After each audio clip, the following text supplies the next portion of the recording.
Nothing here is given. Spiker, all that is left but Every loss meant something more. oh my goodness! There's the swing back! They have stunned this crowd! It reminded us that victory is never granted. The world tested us. Now they know who we are. Champions are made in North America.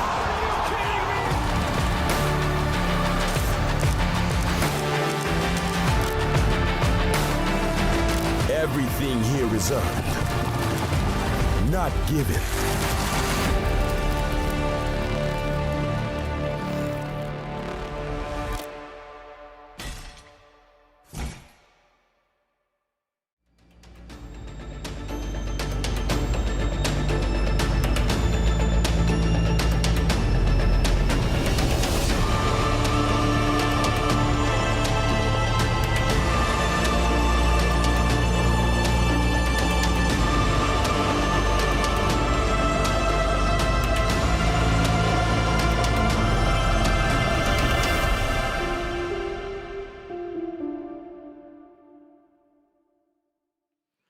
Welcome back to the North American League Stage 1, everybody. So glad to have you with us. As promised, our special guest is here. It's Playday 4. I'm Jonas Willinger. He's Laxing, and joining us on the NAL desk for the first time, player, coach, co-streamer, major champion. It's Mint. Welcome, dude. These last 5 days, they cannot have been easy on you. You get the notice to, hey, fly out to Copenhagen for a month and do the NAL. How has it been for you?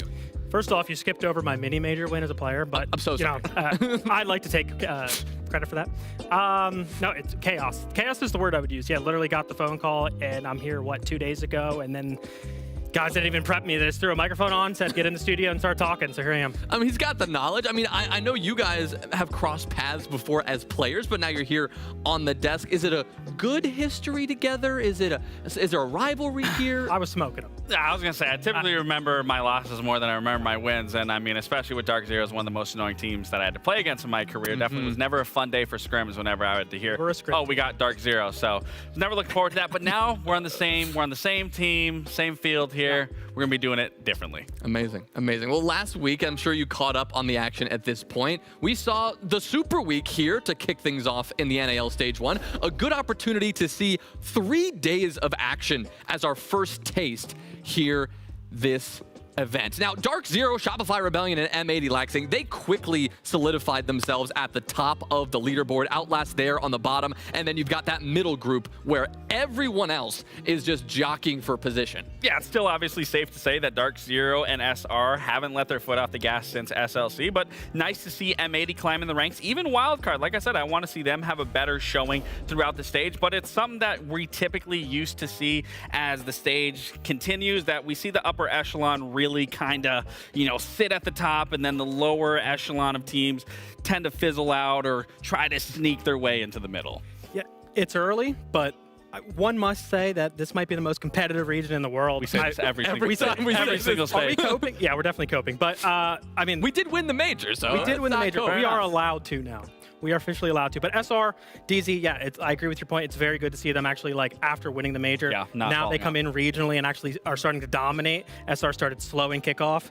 No more, right? No actual overtimes for a Troy Canadian-led team, which is insane for me. And then, obviously, the rest of the teams, we'll have to see where they will end up. Definitely. Well, Kyle, I'm excited to have you here because we can put this guy in his place a little bit sometimes. Because hey, you started off with a tier list at the beginning of Stage 1. It was a good tier list. This is what things looked like before we began. Someone on the same Super tier Week. as Outlast? You saw this. What are you saying? Wow, for just adding comedic effect to it. You knew this already. But things are looking a little different now, Lax. Yeah, after you've seen 3 days of play, how have things shifted from day one to now? Well, I think if you're M80 and Marco, you're going to be pretty pleased. I know they were sending some shots after me, a couple of the wins they got. Respectively, I did put them in S tier. And then for Hot and Cold, he was asking me, how do we get into B tier? Well, Hot and Cold, once we transition into this, you're going to have to figure out how to get out of C tier, because so far from what we've seen, some teams have been impressive, and then the other teams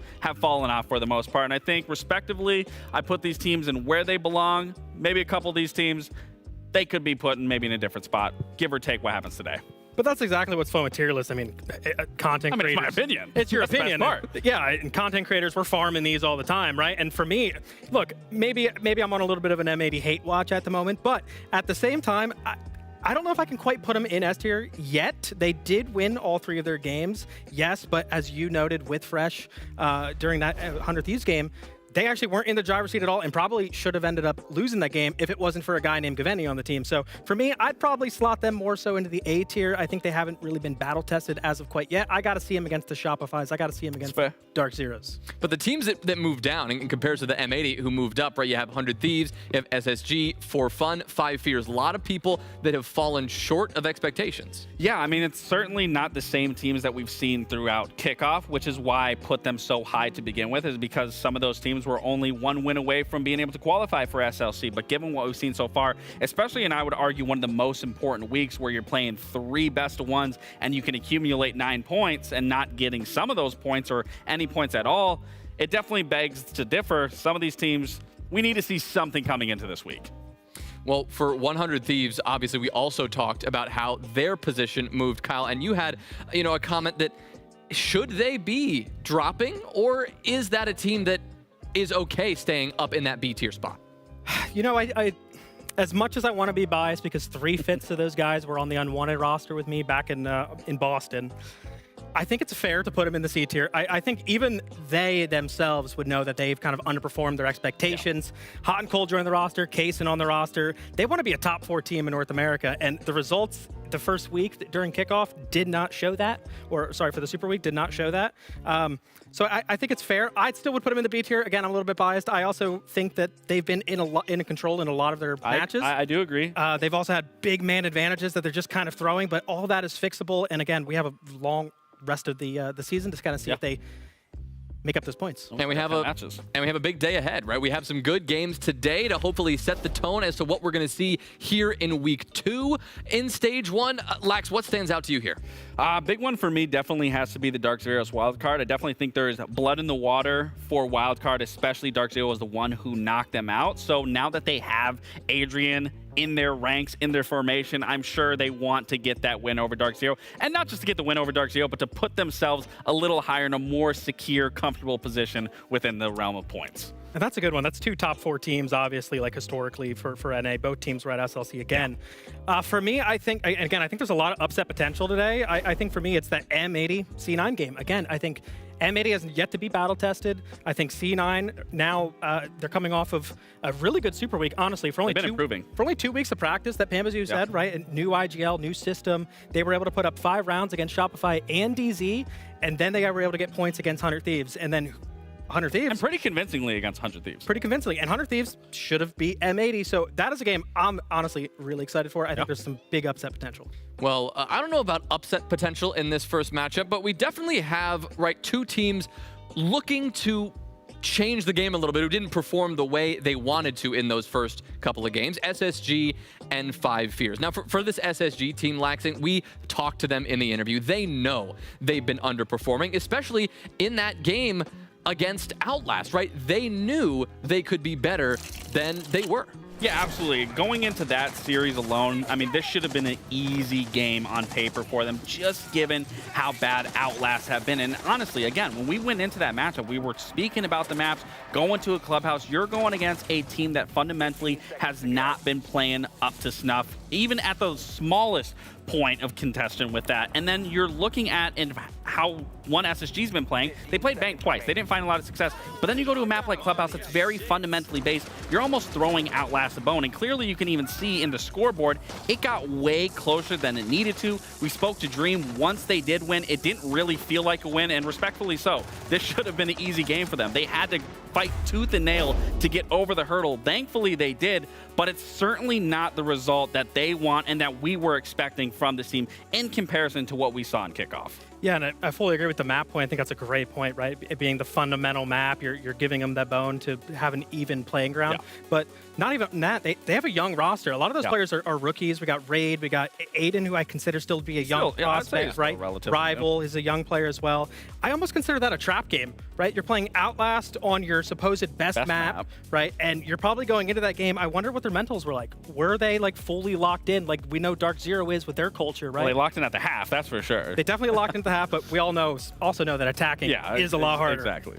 Well, we also saw, and I think the biggest reason why SSG has been, disappointing this stage is because they were just that much better during kickoff. I mean, a night and day difference, it feels like, to what we've seen so far. Yeah, like I said in kickoff, they were one game away in playoffs to be able to make SLC. And when you look at the stats and the results and the comparison from kickoff to stage 1, I mean, there's a big discrepancy between the two. And I think a lot of that there's multiple reasons of that. They were in a group stage. They didn't have to play all 9 teams. Also, it's an accelerated league. They were also a brand new team, so they had the unexpected or the unknown tactic that teams had to grasp very early on, and now they're coming into a league where people know exactly how they play. They know their little idiosyncrasies, so there's a lot of things that are playing against them, but I think they have to find what their success rate was back during kickoff, and a lot of it, truthfully, came from Aiden being their pop-out performer. He was the #1 in the NAL. We just aren't seeing them hit those same strides that we saw during kickoff. And I'm glad you said it about Aiden. Like he's kind of the X factor. He was going like plus 45 during kickoff, and he's nowhere close at the moment. But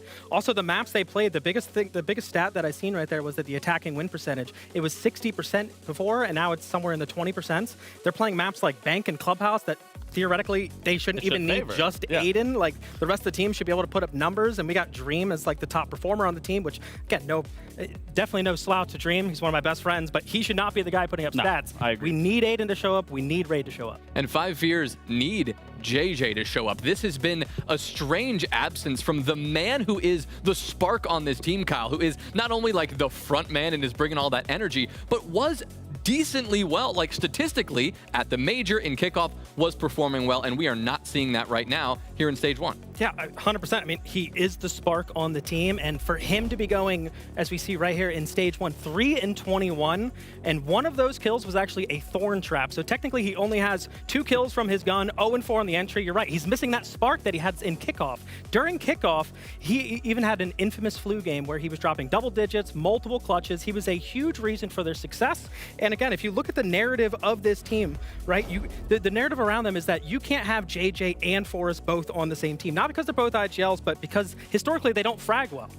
I mean, it's also to add into, but when we saw them in kickoff, something that they did excel very well at is playing those shield operators, both being able to be very oppressive on those shields, one from a very aggressive side, that the other more so playing with the team in the later half. But even for JJ, I spoke with him to try to figure out, what's going on, why are we seeing this performance? And he said, from the coaching staff or player staff, that they felt like he needs to play the supportive role more traditionally. And now I'm not going to disagree with that, especially after an accelerated stage. They had early success. Teams are going to figure them out. They want to try something different. But clearly it's not working out. He doesn't seem very comfortable.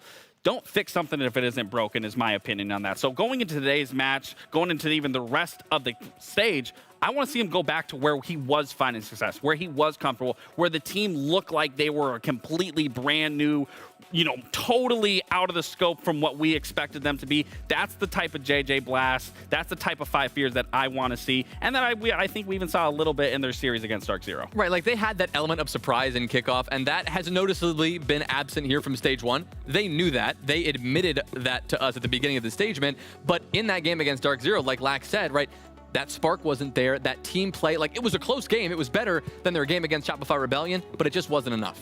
Yeah, I mean, it wasn't enough, and specifically on the defensive side, actually their attacking half was a 4-2, which is great against Dark Zero, and this is another attacking map, Chalet, but on defense, again, yeah, DZ's no slouch, of course, but they're playing extremely solo. They're not setting up any crossfires. It's very panicky. Here we see JJ just kind of swinging out of sight.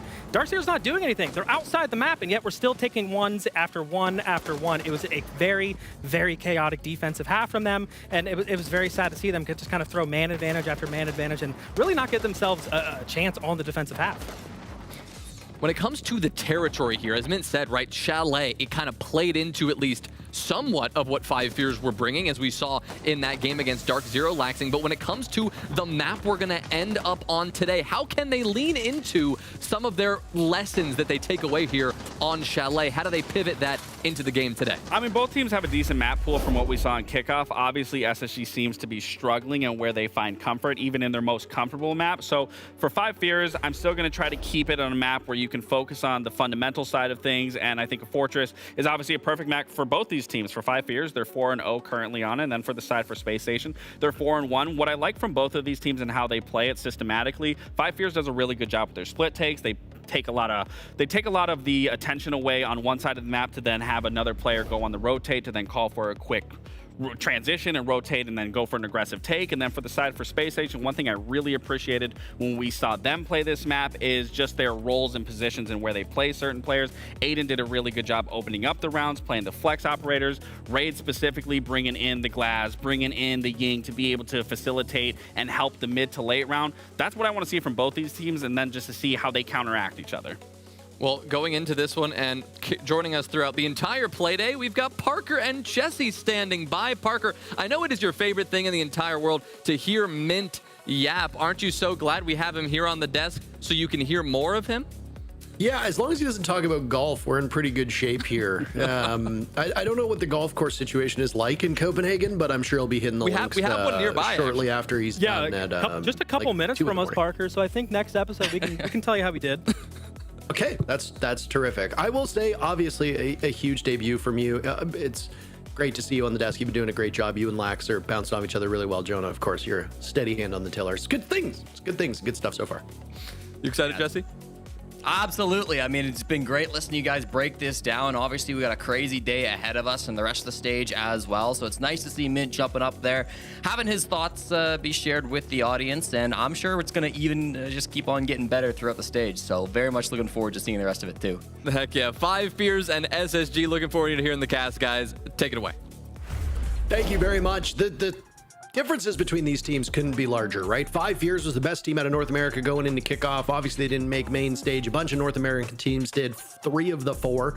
Every team that wasn't Five Fears made a deep run at Salt Lake, and 2 of them made it to the grand final. Five Fears are obviously playing with a bit of chip on their shoulder, but they've come back down to earth, Jesse. Space Station the other way. They have come way farther down to earth, and SSG has looked downright dreadful through these 3 games, but of course they're going to turn it around, right? You, the community, think it'll be pretty quick here.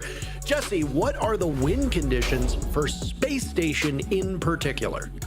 Well, Parker, I want to see SSG having a strong attacking side. I know that's not where we're starting things off, but that's probably the biggest weakness that you can exploit on the side of Five Fears. The desk broke it down. I think Mint highlighted some of the differences as well, but Five Fears through the first week, worst defensive win rate of any team here in the North America League, 29% on the defense, so we want to see that improving. Five Fears got their side choice. They got to choose where they wanted to start, so of course they started on their better side here on the attack, but they're going to have to play defense eventually, there's no doubt. So we're still going to be looking towards that on the side of Five Fears to see some improvements. And if SSG can get that back on track, if they can start to improve once again, if we can find some of those success on the attacking side, then I think it'd start to turn things around.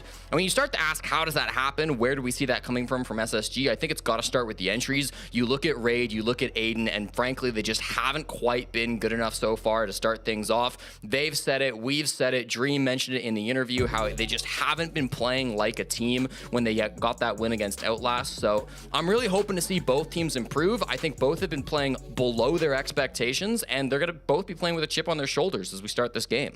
Yeah, absolutely. Aiden coming in as the lowest rated player on the team is a far cry from what we saw out of him during kickoff. And you know that he's a player that is far better than that. On your screen right now is Fens, the highest rated player in the lobby, 8th in the entirety of the North America League. He's a little bit behind Gavin for 7th place, but doing pretty all right. I think you're spot on when it comes to Space Station. The entry just hasn't been getting it done. And when you look at Raid and Aiden's ability to work together, if one of them's having an off day, it's going to largely impact the other one. Raid with the most deaths on that team. Aiden not too far behind. Rival also not having a very good stage. Your offensive weapons on Space Station have been largely ineffective, leaving guys like Giddy and Dream to be carrying the weight. And I mean, the highest rated player on Space Station is Dream. He sits at 20th of 50 players in the league. That is not good. If your best player is in 20th and it's a fair drop for the rest of the team, you're going to struggle. And I mean, it doesn't obviously help that Space Station had some pretty easy games, Jesse. I mean, the desk even touched on it. Space Station played For Fun, which is that old 1 of 30 roster, played Outlast, and SSG, to their credit, did mount quite an impressive comeback against Outlast on that clubhouse map that we saw last Friday. But I mean, if you're Space Station, if you're knocking on the door of being one of the teams to make it to a LAN, and the expectations are that you can compete with the big boys, you've got to clobber teams like Outlast, you've got to clobber teams like For Fun, just based on, you know, how they play on paper. So when you look at a team like Five Fears, I think SSG is going to have their hands full here, but they were able to muscle out a hard-earned victory over Outlast, and while Outlast is Outlast, it's still ultimately a win, and that could set them up nicely for today's game. Sure, yeah. I mean, both these teams, you know, they've had some success. They've both gotten a win so far here in the North America League, with Five Fears beating Outlast and then SSG beating Outlast on playdays 1 and 3 respectively. But I mean, there's no real secret here. Outlast are the worst team in the league right now. That's how they're looking at the moment. And I think for Space Station, just after week 1's performance, there's no doubt they look like the second worst team in the North America League. So I know Laxing had half the entire league in C tier on his tier list, but I think you could... There's probably nuance to that C tier. You could probably move teams quite a bit. I think, you know, SSG and Cloud9 were right next to each other in that tier list. I think there's a bit of a gap when you look at the actual play, but listen, it's going to be on SSG now to turn things around. Dream said in the interview when they beat Outlast, doesn't think that they're playing up to their standards. It's not a team-first mentality. That was a really interesting quote I thought that Dream said, which is like, some people are playing more as individuals and not as a team. They're just doing things solo. So they know they need to be better, not just today, but through the rest of the season. Today is where it starts, though. They have to prove it to themselves, and they have to prove it to us that they're capable of beating a team like Five Fears.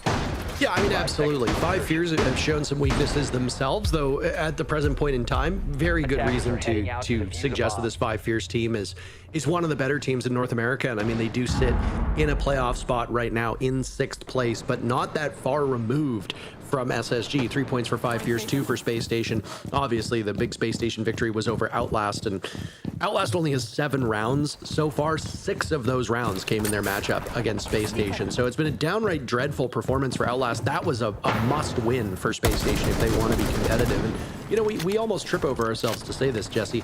If you have a couple easy opponents to start the stage and you are unable to convert those to wins, those are wins you cannot get back later on. So if SSG does find themselves in a position competing for a playoff spot, the fact they went to overtime against Outlast and lost against For Fun, those are going to come back to haunt them. Reload!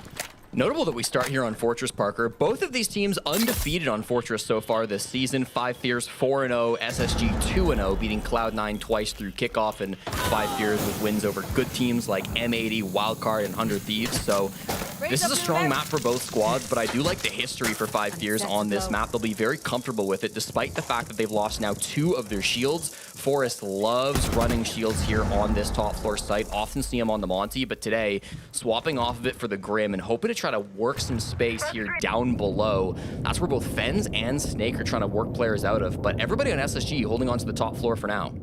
And Fens has really been feasting on the kills that typically go to Snake. So for Five Fears, if Snake can have a good start and walk in, I mean, Fortress is one of those maps where I just think of countless 2 and 3Ks that have been pulled off by Snake, or Captain Jack, I suppose as his name was for a number of those big pop-off moments. If he can really find his footing, he'll enable the rest of this team to do so effectively. Also worth noting, this is the first time, I think, that I can remember where we have both rivals colliding with each other. So you're going to be a little confused with the casting if you don't have a visual component. Well, Fen starts things off, highest rated player in the lobby, as you mentioned, Parker, and he takes down the highest rated player on SSG. That's your hard anchor Dream going down early to a nice little headshot from Fens with the 417. Now they've got a little bit more space to play with. Staring into the bomb site is Forrest. There's nobody in directly off it, so they could start to try to take this space, work a plants, but so many threats still lurking inside a horse and bathroom. Rival will swat away at Snake. Raid finds one as well. If SSG needs the 3 points of the spear to be strong, so far so good. Aiden goes down. There goes Rival as well. JJ finds 2 kills. He enters this series with 3 across all 3 play days, almost matching that total in the first round. Five Fears collects the rest alongside JJ's 2-piece, and it's a first round victory for the team in blue. And I know Forrest is usually the one playing shields on this map, but JJ plays a lot of shields as well. And there was a part of my mind that worried a little bit when I saw the double shield ban, where it's like, okay, are we forcing JJ onto some guns? Are we going to maybe see a little bit more of a frag-focused game from JJ Blast? Had gotten 3 kills through 3 games last week, and now exploding in with 2 to just help his team on that very linear, very kind of focused push direct towards the bomb site. Again, they took a lot of space down below. There wasn't a huge roam game that they were so worried about over on the dorm side. They didn't end up fighting any players over on that side of the map, so... Wow! I'm fucking crazy! Let's fucking go! Great job, dude, I did That's 2, JJ. That's 2. Nice little push again, just kind of pushing in towards office. Played it very simple. I would have liked to maybe see some more aggression out of Space Station, you know? It didn't feel like they were preventing any big moves from happening from 5 Fears. Didn't present any big problems for them, so maybe a little bit more active is what we need to see from Space Station here on the defense. Attacker's objective is to Fortress is a bit of a fortress, as we come to expect with the name. So if you want to play these heavy anchor setups and in your strong positions, you'll be relatively okay. But I think for a team like Space Station, staying mobile and not allowing 5 Fears to overwhelm you is probably the right call here. And again, when you have the offensive threats that SSG has, at least on paper, those threats have largely failed to materialize through 3 play days, you can get a bit more active. Giddy's going to enable Aiden on this spot as he can see outside. This is, that's a thinker, that's for sure. And I mean, Aiden went 0 for 1 in the very first round, unsuccessful on his roam, and he's going to stare down JJ.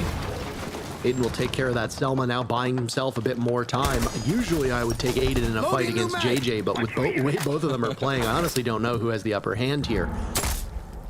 Well, JJ's throwing some bees in. They've got to worry about this vending window as well. So a couple different threats, but it's just the mirror window being played at the moment. This ace charge should be able to deal with that util-wise. He'll toss some impacts out though, and I think that did get the trick. So Selma charge will not be able to open that window. Rival has 1 more and they're out of impact. So if he chooses to use it, he could do so, but looks like he's really just worried about a second impact. He doesn't want to toss the Selma for now.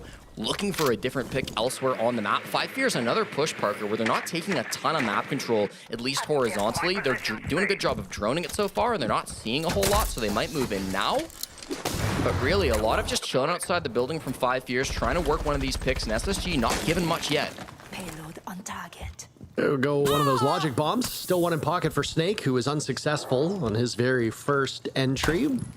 Hoping for more on this follow-up, commandeering pretty powerful spot on stairs. Down goes JJ to Aiden. That was a fight that we'd expected about a minute ago. Aiden might finally lose that black mirror as now he's pushed off of this position and he has Snake not too far removed. Aiden doing a lot of work all on his own right here. Rival takes down Rival. Oh my goodness.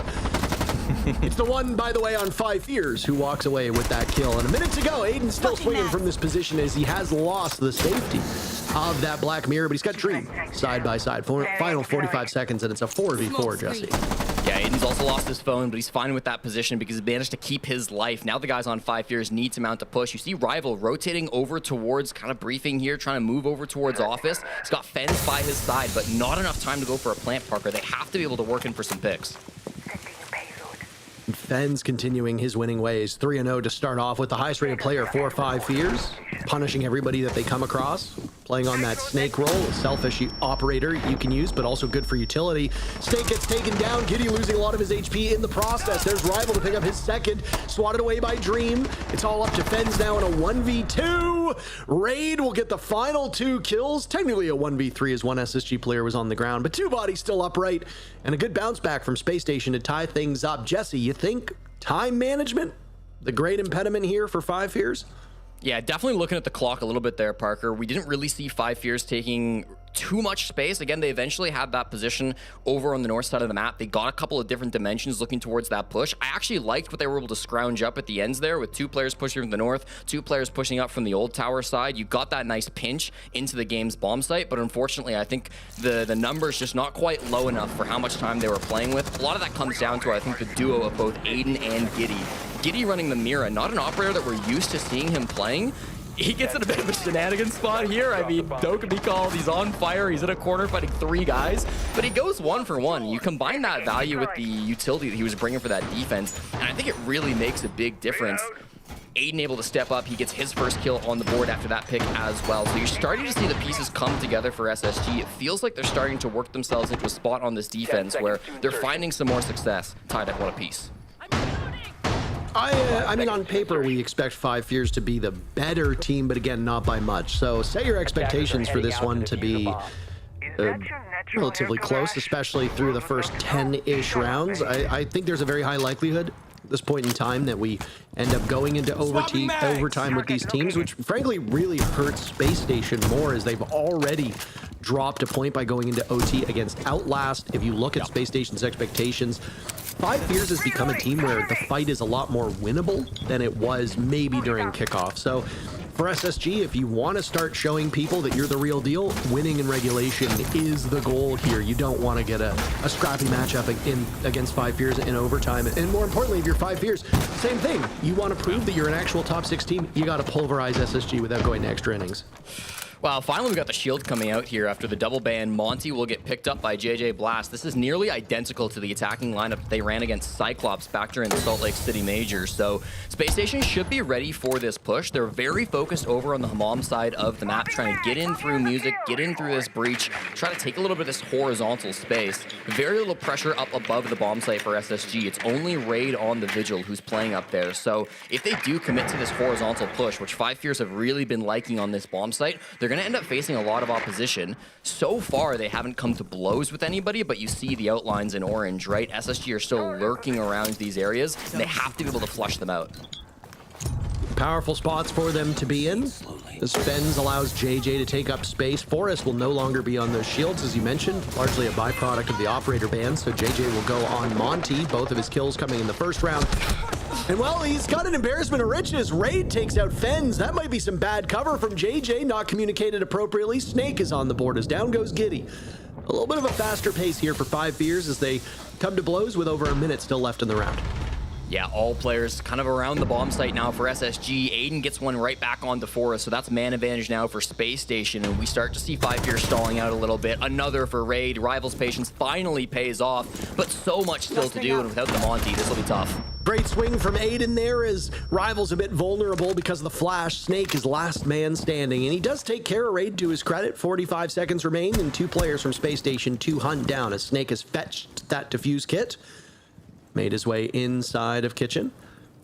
SSG has good patience for the moment. Time will continue to work against this Five Fears team. The lead is on the line. Five Fears hoping to wrestle it away with back-to-back rounds, but Space Station will buy their time even more, allowing Snake to pressure them, get closer, but ultimately come up empty-handed. He sees Aiden make the cross. He's got to line up on Dream on that deployable shield, but this is a really tough engagement for Snake, especially with Aiden going for the swing. Dream bails them out. That almost went real bad for Space Station, but they stick the landing and take the lead. What an opportunity for Snake. He came so close in that 1v3, Parker. The former TSM star reborn on Five Fears. He's been so good for this team, especially going back into kickoff, but not quite enough as his team fell apart a little bit. I think with that Monty push, it was read really well by Space Station, and they had some great moves to try to shut that down, particularly from Aiden. Again, he has been really lighting things up, and I know we've been talking about him a lot, right? Overall, his stats have not looked good this stage, but you go back and look at some of Aiden's particular games, right? And after that opening matchup going 2-9 against M80, he has been posting positive scores. He went 9-8 up against 4Fun and then 10-6 up against Outlast. Seeing him starting now, I believe, what, 3-1, 3-2 here in this matchup up against Five Fears, it's a really inspiring sign. And I think maybe the rumors of his demise were a bit exaggerated, as he really does seem like he's finding his place. He's making some really smart swings. And even in this 1v2, like, Let's go, boys. Good shit. yeah, he loses that first fight, but he sets up Dream to win the 1v1 right after. It's a nice little fight from the captain to close things out. So you're starting to see the pieces come together. SSG promised they would be better in these next few weeks, and so far they look it. I just know that Mint's sitting on that desk with glee. watching as Dream, one of his closest friends, as he said during his intro segment, and what a great segment it was from everybody on the desk. Really nice to have Mint making his debut, and hope you, the chat, have enjoyed it as well.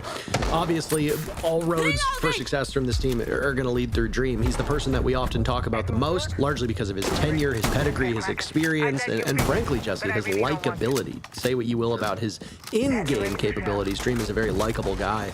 Aiden gets the brightest spotlight on this team because of who he is, but don't discount Raid as well, as Raid, taking a bit of damage really early on, has been the best player for Space Station so far through 3 rounds. 4th round now underway in the early moments of discovery, and yeah, I'm very curious as to what was happening with Raid there.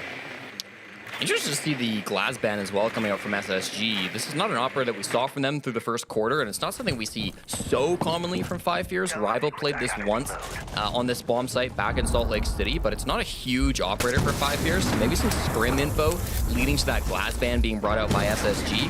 They will get a chance to go back and win this bomb site. They lost it in the very first round after 5 Fears did a pretty direct push in with the Grim, trying to make some space in through Tall Tower, but looks like it'll start their way once again. Snake gets on the board once more, finding Raid here for the opening pick.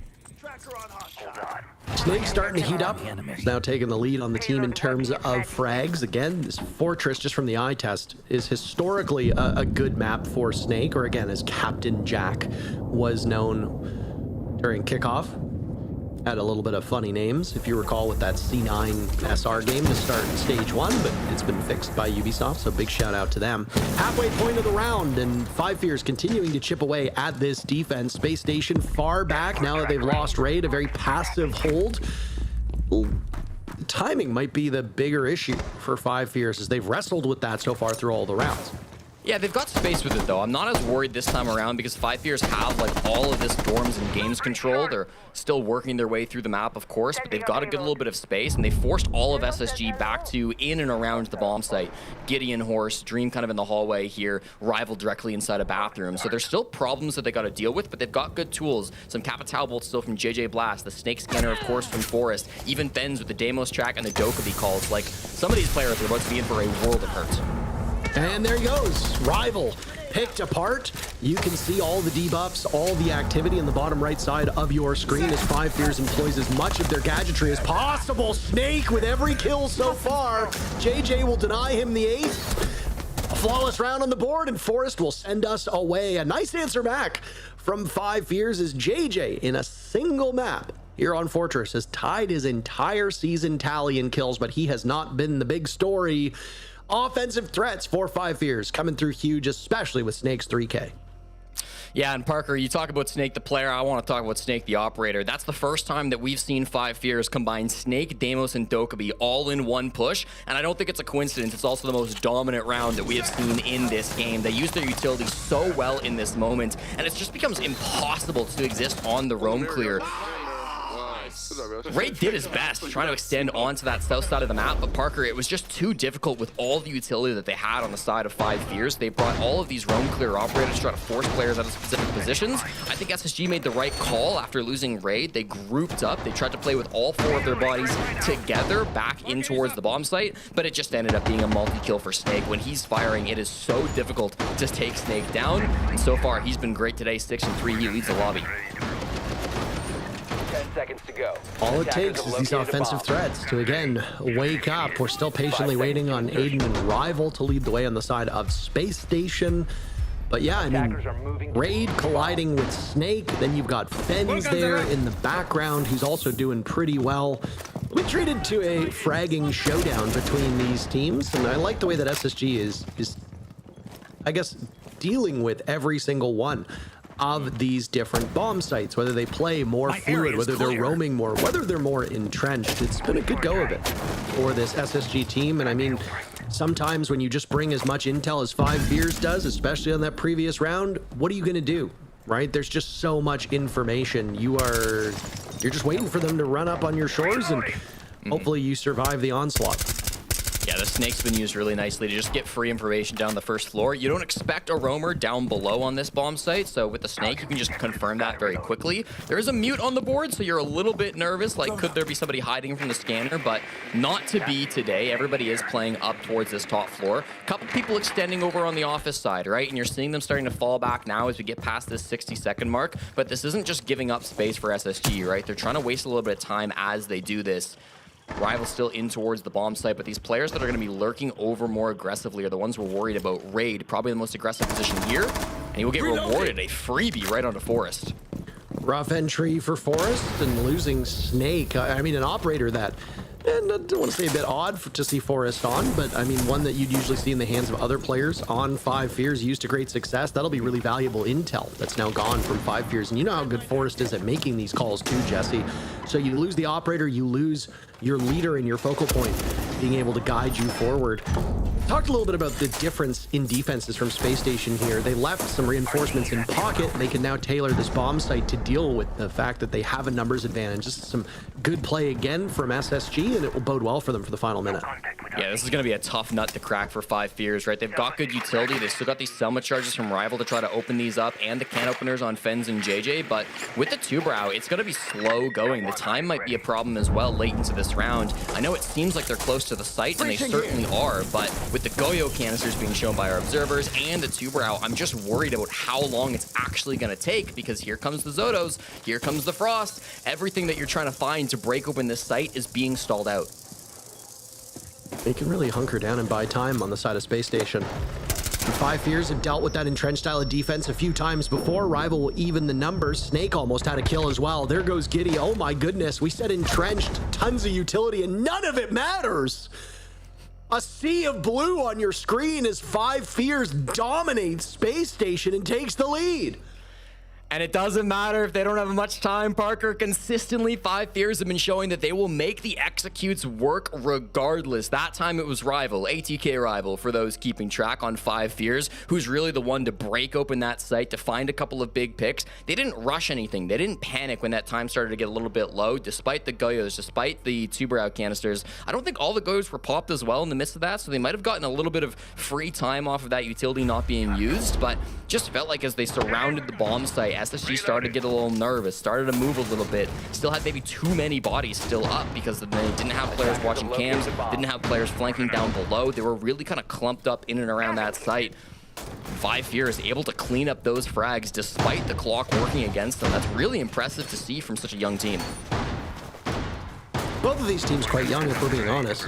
Yeah. You know, I mean, inexperience is something that has surged in the North American League with the immense amount of turnover that we've had. You know, you've got teams like Outlast and For Fun that are largely comprised of rookies. I mean, I still consider them rookies even if they played kickoff. I don't know if you use that same criteria.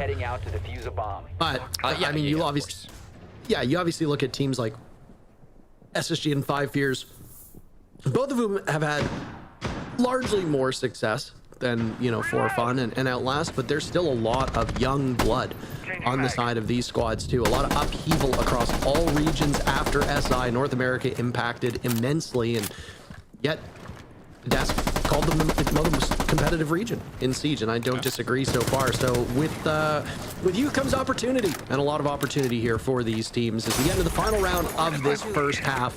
30 seconds in, Discovery still being done. 5 Fears a little bit slow in the previous round, Jesse, and yet they still made it work. Can they repeat that success here to take the lead heading into the second half? No Monty from JJ Blast here. I like this change up, right? You're trying to win bomb sites that you weren't able to win through the first quarter, so swap things up a bit. His information on the Twitch is really good. He finds the player inside of music. That's going to be Aiden playing close with the Scorpion, and he's got a player with him as well, lobby side. That's Raid on the Mozzie too. Raid's phone will start to explode, so you'll have to start to play a little bit more passive now, group back up with Aiden, but just lets it go, right? Why not? Once that phone pops, they're no longer able to call this player, so he won't be harassed by Dokkaebi anymore. And then comes the fight for Fens, but they're just a little bit too far back.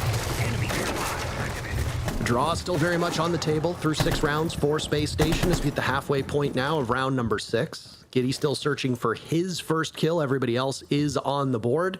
Giddy, the second highest rated player on Space Station before this match was played, so He's hoping to be maybe a bit more of an offensive threat, but frankly, he's played quite passively, as has Dream. Giddy plays that kind of weird floater role where he's often to die, leaving players like Dream in a clutch or kick scenario, so Dream can easily get some kills in those impactless moments, those garbage minutes. Giddy gets flattened by Fens, immediately traded off as Aiden finds 2, and suddenly Space Station have turned around what could have been a devastating loss into an opportunity. Now with less than a minute on the clock, Five Fears will have to recover this, Parker. They've still not got any control up above. They didn't want to play with it. They had Forrest up there initially using that ramp to try to apply pressure on these Mom players, but he's come back down in towards Gun Room. He's going to have to group up with Rival, group up with Snake, and make this push happen. SSG, happy to concede it. They'll head back towards the bomb site. They know they've got numbers. They can play around with this. Last time they needed a Dream 1v1 clutch, but this time, Parker, it's looking a little bit safer for them. They should be able to close this one out. Attackers recovered the Still bomb a lot of diffuser. utility spread across this bomb site too, right? So that's also there for SSG if they need an insurance policy. I will say a little bit scared for SSG just because of how pronounced Five Fears has been in these final moments of the round, especially winning in those brawl situations. Aiden has a lineup now. He gets flashed, out-dueled by Snake. Dream takes out Rival. Snake cannot deal with Rival as well. The other Rival, that is. And a tie game is all we get for this first half. 3-3 the scoreline. SSG keeping them close. Let's hear what the desk has to say. Yeah, this one, a dead heat right now, 3-3 at the swap. It's been back and forth. We've seen some good moments from both teams. Kyle, what has stood out to you so far? Yeah, I mean, in round 2 actually was a blueprint that was found by SSG, which was if they are layering in their bunker and they're forcing Five Fears to execute, especially with the shield bans, they're going to have success, right? So then we got to see that even in round 3, where it was against on the kitchen bomb site, actually. We can reference it right here, but on that kitchen bomb site, they all layered back to site. We see 3 guys actually in kitchen already. JJ makes a call like, hey, we can hit the site. Nope, it's too late. SSG, again, they already rotated. They're already there. They're winning their gunfights. And this is what we were talking about, is that SSG can play into their strengths. They can play into their defense. They can play into the layers. They do it so well here that they get a little dicey at the end. Thankfully, they did get the win. However, then we transition into round 4. Total opposite. They don't play into their layers.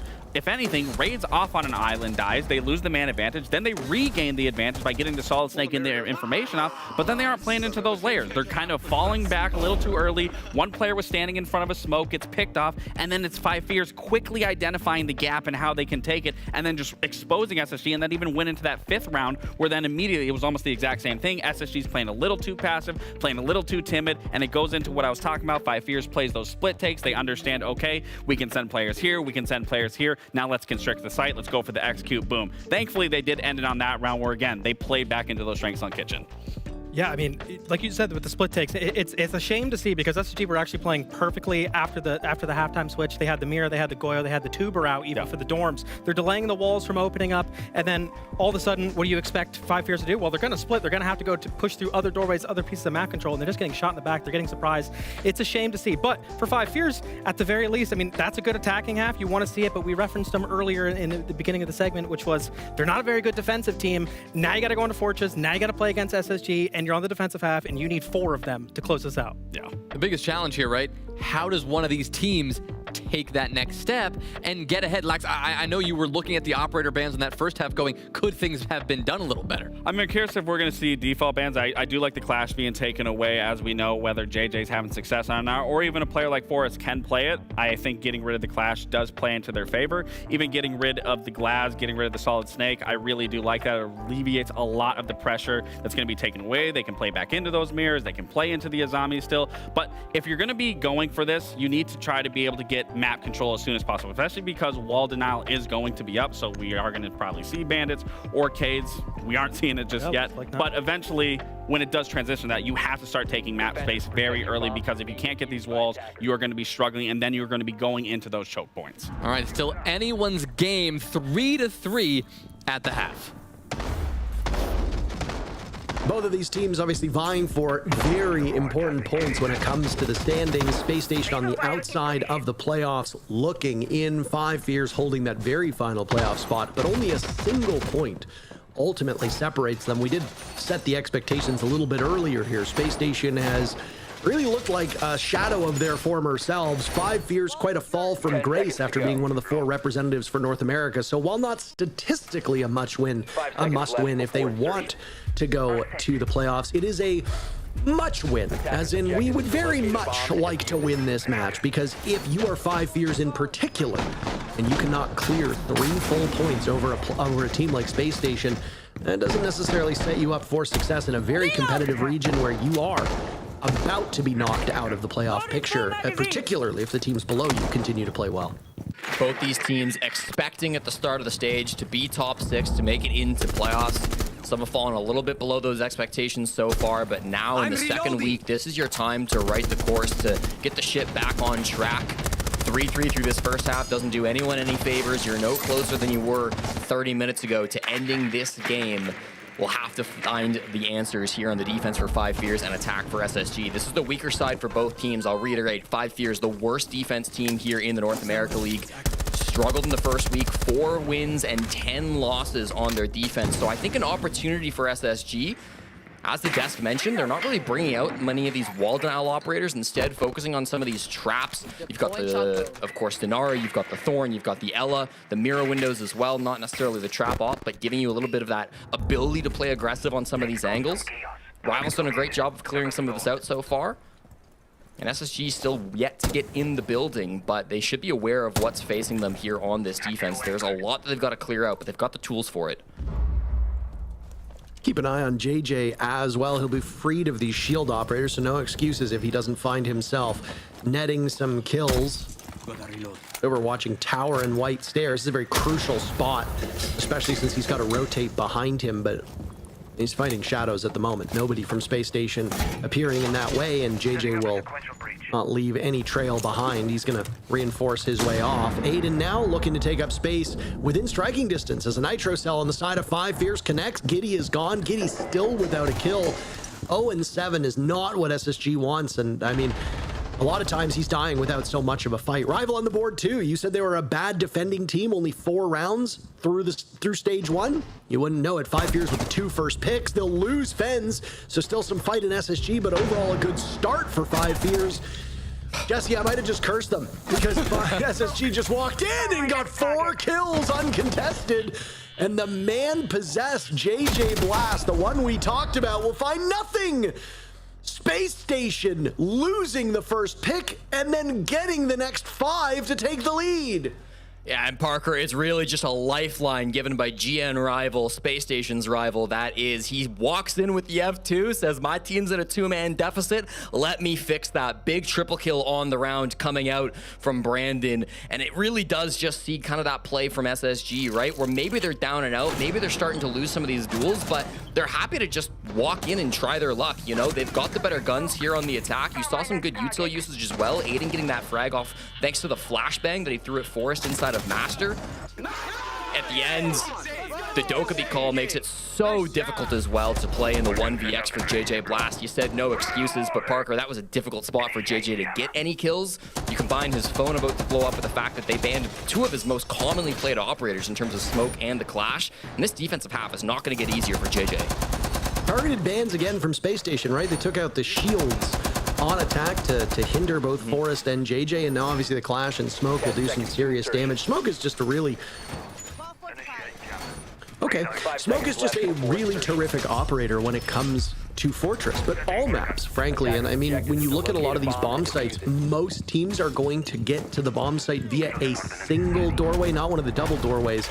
Of course, that Marigold or Saffron Gas, whatever you want to call it, can do some serious damage and is great for plant denial. Though I will say, through 7 rounds, no team has even come close to attempting a defuse. So, I mean, objective has really not been the focus here. This has been pure violence on Fortress. Smoke is still a great fragging operator too, but no Clash means that you're not going to be able to enable the defenders to frag as freely with that intel. That might hurt this 5 Fierce team moving forward. Well, wasn't it that game against M80 when 5 Fierce got that big upset during kickoff where JJ was just going crazy on the Smoke? I mean, he's had some clips on this map playing the Smoke, so I really do respect that ban coming out from SSG. They've gotten 1 round in part thanks to that ban. Now they need to start stringing these together. Dream will be on a shield for their second attack here, bringing in with the Blitz, making some space. Raid an opportunity, but just misses the shot. down inside of Horse. I believe that's Forrest playing the long angle with the SMG-11, so not looking to take more of those gunfights. He's playing close in the door instead and can back up when the pressure gets too hot. That's exactly what he's feeling right now. Going below could be for a sneaky flank later or this Nitro Cell. Lethargic attacks from 5 Fears, and SSG did not get that memo. They were quicker on their very first attack and already are setting a better tempo here as we hit the halfway portion of round number 8. Still searching for Giddy to get on the board. Everybody else is doing pretty okay from the fragging department on the side of Space Station. Raid leading the way, 7-4. Aiden is positive. A Nitro Cell is pre-placed, so somebody on Space Station might fall victim to that, just as they did in the previous round. But Rival and Raid collecting their skins. Down go 2. Nitro Cell goes off. Dream is recoverable because of that. 5 Fears now on their back foot. Jesse with a minute still to go. Yeah, that's a huge lead now for SSG. They've really taken control of this round. You've got to start relying on some of the fire for 5 Fear. You've got JJ on the Tachanka, you got Snake on the Goyo. 50 seconds is not the most amount of time in the world. The only advantage they have for the defense is to stall this out with their flames. They have to find a way to do that. Dream will now smoke things off for himself, and the Tachanka of JJ Blast, as you said, with those flames, whether they come from Goyo canisters or whether they come from the Shumika launcher, will need to do all of the work here, keeping him at bay. And Dream has already been down, so he's on very low HP, easily punishable by one of the remaining defenders. So now incumbent upon Space Station for those 4 players not named Dream to find the final targets on 5 Fears and prevent them from doing as much damage as possible. Snake on the run. He'll take some damage from the fire as his phone explodes. Haunted by the Dokkaebi. Knows one's hopped in towards Vending, looking for the opportunity. He gets it. Rival, a bit of a misplay. Fen's on the board now as well. Fen's yet another. Snake botching his opportunity. Fens will need to clutch, but Space Station gets the kills again, and they'll stretch their lead. Oh, it's close, Parker. It is scarily close. 5 Fears, what an opportunity to shut that one down. I said they had to stall it with the flames. That's exactly what they did. Dream on very low HP during that push because he got downed by Rival in the early game. Meant that they couldn't push through that fire to try to work a plant. It was a smart pivot from Dream to call for them to go for a different approach. They went down those stairs, tried to apply pressure over towards Vending, over towards Small Tower, and it eventually opens the door for Dream to get in and take that space. It was good enough to start to trade things back. Again, it got very scary in the midst of that, with Fens getting some massive frags, including stopping the plant from going down, but Fens can only do so much. He's an incredibly talented young player. Again, the highest rated player on 5 Fears, just 22 years old, but it's not enough at that point. He had lost too many bodies on his teammates, and it'll actually be a tactical timeout being called by Archer Omix, head coach at 5 Fears. No real surprise there for 5 Fears to hit that break glass in case of emergency box. 3 rounds now dropped in a row, and you even said it yourself, expectations for 5 Fears have dropped off quite a bit given that they are going to their weakest side. In terms of the standings, if Space Station are able to close this out in regulation, which is looking more and more likely based on this second half, it'd be a huge 3 points where SSG would vault all the way up to 4th. Now, a lot of that is that there is a logjam at the bottom of the standings. The top 3 have so clearly separated themselves from 4th onwards that 4th place right now, wild card, if they win in regulation, they are still a point behind M80 in 3rd place. So very clear cut as to the top 3 of North America and everybody below. But it's also that we're still quite early into stage 1 here. So the landscape is going to shift quite a lot today and tomorrow as teams start to put more points on the board, and we'll get a clearer picture as to what the top of North America looks like. But Jesse, it is abundantly clear that Dark Zero, Shopify Rebellion, and M80 are a cut above. They are playing like it. The standings show it, and they've been fantastic. And 2 of those teams were your finalists at the Salt Lake City Major. Irrespective of what happens here in SSG versus 5 Fears, we've got 4 Fun and Outlast in our next matchup that'll be coming in hot, and I think that'll be a fascinating one to watch. I'd like to read a quote from JJ Blast's Twitter, and I know that's a dangerous thing to say, but don't worry, it's not that one. It's not that. It's not that one. It's not that one. It's the one from after the week that they just had, where they really didn't get enough points that they wanted. JJ said it's the first time we're facing some adversity. It's a good thing. Excited to see how we come back. I'm excited too. They need to come back, not just in the standings as you've been talking about, Parker, but also in this game with their tack timeout now expended, down 5-3 onto their tertiary bomb site. This has to be where they start to come alive. Nothing has been working for this team, and so far, it's been a relatively passive approach for this first defense here on Kitchen. Giving up that top floor control, extending around this bottom floor. Giddy will happily take that, starting to use the Ram to make some good space, but you can't get a lot of opportunities from this Ram. You're still not going to be able to clear out Medbay. That's being controlled, of course, currently by the Azami of Fens inside of Infirmary. You have the Hash to drop in for a plant, but they've got good angles to deny that on the side of 5 Fears. So what's the entry going to be looking like for SSG? Where are they going to work themselves a man advantage? And you hope that this timeout immediately converts into a victory, because if not, 5 Fears will be staring down match point for 3 consecutive rounds. And again, being on their worst objective side is not quite ideal. We talked a lot about the intel ops on attack, but how about on defense? You've got a ton of them on the side of 5 Fears. Every single operator on this board has some function that works for information. And the Solus will end up in a collision course with Giddy, who did get his first kill in the previous round, manages to find a second completely blind, both of them unable to see. Snake thought he had Giddy dead to rights, but how wrong he was. Now a follow-up onto Fens, trapped inside of Infirmary. Call the ambulance, but not for me, they say. Fens taken care of, Aiden on the board, SSG doing very well, but there's another playing in Infirmary. Rival goes for the swing, takes care of his rival. A heated rivalry has emerged as these players have collided now 3 times, leaving us in the final 30 seconds as Rival hopes for more, but a good cross from Space Station will keep their numbers strong. Rival the only casualty on the side of SSG, only 2 remain. 4-5 Fears, Forrest and JJ to work well, but Giddy and Raid have their number. A massive round for Giddy as he finds his 3rd kill, and Space Station move to match point. The comeback is not materializing for 5 Fears. They were excited to see it, but it is nowhere to be found on Fortress, now losing all 3 of their primary bomb sites. And Parker, SSG, they look like a different animal on the attack. We talked about how weak 5 Fears are on the defense, especially back in last week, but Space Station's attacks were not very good either. 28% offense win rate through the first 3 playdays in the North America League Stage 1. That was not going to be good enough to win this game, but that's not what's shown up. SSG have completely changed around their attacks, and it looks like everybody is working together so well. This is a brilliant fight from Giddy, flashing up towards the light fixture on the ceiling to get that flash off, and even though he's full blind, knows where the swing's going to come out so that he can win it. And then Aiden, again, I really think Aiden uses the entries in front of him so well as an individual. He gets traded out by JJ, but the space that they get inside of Infirmary is so worth it to lose those deaths. Sorry, go ahead. Screen right there, Jesse. Terrific for that round. Set the tempo, tracked down Snake, punished him on the opening pick, and then found the last anchor player isolated on site as well. So Giddy having a huge round. I know that a lot of people will look at the scoreline when it ends.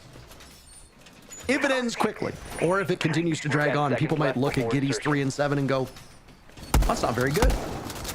2 of those kills, Jesse, were hugely important in winning a very critical round. So sometimes your kill tally might not be great, but the impact from them can be quite strong. Well, it took 10 rounds, but the chatter has begun between these 2 teams. I worry we may not get much more of it if SSG can close out their 4th straight attacking round win. It was all tied at 3 at the half, and now 5 Fears have found themselves in a hole they must dig themselves out of. Back towards the primary bomb site, back towards office and bathroom. They've changed things up pretty dramatically on the side of 5 Fears, most notably getting Rival involved on this castle. Interested to see if he's been able to support this roam game a little bit. You see him extending southward alongside Snake, hoping to keep some of these angles closed to deny some of that map control that SSG have been liking to take from time to time. A lot of their push does seem a little bit more direct this time around, so maybe after seeing the extension that we're finding from 5 Fears, they don't really want to engage with it. This is where SSG have been thriving so far, Parker. Even when there have been a lot of problems presented to them, they've done a really good job of, frankly, just walking in, taking space, and winning fights when they have to. Timeout obviously did not work either, Jesse, so 0-3 for 5 Fears defending. You said it was 4-10 their scoreline, now 4-13 when defending here in the NA League. And I mean, that's frankly quite crazy when you think about it. Defending is often seen as the easier side for a lot of teams. So the fact that 5 Fears is not, it's not even like they're say like 7-8 and it's still quite close. They're getting smoked on all their defenses. That is a must fix for this team because, let's be honest, you're certainly not going to win the playoffs in North America with that number, and you're definitely not going to do well on land with it either. You'll need to be course corrected as Five Fears has found their footing. The only one on the board for Space Station so far is Dream, who made it his own over on top of White, over by Tower on that blitz. He's got Raid with him for backup. No, he doesn't. Rival takes care of him. And Five Fears looks like they will prolong it as Dream takes one down before Rival trades him out. That was a brisk one. All the action occurring in the span of 10 to 15 seconds. And Five Fears, big BG's fans, they're staying alive for the time being. Big round coming out from Fens. That man on your screen right there steps up when he is needed the most. Again, the Detroit-based young, almost a rookie player coming in for Five Fears here, standing up on the Thorn. Does a really good job of really dulling that initial push. He got the opening frag onto Aiden. As Aiden was trying to push up kind of through those main stairs, he finds that pick. He was playing in that horse position, and he's able to just play around that hallway as well. While everybody's focused on that Books breach, while everybody's trying to push in towards the bomb site, while they're frankly frying Forest on the mutes, Fens is the one who's able to step up, get a couple of kills in the midst of this. This is the death onto Forest. It doesn't feel great, but off screen, Fens was frying, and that's what mattered. It keeps Five Fears alive in this game, and now 6-4. Great job, guys. Good job. A motivating factor, and I mean, when you get these younger teams, there is a mental aspect to this as well. What is going on in the chat? Holy smokes. I've been trying to avoid the commentary between these teams, and you know, when you said I'm going to read a JJ tweet, it struck fear into my heart, a fear that I haven't felt in quite some time. Not 5 fears, just one really big, well-founded fear. Thank goodness you didn't say the thing that probably would have lost you your job, because JJ's tweets are oftentimes a little off the chain. I enjoy reading them. Would I ever say them on a broadcast? It depends on whether Ubisoft said I can. So they like to talk. They like to chat. They were, I think, denigrating Forest. I think they said he went 1-12 last time they played against him. He's 1-9 now, so technically better, but not by much. And Forest did, if we're talking about tweets, take some accountability after his great game against Outlast. Basically said, well, there we go. I've basically blown any luck I have, and it's going to be bad performances for me onward. And I mean, 1-9 is well below what we expect of Forest. I mean, 5 years, Jesse, to be honest, haven't looked very good on defense, period. It's not just a Forest thing. No, certainly not. And at 26, he's really the experienced player on this roster. You're not relying on him to frag most of the time, but Mint said it on the desk, right? When you put Forrest and JJ on the same team, you're really having to rely on those other three guys to pick up the slack, frankly, and get those kills. So that happened in the last round with Fens stepping up, hitting double digits. Rival and Snake are not far behind. So these 3 fraggers on the side of 5 Fears, they have a lot on their shoulders, but they're exactly the people that you want to hold that responsibility. JJ back on the Tachanka again. Typically would be playing the smoke here on this bomb site, but with the bans going the way that they have, he's been forced to adapt a little bit. I like Force on the castle once again. This is the second time they've run this operator in the last 2 rounds, and it's done a good job of kind of funneling these SSG players to where 5 Fears want them to go. Deploying shotgun. He made really good space in the previous round. You need something similar for him here. This SSG team, though, Jesse, they've sunk their teeth into 5 Fears, 2 immediate kills, a 3rd as well, a 4th. What happened to this round? We were giving so much praise to 5 Fears, and a bewildering end. All right, a very strange one. Expecting a bit of a back and forth, but a flawless end to this by Aiden and co as he's fired up, giving his best performance of the stage. Space Station stunning the LAN team of 5 Fears, winning all 3 points in regulation, and SSG will vault all the way up to 4th place with that one. We still got 4 more games to go, but how about a break before the desk talks to your victors in Space Station? We'll be right back.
Well, SSG wastes no time getting down to business there against Five Fears, and they take the win pretty swiftly. We've got our victor standing by with Aiden ready to go after a great 11-kill performance. Aiden, just talk to me about how things are going right now for you guys. I mean, I'm seeing that sheepish look. I mean, you're 2-2 right now.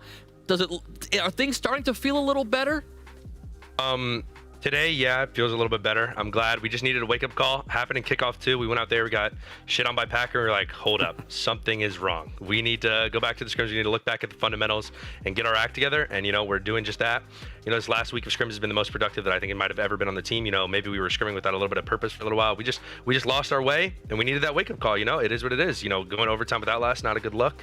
You know, at least we came away with 2 points. But I'm glad we were able to lock back in. We locked back in, and, you know, a good win today, a solid win over a team that snuck into the major. I'm glad that we could pick up those 3 points.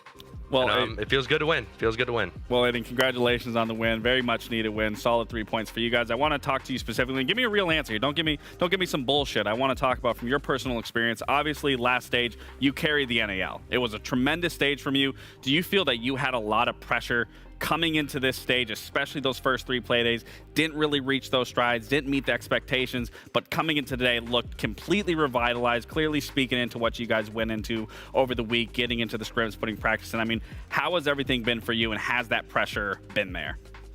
Nah, I don't think there was any pressure. You know, I thrive because, like, I'm in a great system. You know, they enable me on the roams on defense. Like, it's a great system, and I'm happy to be a part of it. But I really let my team down that first week, and my priorities were not in check. You know, I'm sure you've seen all over Twitter, like, they said I stayed up playing ranked day before game day, and, you know, I was taking ranked 3.0 a little too seriously. And you know, I did cost my team, and right after the first week, I apologized to them. I was like, listen, bro, that's on me. Like, that was selfish, and I completely let y'all down. Next week, I'm back. I'm locking in, taking this team as serious as ever. And I'm glad that I could show today about, like, the hard work that I was putting in this week, and that I could show today. So what's bedtime tonight? Hey, it's not 5 a.m. Not 5 a.m. Okay. Well, congrats to you, Aiden. I didn't think my first interview, I can't believe they didn't give me a dream, but it's okay. Oh, yeah, I guess. That's Yeah, okay. We'll get Aiden, and shout out to Mama Tax and Papa Tax. Hopefully they're still in the Mint stream. They're just hanging out. Oh, yeah, it is live. Yeah, I did see that. Yeah. It is live. I It just is, saw of course. It's. But look, I want to get your brutally honest thoughts. I mean, you've kind of already been talking about a little bit of a wake-up call. Was that Outlast game a trap game? And as far as the wake-up call, like, how has practice been a little bit differently? Like, what do you guys actually think your problem was? We just lost our way from the fundamentals. It was just our microcomms. You know, we're not talking about how we want to fight people. It's UAV comms is what we call it. It's like when you're calling out where a person is, but not how you're going to deal with that person. And, you know, our comms are still fine on defense, which is why we still, like, would win some defensive rounds. But on attack, we had completely lost our way. Our communication was shot, and it was just terrible. So we went into this week, you know, it was very humbling going overtime with Outlast. These guys haven't won 6 rounds of the league, and they won 6 rounds on us. You know, we fumbled a point there, and it was just embarrassing. And it's this wake-up call, it's this complete reset. So, you know, we dropped the act. Like, we had a good kickoff. We went back to square one. We went back to just scrimming to improve, losing our ego. We're not sitting there. Our practice is purely to improve, and we just enforced that. We were working on the fundamentals, you know, advancing other things that we were working on. And today was the best that I've ever felt with this team. Today, the comms, everything had a purpose. There was no random. Everybody was talking to each other, and that's what we need every day. So I'm glad that we were able to show out and do it. Well, great work, Aiden, on a great performance today. Congratulations on what it sounds like things starting to find their stride again. Hope to talk to you down the road, my friend. All right. Thank you. Have a good night, man.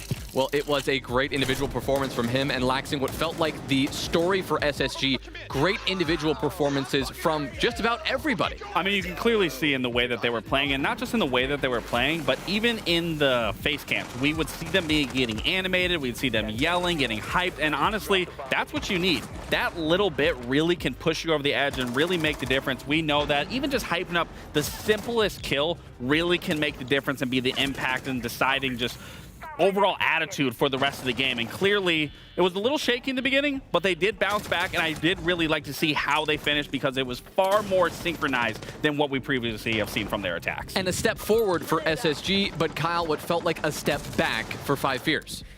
Yeah, we highlighted it earlier on the desk. I mean, They cannot win on defense. They're the lowest rated defensive team. They win 3 attacks. It's looking pretty good again for on Fortress, but you cannot go into your defensive half. There was a couple rounds that we were watching backstage, and we're like, how did they end up actually losing that round? And that's been the story for 5 Fears. How are they losing these defensive rounds? Great clutch factor by SSG. It's glad to see them back. I'm so happy to see Dream and the rest of the boys winning, but 5 Fears, it's got to be a real head scratcher. You got to get back to the drawing board.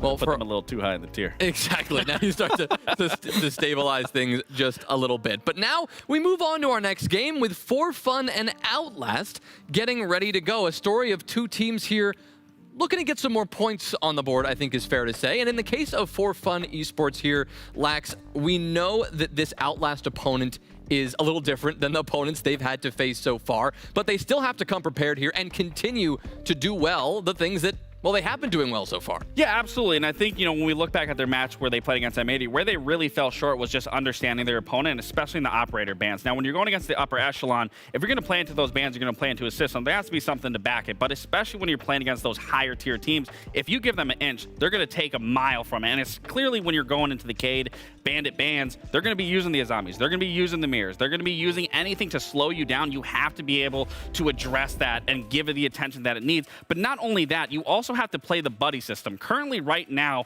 For Fun Esports is the lowest rated team on trades. And when even you're extending that further and being the lowest rated team, it's also the 9th lowest rated on defense, which arguably meant that should be the easier side to play trades. You know where your teammate is. You know how you can play a trade. You know the setup. And for whatever reason, they just cannot manage to understand how they can play these trades. Yeah, I'm wondering what the comms are like, because you and I both know, like, it always just comes down to your communication. It's just fundamentals of defense. How are we not just going to just buddy up, like you're saying, get next to each other, trade out all these rounds? And as far as the operator bans, I do agree with you with that Cade Bandit ban. I think it was on Fortress as well, which we get to see. Look at Space Station, right? Like, they were able to get rid of the clash, and they got rid of the smoke, which I think was a little bit better, right? Those interior operators that enable more of that, the gameplay out of the shields, or absolutely anything that they want to kind of use to get into the building. So I fully agree with you. I think For Fun definitely should take a look at that, but maybe we're going to get a different map, so it won't matter.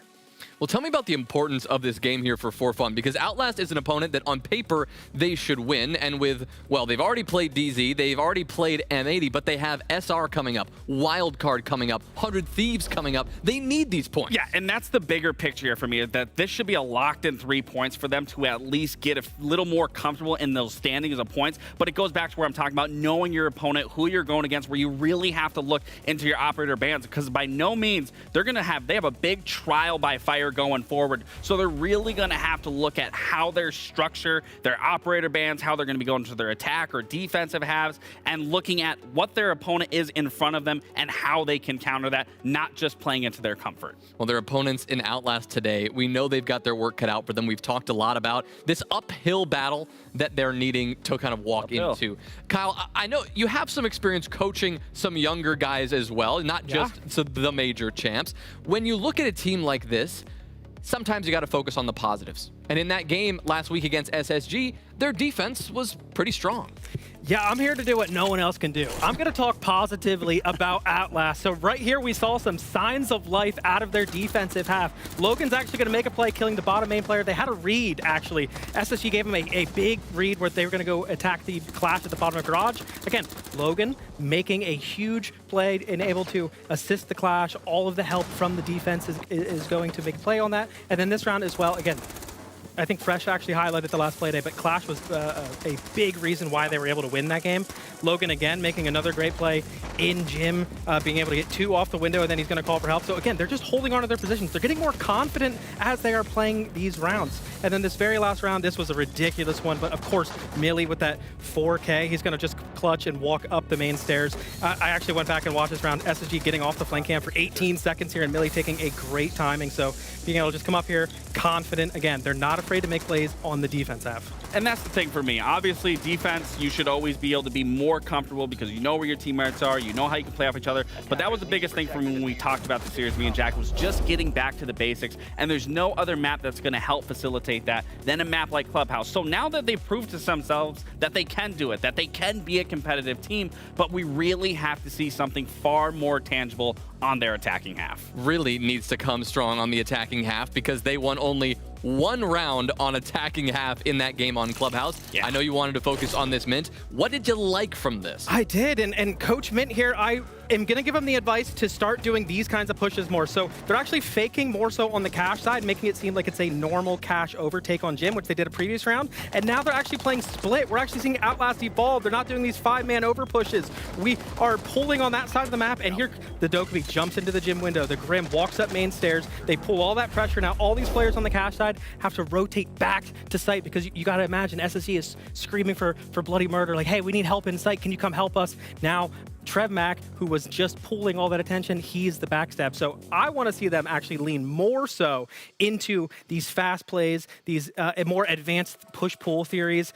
We even saw another round right after that one, or it was an overtime round where they had a fast blitz play into bar to kill the bar player, and then they were going to basically float or momentum into site. And that is the stuff I want to see from them because it's going to make these rounds more scrappy, which is what I'm going to think is more obtainable for them to win. If they're trying to play default, no offense to anyone on that roster, but you're trying to play default against veterans in T1, and you're just going to get outgunned. Yeah. Well, you go to a map like Clubhouse and you are you're allowed to play those defaults.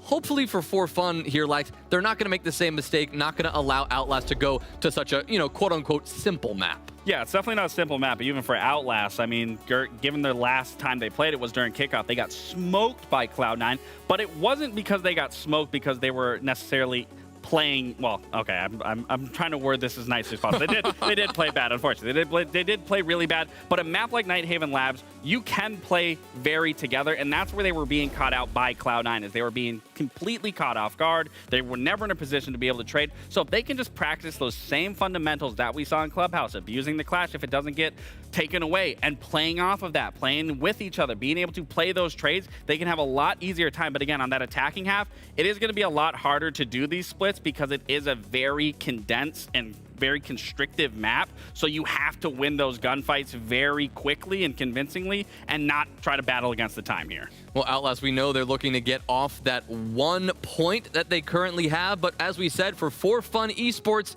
feels like a must-win if they want to work their way towards the top half of the standings. Parker and Jesse, over to you. Well, thank you very, very much. Yeah, I mean, again, these are teams where they come in towards the bottom. We've seen a lot of bottom teams to start today, so the Titans will be playing later. But when you look at the potential of these teams is the way to put it nicely, Jesse. Yeah. This is a much-win game. Not must-win, but a much-win game for Fun, where it would be a much-needed victory for them. But Outlast surprised us last week in their matchup against Space Station. Do you expect a repeat performance for Outlast, or do you think Fun have watched that game and said, no, we're not committing those same mistakes? I think Outlast played better in week 1 than Space Station did. That's not to say anything about how Space Station played in that last game. They've really improved since the first week of play, but there's no doubt Fun will be a harder opponent for Outlast today than what we saw on the final play day of week number 1. That said, this is a rematch of the Challenger League Finals. Parker, these are the two teams that came in from Tier 2. They've got experience playing against each other down in those lower leagues, okay? They both come into this league with low expectations, but high hopes. Fun, while they've definitely provided a better level of gameplay than what we've seen from Outlast over the last couple of months, they also have not been a top dog in the scene. So when you look at the winnable games for Outlast, when you look at the matches where you want to see that improvement, this is going to be one where it really does step up to the plate, where you really want to start seeing some of those changes come through. Operator bans, again, focus on the wall with the electricity operators getting removed. I think is a very common strat to see being removed here from the players on Fun and Outlast. So not a huge surprise to see coming out there. And I'm expecting a good game between these two teams. The man that was very briefly on your screen, Packer, is the highest rated player in this entire lobby, and he's 27th. Of 50. Volspor is not that far behind, but after that, it's quite an absurd drop-off where all of Outlast and 3 of these Fun players are 40th or worse. That means that 8 players in this lobby make up 8 of those 10 worst rated players in North America. It has been a really grim stage so far for both of these squads. Outlast's highest rated player is Millie, currently sitting at 16 kills and 25 deaths. And he's in 44th of 50, and he's their best rated player. So, and keep in mind, that's with the SSG game going deep into OT. So really tough go of it for Outlast in particular. They had a rough kickoff. They've made some small improvements, but when everybody's made improvements, you need to leap over some of those teams. They will get to start an attack, and they'll have to deal with no Ying and no Grim, so they brought a lot of other tools at their disposal. Yeah, and starting on the attack is the biggest red flag for Outlast in this game, Parker. They won just a single attacking round last week through 3 games. They went 1-14 on their offense back in the first week of Stage 1. So for fun, the goal here is simple. It's rack up the round count here in this first half so that you can get yourself a massive advantage to close things out then when you move on to the attacking side yourself. You talked about Millie's on the Thermite here, getting the wall open in front of us. He's actually their worst rated player on offense. So you're right, overall he's their best player, but all of his stats have really been coming from his defense play. So he has been struggling on this side of the map as well.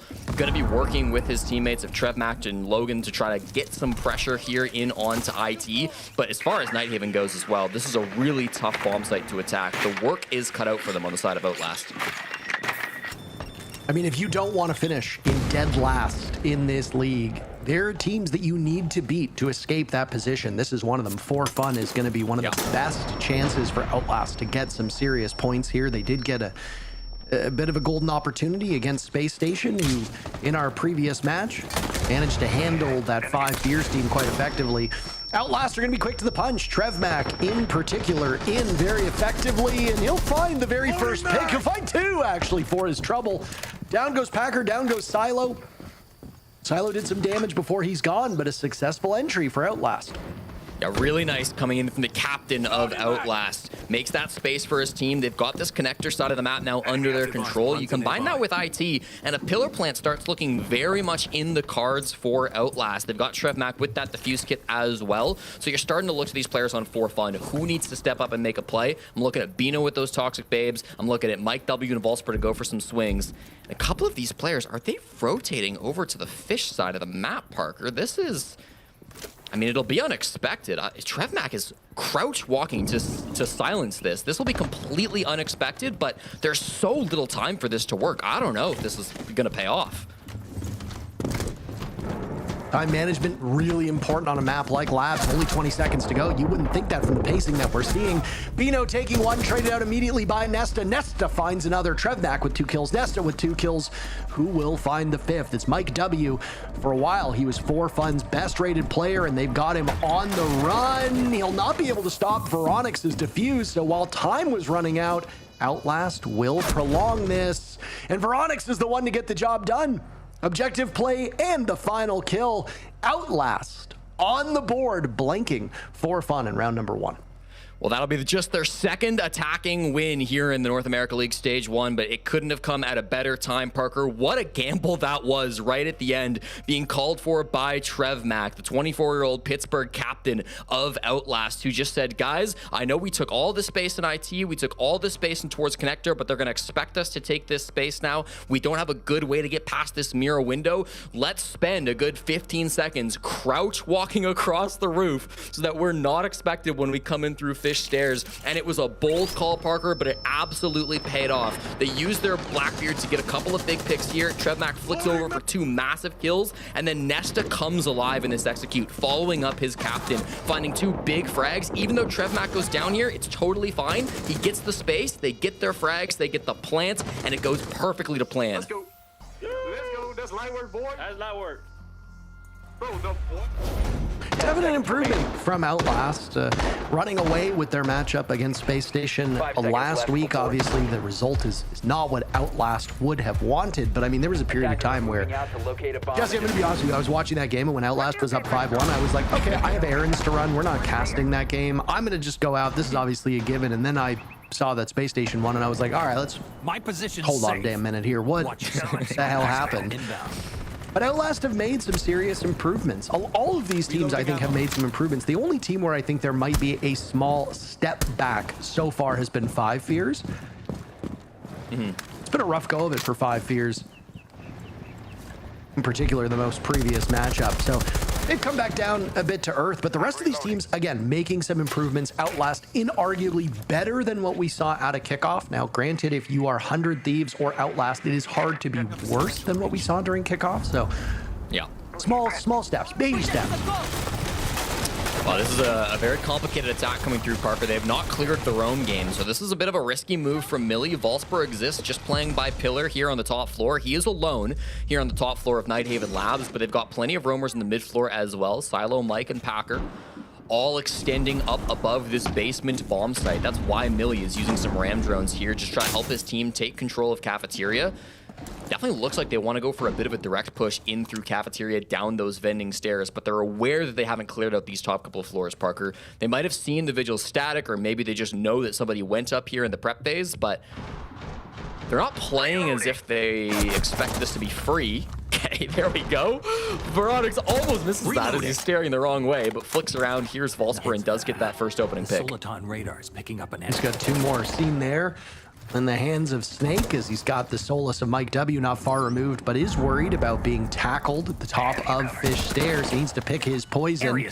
I mean, it's still poison. He might die either way, but the hope is that you can bring somebody down with you. And Mike W collecting his first kill. He was unsuccessful in the previous round to do anything when left in a clutch or kick scenario. He's isolated by Millie. Really good job by OL to shepherd these remaining players of For Fun right into their waiting arms. And now Outlast will have a numbers advantage for the final minute here as we hit the 45-second mark remaining. Objective play was good for Outlast in the previous round. Can Trevmac and Co pull it off yet again?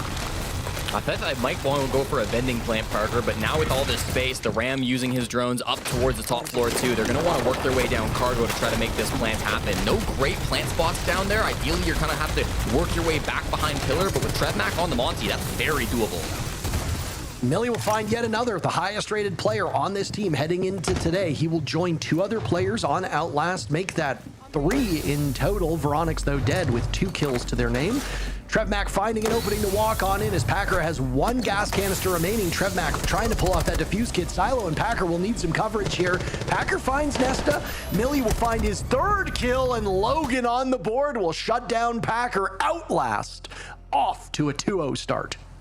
It's a beautiful little push coming out from the underdogs, Parker. Nobody really gave them credit, but they're able to find those picks on the roam game. They give themselves that man advantage, and then really nice with that plant spot from Trevmac. Once again, doesn't go for the pillar plant, knows those toxic babes will down him, so they just plant in the smoke, trusting the teammates to cover. Millie stepping up for a massive 3K. I want to reiterate, this guy was not really popping off on the offensive side last week. Went 4-14 through the last 3 games when you isolate his stats just towards the attack. The fact that he has come alive over these last couple of rounds, but particularly in round 2, makes a big difference.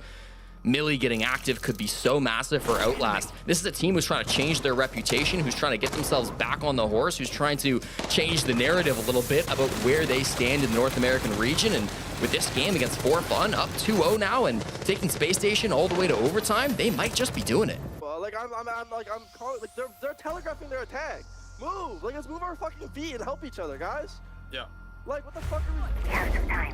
There's a lot of frustration through 2 rounds, but I mean, if you're For Fun, you're definitely looking at Outlast as almost a bye week. If you exclude that Space Station matchup that Outlast led until the very time that they didn't, ultimately did lose it to Space Station, Outlast only had a single round victory in their other 2 games. Jesse, that is just frankly not good enough. They started off the season with 4 Fears demolishing them 7-1 and then got 7-0'd by Dark Zero the next week. So a really rough 1-2 punch for Outlast before they turned on the Jets against SSG.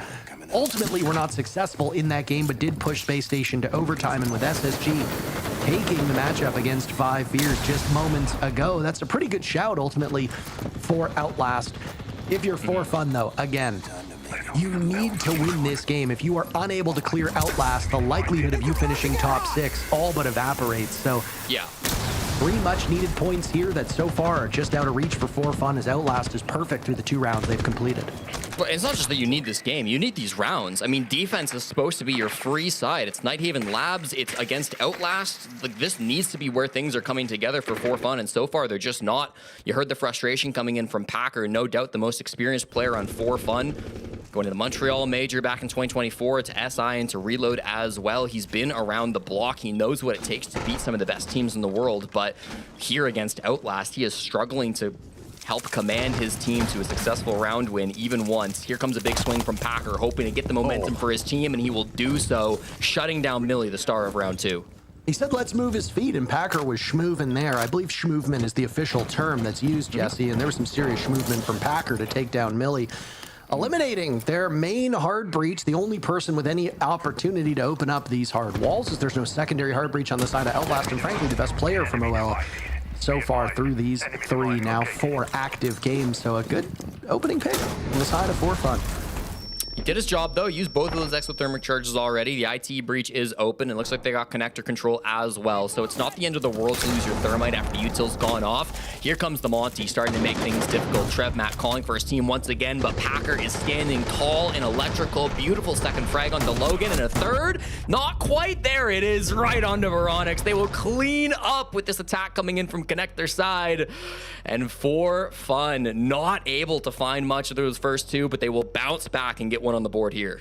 Mike W and Packer really putting in a great body of work to finally get on the board and throw off Outlast. Maybe it just needed a bit of a pep talk from the leader on the side of For Fun. One of the 2 leaders, I should say, because it's not just the Packer show. Bino is there to help out this team as well. And, you know, Bino is often seen as the main experienced leader on this team, though both he and Packer do bring some pretty decent experience in strats to this team. It really did start right here. Packer finding an opportunity and just going either undroned or being unaware of his position. He probably should have done more against that Nomad. He gets sold a little bit by the shotgun, but ultimately things work out very well, and that needs to be a confidence-inspiring round for For Fun. If you just look at the facial expressions on the players, none of them particularly happy, but certainly in a better place after that victory. Well, we've got a game on our hands one way or another, Parker, and despite most teams really heavily focusing on the hard breach bans, For Fun chose not to go that direction in their first set of bans. They kind of right the course a little bit. They right the ship to ban out that ace here after the first 3 rounds. That was played by Logger back in round number 2, so we've seen a little bit of play from Outlast on that ace. They will respond with the Miraban, which has been played every single round by someone on For Fun. So nice to see that starting to get removed. Now we finally see the tertiary bomb site. Round 3, they went back up to that top floor. So it's the first time that we're going to see this mid-floor come out from For Fun. They brought a relatively trap-focused lineup here. Packer on the Thorn. You've got Bino with the smoke to slow things down. Silo as well on the Goyo. Trying to play aggressively here on this top floor alongside Volsberg.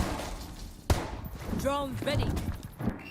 A good extension now as For Fun looks to buckle in, knuckle down, and deal with the aggression from Outlast. That was simply too much to contain through those first 2 rounds. Worth noting that For Fun has taken the 3rd round. I know it doesn't exactly correlate to a tertiary site the way that we're used to seeing with these rotations. That's because For Fun hadn't won anywhere before, but I mean, usually you're gonna lose 2 rounds on either side, right? So if For Fun can only win the 3rd and 6th round, that puts them in terrible shape, especially what you said, defense on Nighthaven Labs. I will say there is a little quirk right now where almost every single map is attacker sided through the NAL, but there is a lot of maps that have very few sample sizes, so hard to really base it off of that. Still something that we've been trying to keep track of because we do feel like the meta is shifting more towards the attackers with all this information.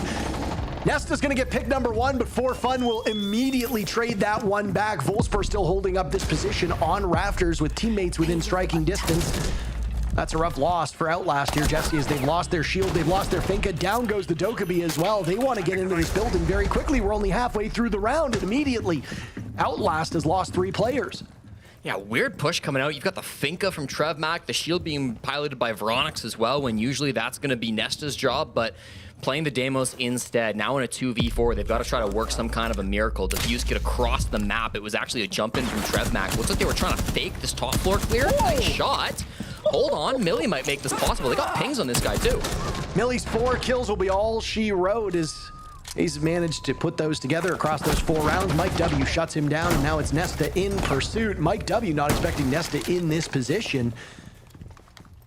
Nesta still here, still with 1 death mark in back pocket. It'll be used to try to track down Bino and Packer. The intended target is Bino. So if you've got Packer on the run, isolate the smoke, do some serious damage. You have to be worried about those traps strewn about. Deathmark will finally finish off, and it's an SAS shotgun duel that Bino wins. For fun, have tied the game. Nice try by Nesta, the Quebecois cheese player on Outlast, but it's not quite good enough at the end there. That push really getting off to the wrong start as they were trying to separate themselves on different parts of the map. We were watching all the chaos occur up on that top floor as a lot of those players were trying to take that space. Of course, Veronix and the Blitz just trying to jump in through rafters there and make some chaos happen. It was kind of a crazy strat to just send TrevMax seemingly all by himself into the bomb site while his team applied pressure up on this top floor. 3 players here from Outlast all fighting in towards Fish Stairs, but their captain is dying in sight. A bit disconnected, trying to cause chaos and be a little bit less telegraphed than how they have been in the past, but not good enough in round 4.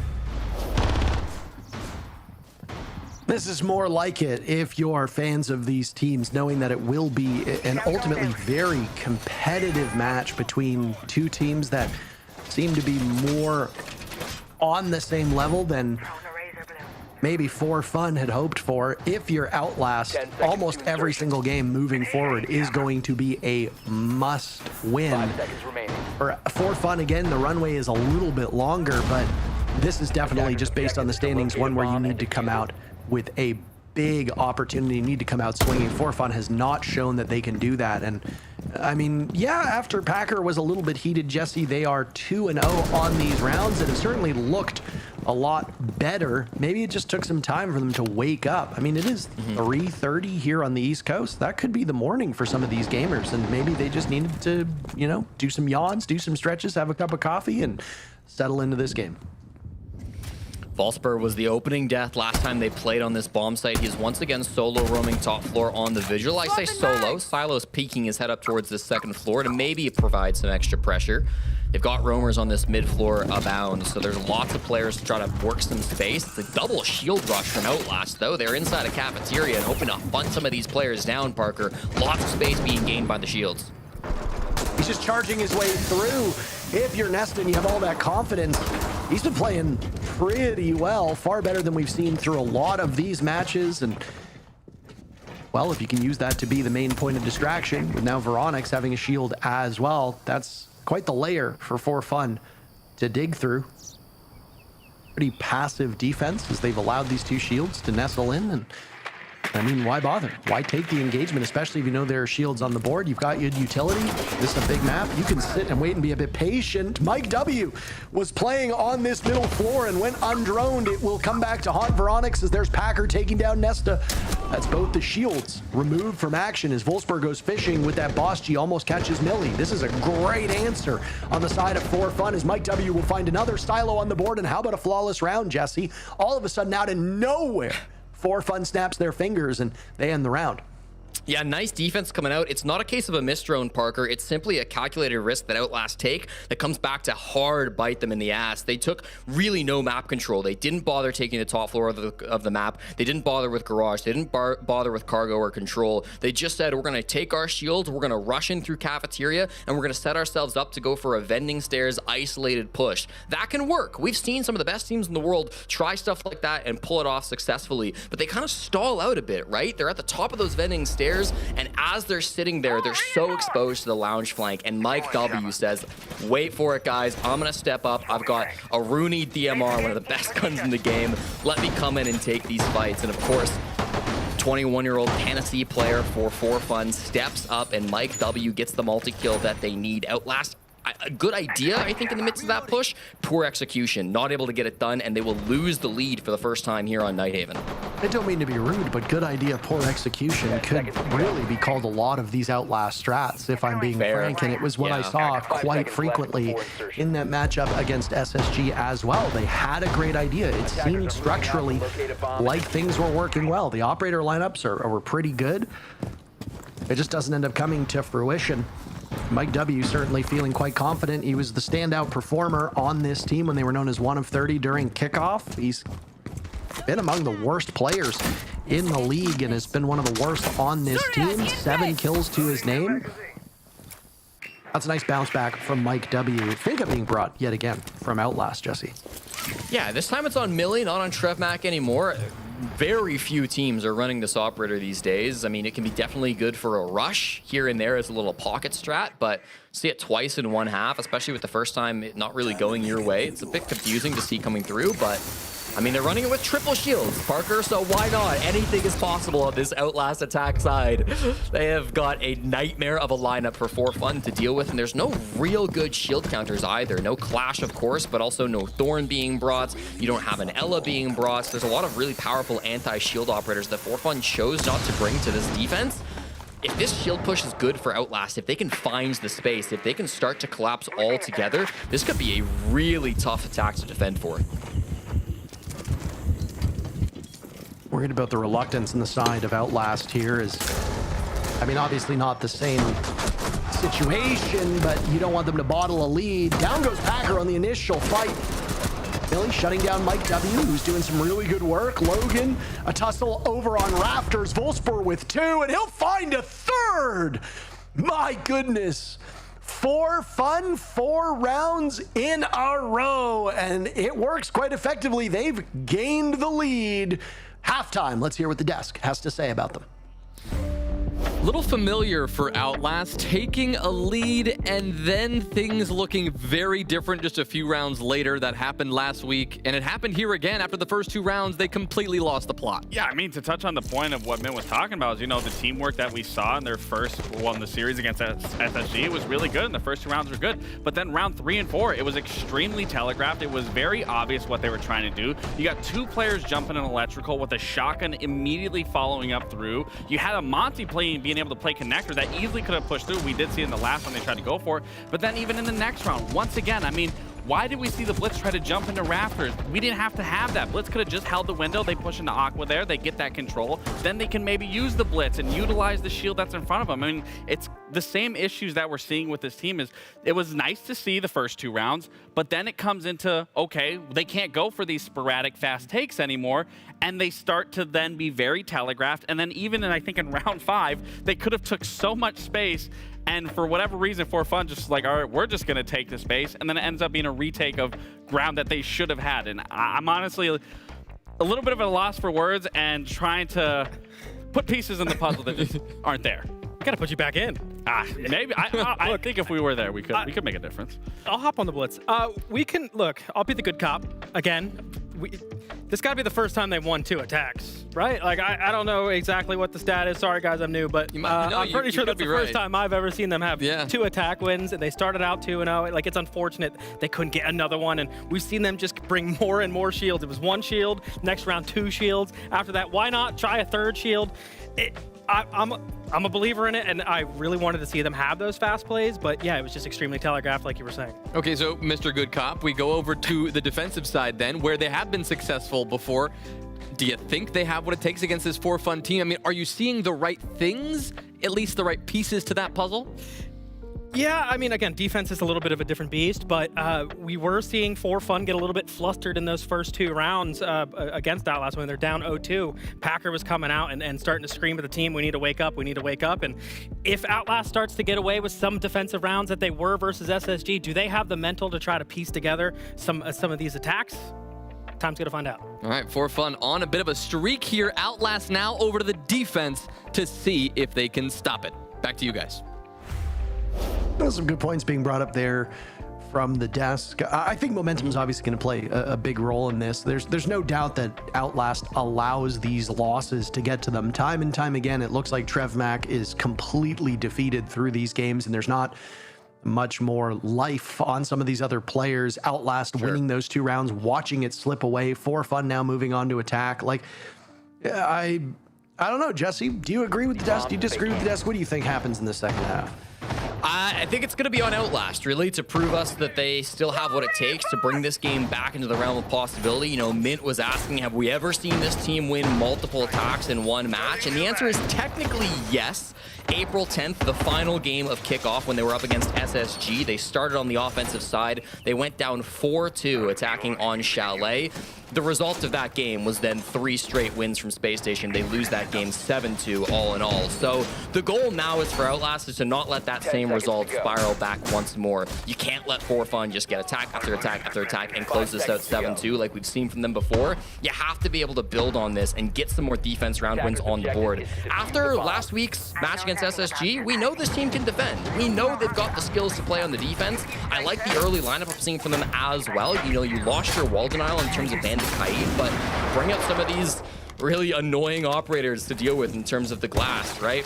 Nesta bringing back this Mira. We see Veronix running the Clash, which has so often been pioneered in a sense by Canadian over these last couple of months on this bomb site too. So a couple of powerful operators to lock things down. This is still a favorable bomb site for defenders as well, but you have to keep the mental up so that you can win these sites that you're supposed to win. Oh, Nesta. Oh my goodness. Mike W. Definitely studying at that university because the man's a monster. Look at this. Immediately goes down. A great shot as that black mirror collapses, and immediately For Fun has a giant sense of relief wash over them with 2 minutes to go. Yeah, so much time to work with after that pick. Just a nasty shot from Mike W. Gets them on the board. He's now one away from double digits. Nobody else in this lobby, frankly, even close. So he has been really taking over this game the last 4 rounds. What else can they find? He's got the defuse kit in his hand. Usually that's Bino's job to get the plant on the ground, but they've of course got different options for how they want to make this execute happen. The Clash is going to be a bit of an issue for them. They see it now with Veronix extending into connector with that. Can place it down and start to provide a little bit more pressure, but I don't mind this space even still, Parker. They've got good pressure inside of connector. They can start working electrical with these Candelas. Bino tosses the first, just hoping for a swing. Nobody's in there at the moment, so he's not going to find much, but this space is free for the taking. Once the Toxic Babes run out, once the fire grenades run out, this will be some really nice push pressure coming out from For Fun. Mike W with another milli on the board, shuts down Mike, immediately fried by Volspert to his side, and now Trev Mack will attempt to pick up the pieces, but Bino says no thanks. Outlast plummeting towards the earth, no parachute, nothing slowing them down at this point in time. For Fun, 5 in a row.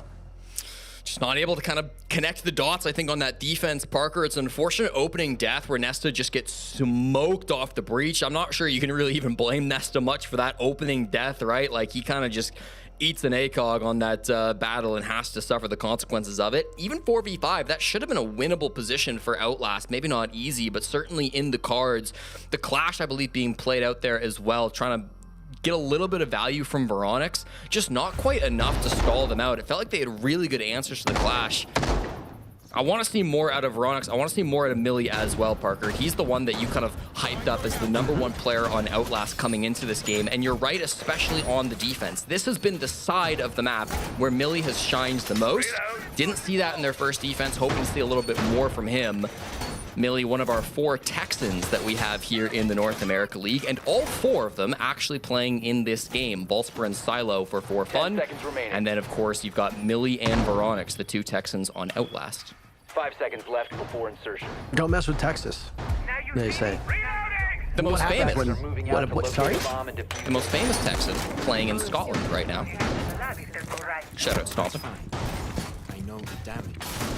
I was gonna say, my brain for a second there didn't know you were talking about Rainbow Six. I was like, most famous Texan in the world is in Scotland? Am I missing something? Stompin', yes. Is that controversial? I don't think so. No, I mean, probably the most famous Texan in Rainbow Six. I was just thinking like... And the world. Put some respect on the King's name, please. I feel like there's people from Texas that are maybe... Name one. Name one. Setting up a breaching sequence. No. Exactly, that's what I thought. That's not how you win an argument.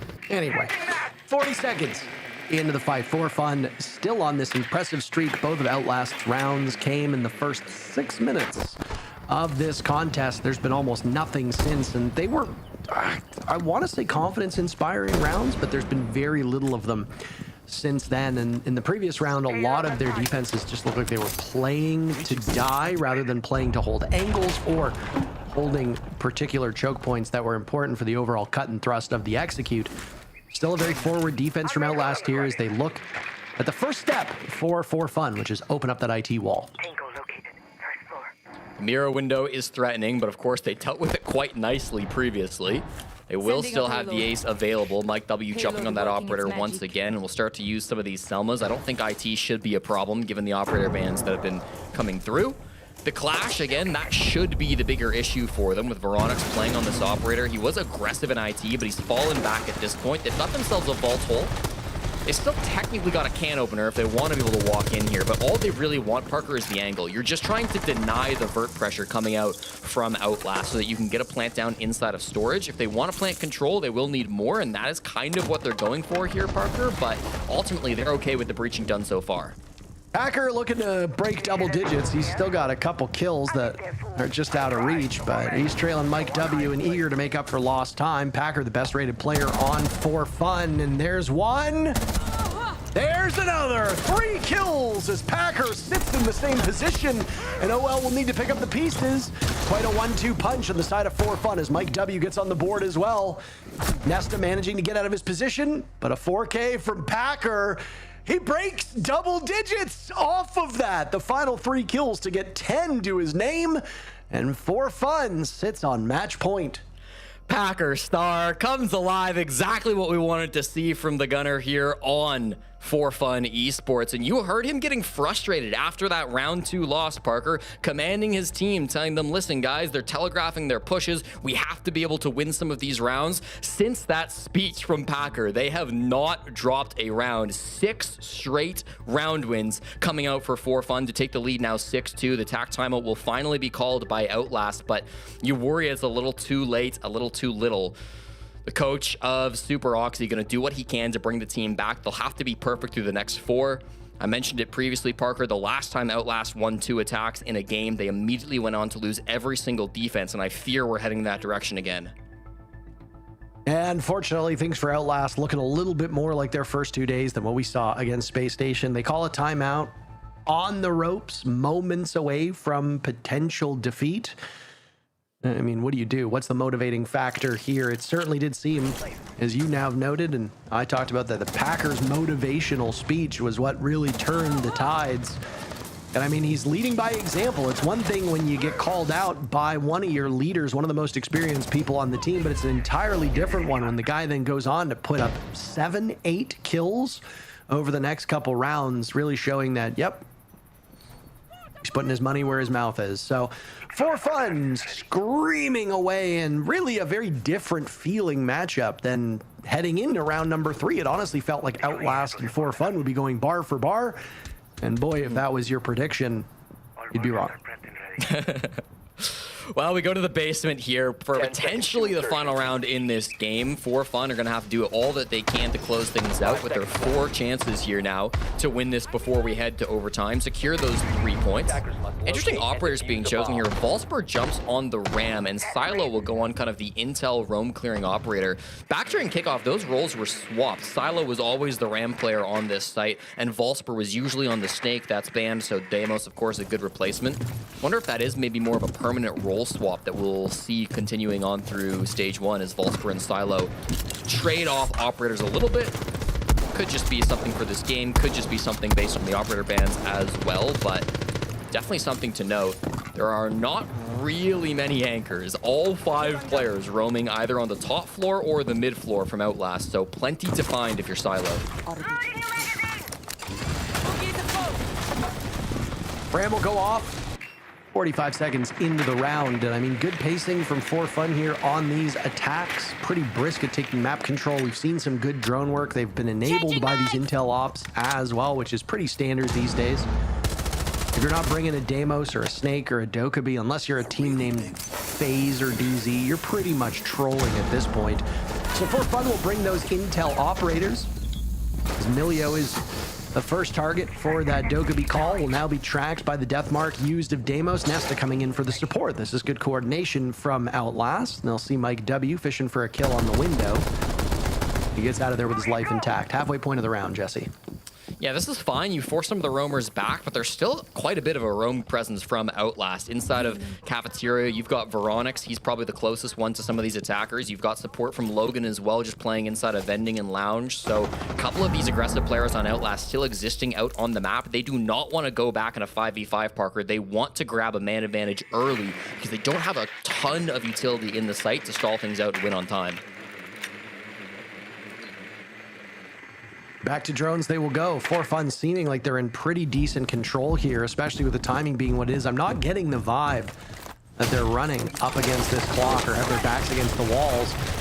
And obviously doesn't bode well for Outlast, but I do like the utility on the side of Outlast. If you do struggle with the time and you fail to manage the clock effectively, Outlast has plenty of tools that are both active and passive to do some serious damage. And now there's a retake from above. Veronic's very active. Bino's been downed. There goes the Thorn. So Millie's found. Reloading. And suddenly the two offsite players walking right into the waiting arms of For Fun. And Volsper's found a second for his troubles.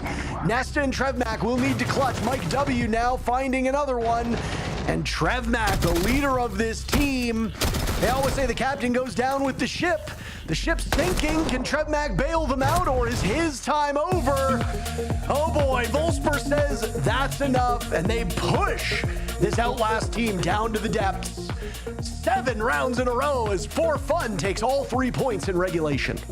They had us in the first 2 rounds, Parker, I'm not gonna lie, but reality comes right back down to earth. For Fun Esports, what a dominant turn after those first 2 round losses. Packer with an impassioned speech, and it just does not rock after that moment. A huge win for Fun, and a necessary one here in the NAL. Reloading. Cover me.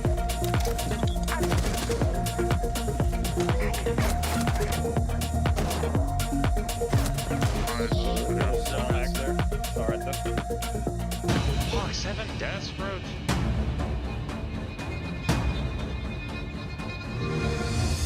Pick up the pace. Ain't no time to waste. Hey, give me the code.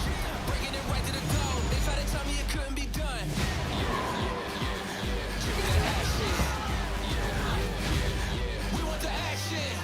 Lights, camera. Give me the action. We want the action.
If you blinked and missed it, I don't blame you. That one was over in a flash. Once For Fun got going, they took 7 rounds in a row to close this one out against Outlast in regulation. We've got Mike W ready to go, standing by for us after the win, and a great individual performance from him. Mike, congrats on the win. This one was a good one and a swift one after those first 2 rounds, but can you talk to me about the pivot between that second round and the third? We saw Packer get agitated. We saw him, definitely bringing some heat in the comms. What changed between that moment and the rest of the game when you just went for the sweep? I think I'm definitely Packer yelling there, like you mentioned. You got everybody, to understand we need to play to not be scared, right? Which we know we're not scared, but it's also we're looking to play discipline and not give them a way into the game, because they're not a good team, so it's like, why would we give them that opportunity? But we did it to a degree where it just hurt us more than anything. Well, congrats to you, Mr. Mike Dub. And something I want to know is, I love watching you guys play. You guys seem to play with a ton of confidence, despite being a lot of younger players and rookies. And I just want to know, from you, where does that confidence kind of come from? Because you guys are not afraid to play some of the top teams. Obviously today was Outlast, but you're not afraid to make plays, go for solo plays. We've seen Packer a couple times even just sneaking up the breach, just peeking out. Not afraid to go for any 50-50s. So where does that confidence kind of come from? I think it definitely, it starts at the leadership, right, with Bino and with Packer, and I think they're both great leaders, and they never show a lack of confidence or any sense of fear, and I think that kind of rubs off on everyone else. I also, for me personally, I can say that I play with confidence because I know I can hang. I've known for a while that I can hang. Since SI 25 quals, I for sure knew I could hang. I've thought since before that, but it's just confidence, because we know what we're capable of, and we know that playing scared's only going to hurt us. It's going to hurt us more than if we were to play overly confident, and we know that's what teams don't expect out of us, is the most confidence. Well, Mike, you were clearly hanging on the rim here, dunking on all of Outlast this series. 12 and 7, great performance from you. I kind of want to navigate and pick your brain is, what have been the biggest obstacles for you coming into the league, and obviously going from kickoff, coming into now, and just all the hurdles you've gone through and the team has gone through to kind of persevere into today and make sure that you guys are going to be in tip-top by the end of this group stage? I think the biggest hurdle as a team has just been figuring out our identity and how we want to play. We have had the issue of where we have too many ideas, we have too many voices, too many people, with Bino and then Packer being also a big voice on top of Bino, and then me also being a voice, and then our coach as well. So strategically, there's a lot of voices. We want to really refine our identity and make sure we kind of stick to one idea, even if that idea is, comes from, the collective idea. But I think that's been the biggest thing, is really just refining our team identity. For me individually, I think after kickoff, between kickoff and stage 1, for me, it was just ego got in the way a lot and got in the way of our practice sometimes. And I think that hurt the team in practice. But I think we've worked through that. The guys have been great about that. They've given me a lot of grace. So I think things are looking up. Love to hear it. Yeah, well, appreciate your time as always, Mike W. Congratulations on the win. A big 3 points going forward into the rest of stage 1. Thanks, man. Thank you. Well, Mike W., one of 2 players here who had very impressive individual performances. It was both him and Packer leading the way for Fun Esports. It really was that turnaround. From that second round to the third, they then proceed to win 7 rounds in a row, and they were a huge part of it. Yeah, I think with what he mentioned of obviously Packer being the veteran, being able to take into that leadership and then have it be showcased of, learning from what he's saying, being able to speak into it, being able to play off of that clearly speaks into it. But even Mike W, I mean, I think him as a player, he's obviously developing extremely well into the player that he is now. I really like the structure that he brings to this team. He's a very integral piece for this team. He locks down positions. He plays those supportive roles extremely well, and then able to top the charts. I mean, that really is the cherry on top. When your supportive player is putting up the numbers that he is, and then you have the follow-up from Packer that's going to be the more aggressive, more getting in your face. I mean, we saw him time and time again, Packer peaking angles that me and you were like, I would never peak that in a game, given those are highly contested areas. I mean, clear distinction as why For Fun Esports found success today. Yeah, 11-3. Didn't realize Packer, I mean, doing that well, but it makes a ton of sense, especially with the operators that were left up, just kind of having their way. And maybe I overglazed Outlast just a little bit, because ever since they got those 2 attacking rounds, they got absolutely nothing on defense. And I think a big part of that was the information operators, again, being left up. I mean, I think the Snake was taken off the board, but they were still abusing the Deimos. They were still abusing the Dokkaebi and just walking around the map and having their way. And Outlast, I think at the last round, it was even the worst. They had the win condition in hand, the clash on cargo stairs, time's ticking. There's no utility for Fun Esports to kind of win the round. And what do? They went for a flank play and just kind of tossed it in the trash. So I think that's what worried me. When you talked about in the beginning is, you said you wanted them to get aggressive. You want to see these attacks be electric. And that's great in theory in the beginning, as me and to catch a team off guard. But once you run out of those ideas, once you can't go for those aggressive takes, is exactly what it turns into. It just ends up turning into mush. You're very telegraphed. Everyone understands what you're trying to go for, and then the round just falls apart. And if anything, it just snowballs into worse. And we just saw 7 rounds back to back for the side for Fun. Yeah, we knew it would be an uphill climb here for Outlast. It often is for them. Back at the 7 too. Yeah, but they just could not make it work. But on the other side now, we move on to 100 Thieves and Shopify Rebellion. I guess an uphill battle here for 100 Thieves. They've got to take on one of the 3 undefeated teams that we have here right now in Stage 1. And Lax, this is no small task, because SR have been looking unbelievable coming off of SLC.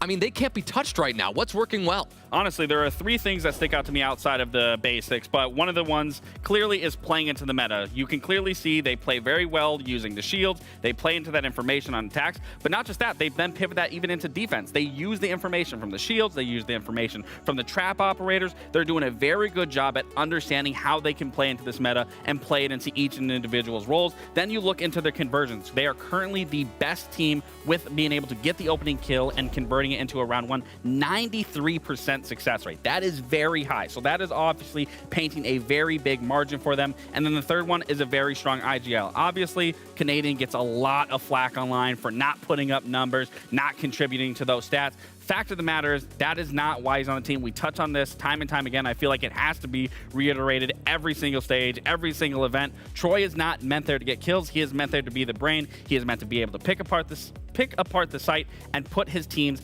and get them to be able to have success, and is continuing to do so clearly. Yeah, he's an enabler. I mean, that's exactly what he is, and that's the best way to put it. Yeah, he's setting up Ambi and Spoit to kind of get all the frags, and I think a lot of people don't understand what a support player does, but that's neither here or there. I think the greatest point you touched on was the meta. I think in North America, you can maybe say Dark Zero, but definitely Shopify or Rebellion, is S tier in using the information ops, which is the meta, right? The Dokkaebi, the Deimos, the Solid Snake. The Solid Snake also, I mean, I think with that win rate was like over a 60% with Ambi. I mean, the F2 in Ambi's hands, I think is a big reason also why he's frying everybody right now. And then you have Troy on the Montane. Like, they just have so much information available. And when they used to lose rounds, it was before the information operators were kind of out. They were using a lot of utility operators, Grim, Capitao, and frequently you would see them getting powered in the mid rounds and the late rounds, and that is how they would lose because their attacks were telegraphed. But now with these new operators in their hands, with the Snake, with the Dokkaebi, with the Deimos, it makes it extremely hard to power them in that mid to late round, and I think it's a big reason why they're having such success on attack. Well, Kyle, you mentioned the man that we've been spending so much time talking about over the last few weeks, and that is Ambi. Part of this SR trio of death going into anybody walking into them faces Ambi, faces Spoit, faces Surf, and they just have no recourse. Yeah, I mean, we're talking about the 3 SR's keys to their success. We got to talk about the 3 pieces of the puzzle, and it clearly one has to be Ambi. He's the 3rd highest rated player here, and he was a walking highlight reel in SLC. He is going to be the one that is the biggest spearhead, getting in the face, taking these opening engagements, and getting multi-frags, which then inevitably makes the mid to late round very easy. Then we pivot over to Spoit. I mean, we obviously know Spoit got a lot of flack throughout the regular stage. Fox even highlighted highlighted, it really wasn't that bad what people were making it out to be. Obviously, from SR's standpoint, the team wasn't playing to their strengths, but Spoit was still doing well, and he's doing even better than what we were seeing in SLC. He's keeping on pace to be able to be that player that we all know and love, and even what he brings to this team is the flexibility for me that Spoit can play any given role at any given time, alleviating some pressure from one of the other players to allow them to find success, but he's also finding success. Then the linchpin for me for this team that I've highlighted time and time again has to be Surf. I mean, this is all reliable in a sense that Surf can really lock down areas, especially in those mid to late rounds. It doesn't matter. He can be the X factor in clutch situations. It's nice to be able to have that, and also just being a former player, when your front line can be very strong and your mid game can be very strong, there is nothing better than having a very strong back line. And Surf, like I said, is that linchpin where you can always rely on him if you have a nice, successful early to mid part that you can just know Surf is still alive, he's still on the board, and he can make nothing out of something. It's almost like they have the best player at every single slot. You can make something out of nothing. I just completely... Sorry. But it's almost like they literally have the best player in each role, which is typically what Troy Canadian teams normally have. And Surf finally getting his flowers. I mean, he's been consistent for a while now, but Spoit, all I think Spoit was, I think we all know how mechanically gifted Spoit is. I think it's literally just confidence, right? He finally found his confidence again at Salt Lake City. Maybe all it took was the haters to kind of get on him motivate him a little bit, whatever it may be, but he found his confidence. Him and Ambi have been super confident. I don't really know if roles have been changed.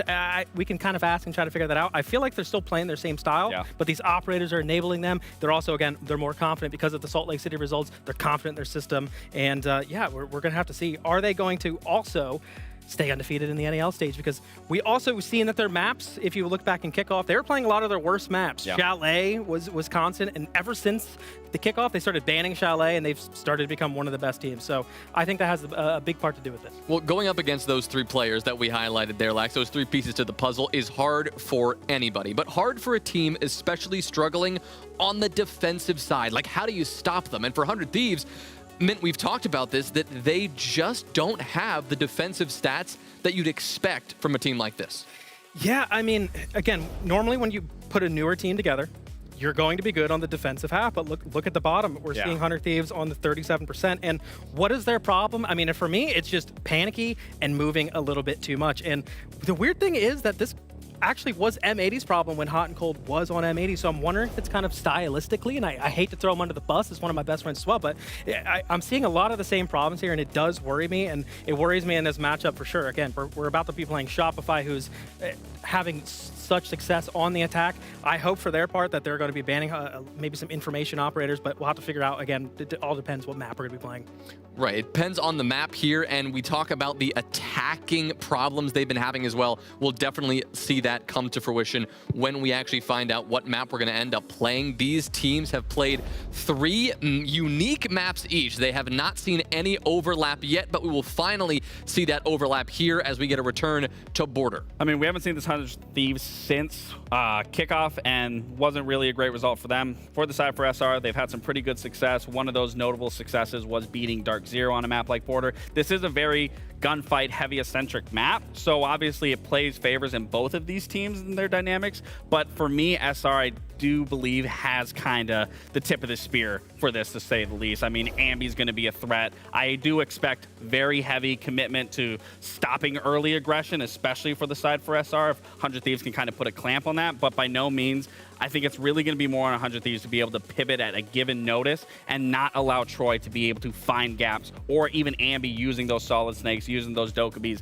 and then really just taking apart in those mid to late rounds. Yeah, this is the perfect map where I'm really hoping they get rid of that solid snake, like you were just saying right there. Maybe it gives so much information because it's a tiny map. It does. It's such a tiny map, and it's so good outside break. I do think this is actually a good map pick for 100 Thieves. I'm pretty confident on this. I can see Spirits taking East Stairs with shields. I can see them working step by step, which has been really good for them. They've been very good in the man advantages, but they need to be able to close those man advantages out and actually end these rounds. Are they beating SR right now then? I'm not saying that. Maybe I almost. I will say SR was the one team that exposed DZ and their shield, so maybe there's a little bit of mind game with Spirits going into this matchup. Okay, we'll find out. Shopify Rebellion looking to stay undefeated. Their next challenger, 100 Thieves. 100 Thieves are inarguably improving, Jesse, and Shopify Rebellion have improved a ton. But we've got a bit of a stylistic matchup here that is going to tell us very quickly where this matchup is going, and that's conversion rates. The desk did touch on it a little bit. SR, the best team at converting those opening picks. 100 Thieves, Jesse, not the best team at doing so. Yeah, certainly not. Laxi had a great graph there. 93, 94% conversion for Shopify Rebellion through the first week here of stage 1. 100 Thieves, just 55%. That is number 1 and number 10, the best and the worst in the league. So Mint was right at the end there. You know, 100 Thieves are very good at getting that opening pick, getting that early advantage, but they have to be better at closing it out. They have to play with advantages a little bit cleaner than what we saw from them back in the first week. The second and only other stat, which Shopify Rebellion are the best at in the league, is defense win rate, 71%. They highlighted on the desk. That's another one where 100 Thieves have been a little bit behind the curve. Their defenses just have not been looking too sharp. And with them starting on the defense side in particular here on Border, they're going to be really facing some tough competition. The desk was looking for a snake ban. We do get it. We'll pair it with a Ying, leaving the Monty wide open for Canadian. Providing the Canadian wants to play that. I mean, he doesn't admittedly play Monty on every single map and on every single site. He does on this map, though. Yes, of course. You might have noticed things are a little different for Richie. Right there on your screen a moment ago, Rexon is in Toronto playing at the Shopify offices, so he, Spoit, and Canadian will all be playing within, I think, arm's reach of each other. Admittedly, my knowledge of the Shopify office is not the best. 100 Thieves obviously spread out all over, playing from their various places. I think Gomez and Spirits live together, if memory serves correctly, but the rest of them are on their own. I could be wrong. Maybe Spirits is with Hot and Cold. I honestly can't remember. But either way, it'll be it's nice to see these teams embracing team houses and playing nearby yet again. In our later matchup, Wild Card, they all play out of the same location, and so do M80. M80 now playing out of Windsor, if memory serves correctly. Because I have to imagine it's a visa thing for Savage. But either way, we'll see if it changes anything with Rebellion, as this will be the first match, memory serves correctly, that Richie will not be playing at home. So Rexon will be playing on a completely different setup. And immediately, SR will be tasked with attacking on Border. A very active defense from Gomez over in Breaker. Great drone here. Spoit on his signature Nomad. He loves this operator on Border. Will start to apply pressure onto the security player. It's going to be Adam with the DMR on Two-Brow playing this position. He will have quite the task playing aggressive on this position. He'll hear the air jab, Adam will. So goes for his one and only run out of the door this time around with that air jab there. He can't really do much else. On the tube, maybe could go for some shenanigans with the freeze, but even still, it's going to be awkward clearing that side of the map, so Canadian starts to make his push in through east. Let's Mob Mine tossed out by Gomez, expecting to knock Canadian shield off, and no, he just gets out of the way as that gas canister lands directly in front of him. The two oldest players in the league, and I think you could pretty commonly say here the two best IGLs in NA history will collide. Surf finds Spirits as he'd flushed him out of that position down in lobby, playing just below the stairs. That'll free things up for Canadian, or so he assumes, as we can see a silhouette not too far down. There goes Kaysen, Surf finding yet another. Surf was highlighted by the desk before we got into this matchup, and he's immediately showing his prowess. They're fighting tooth and nail for the space, Parker. They've already lost 2 bodies, and they're willing to lose more. Hot and Cold aggressive. Gomez as well. He's the first to fall out of those two. Leaves just Adam and Hot and Cold left alive in the 2v5. An impossible situation. The Nitro goes out in desperation, but it misses. Nice shot onto Ambi. 2v4, maybe winnable. Adam worried about the other side of the map. He'll have to do it all now as Surf manages to take out Canadian. That's not exactly what you want to see. Might this have given an opening for Adam? They'll bring Hot and Cold back from the dead. He was bleeding out, but down does not mean out. And now a 2v3 for 100 Thieves, both of them on very low HP. So hard to imagine them winning it, but I mean, they're starting to put this together, and Adam can quarterback such a long-range engagement. 30 seconds remain. Rexon and Spoit, the last two standing for SR, neither with a kill at this point in time. Soto canister goes down. Hatches opened up, so a drop can come in. 400 Thieves. Still time for Shopify Rebellion to get on the drones. Bomb site largely clear. They just need to deal with Adam all the way back inside of Armory. Spoit's looking for the cross, but Adam is tucked in, locked in. Hot and Cold can ascend the stairs to help whenever he wants. It's a very advantageous angle for Adam, but he loses it to Rexon, and Spoit will take care of what remained of Hot and Cold. A very winnable round that almost slipped through their fingers.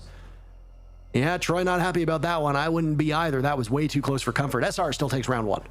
Laugh it off. You know, it's the first round here in this game, a tough one versus 100 Thieves. The SoCal boys, Hot and Cold and Adam, nearly make a disaster of that 2v5, but ultimately the Rebellion are good enough to close it out. An unfortunate team kill in the midst of that. Canadian was on such low HP because of all the damage that Hot and Cold did to him with those toxic babes early in the round when he was trying to take East Stairs control. But for the Rebellion, always focused in that push, Parker, always aware of what their objectives were. They took East, they pressured in towards break room. They got those players controlling inside of office. Once they had that map control, able to focus in on that plant, I think just really the HP being so low from Hot and Adam made that 2v2 in the final moments really difficult. So nice attempts to come through to clutch that one up, but ultimately not going to be good enough in the end. And the Rebels, who have been on a 3-game winning streak here on Border, will start with their first round win as well. Yeah, I think it's a good time to really highlight what we're looking at in terms of the NAL standings. We've referenced it in the other matchups, but this one being its own, it's a good time. Shopify Rebellion and Dark Zero are the only teams with a perfect record so far. That's 3 regulation wins in the 3 matches that they've played. M80 is right behind them. I don't even want to say knocking at the door. They're halfway through the door at this point in time. M80 sitting at 8 points. They did ultimately go to overtime. That's the only real difference. It was still a victory for them. Everybody else is a full win worth of points below them. So you have to imagine there will be no movement in the top 3 whatsoever. These teams are not playing each other right now. Obviously, Shopify Rebellion currently got their hands full. DC and Wildcard will have some pretty interesting implications. It'll be our final matchup of the day. If Wildcard wins that, they will retake 4th place that they lost to Space Station earlier on. I think For Fun has actually claimed that spot now. And again, just a reminder for everybody, we are still very early into this stage, so there will be lots of movement in the standings today and tomorrow. So don't expect teams to start panicking just yet. SR a 3-game winning streak on the stage and also here on the map of Border, beating teams on this map including Dark Zero and Cloud9 earlier in the season. Lots of pressure onto Spirits. He gets a shot. It's Kaysen actually from offices up behind the shield who will shut down Canadian. He said he plays Monty on all 3 sites here on Border and he continues that trend, but not a lot of success so far. Early damage now onto the young gunner, but he gets support from Gomez. Really good team play from 100 Thieves, Parker, playing around these East Stairs and playing with their food. I mean, I know that the desk likes to talk about the 3-pointed spear, but it really is a 4-pointed spear for this team, and you're seeing it here. Full sail as Spirits has his hands full. He manages to down Rexon. Gomez with the secure. Gomez has been the hero so far of this round, but all these offensive threats for the Rebellion trying to make up for lost time. Suddenly it's Spoit in a 1v3, technically a 1v2, as Spirits is bleeding out and finished off by the Swede from above. 1 minute to go. Willie could win this, but Adam and Gomez are no slouches, and Adam very nearly came away with a win in the previous round. Does history repeat itself? Does Spoit win again? Or does 100 Thieves fix the mistakes we saw in the last round? Spoit's 1v3 versus Twisted Minds at the Major was just nominated for Esports Play of the Month. Another 1v3 in the cards here, but this one very difficult, very low time. Parker, he's got to go back and grab that defuse kit, which will waste even more. If Gomez and Adam are smart, they should just set up a crossfire here. Don't let Spoit into the bomb sites. But when Willie's on the other side, anything is possible. He's playing time really effectively. All of these cursory pre-fires giving his position away. Tuck now into the corner of Workshop, getting defuse kit down, and it's a really easy swing. Misses out on Adam, who scoots by. Spoit's just running out of time. They've still got one more in reserve if Adam fails. Adam will not. A nice cleanup from 100 Thieves, playing the clock so well, and they tie the game. Yeah, really nice there. I mean, you mentioned it, Parker. They're not playing together, which is a little bit scary in a 2v1, but the reason they play separate is because they know time is low and they know Spoit has to get that defuse kit on the ground. 2 long, drawn-out 1v1s is exactly what they needed to win that one out. So nice defense coming out from 100 Thieves. It starts with this coordination up towards top east stairs. You've got Spirits running down the stairs. You've got Kaysen at the top of the stairs. You've got Gomez in the hallway as well. I don't know if our newest analyst here on the North America League desk, Mint, takes requests, but that's a great round that I'd love to see from like a top-down POV, because it really felt like there was no safe way to look from the Rebellion. Canadian walks in on the Monty, but because there are players on all sides, there's just no real safe place for him to push. Love the coordination, love the positioning from 100 Thieves in that round, and they'll tie the game at 1. No way you're already making requests of a guy who's worked maybe 3 hours in his T1 debut. Hey, Mint, by the way, I know that you just landed in Copenhagen and are probably getting rocked by jet lag, flying all the way from the west coast of America. And I know that this is still a new thing for you, and you might still be in co-streamer mode, but how do you feel like hopping on and analyzing something very near and dear to me on the telestrator? How about that? I think he'd crush it. That's why I'm asking, you know? I think Mint on a telestrator, that's something the world needs to see. I don't even know if Mint has ever seen a telestrator in flesh before. So, I mean, trying to learn I remember watching Leo Alfama do a segment on it, and I was bewildered at all the different things you need to press on that screen. I'm a very simple man, Jesse. You know, give me physical buttons. Don't give me a screen where I have to make it my own. So, I maybe put Laxing on the telestrator. Maybe he has more experience there. But either way, really phenomenal round by both of these teams. And I mean, when we talk about expectations on this, with the way that the Rebellion have been playing since Salt Lake City onward, yeah, they're going to be the clear favorites here. But there's always that little thing in the back of my mind wondering if we're going to see a regression from the Rebellion back to their days last year where they were a team that on paper could do well, but ultimately couldn't put it together in the server. 100 Thieves is definitely a team that is built to punish you if you take that step back. So Shopify Rebellion need to keep up with their winning ways, because even the smallest regression and the Thieves might be able to get something out of it. Early damage on Ambi down below, but it's really this pressure on security that's taken all the attention up for 100 Thieves. We're back towards the top floor bomb site, but they're hunting roamers below. Gomez finds that opening frag, shutting down the entry player of the Rebellion. Canadian gives him a call and finds the frag as well. Really nicely done by Troy. Hops off of the Monty to try to get that kill. Instead, the other shield, Surf, is echoing through the building, finding so much space. Another one from Spoit. It's been chaos on border, Parker, but it's a 2-man lead for SR. These kills are really quite well spread out on the side of the Rebellion. I mean, Canadian getting a kill, that's not supposed to happen. Spoit's having a good go of it. Surf playing a very different role around the time of Salt Lake City onward. Maybe a bit more passive, maybe a bit more utility. Still tons of kill pressure and kill potential, but it has also allowed Spoit to flourish. And I mean, hey, a 3K in that round for the Swede. He's obviously happy about that one. So they can't hear you. Though I do find it very funny that there might be people in the Shopify offices hearing a guy shouting about distant opponents. Either way, good round for Shopify Rebellion. And I mean, if this keeps up, I know I said it during the Outlast 4 fun game and I was wrong, Jesse, but if this keeps up, this one could be a grueling matchup between two teams that are far more evenly balanced than we thought. Yeah, it's been a fun game so far, no doubt about that. Op bans coming through. It will be the Dokkaebi removed. So that's the one operator that Canadian did not play, did play other than the Shield, I should say. It was Ambi piloting the Dokkaebi for the first 2 rounds. So it's just become bannable in ranked as of yesterday, actually, the Dokkaebi, or a couple days ago, 2 days ago, Tuesday. It's always been bannable here in professional play, and they will remove it now up against the Rebels. So forcing them on to some different information-seeking operators. Again, I do think the shield presence is something to focus on for SR, because after the first 2 rounds where the Monty really did not work well for Canadian, he chose to pivot and he threw Surf onto the shield. Not a new role for Surf by any means, but it's the first time he's picked up a shield here in Stage 1 of the North America League. Works very well for the Rebellion as they get that space through the top floor. They were able to clear in through East and through security at the same time. And now for the first time, we will see the bathroom bomb site being played out by 100 Thieves. Top floor on border is usually the strongest site, so the fact that they've lost it twice now does give me a little bit of concern here in this matchup. 5 seconds to go.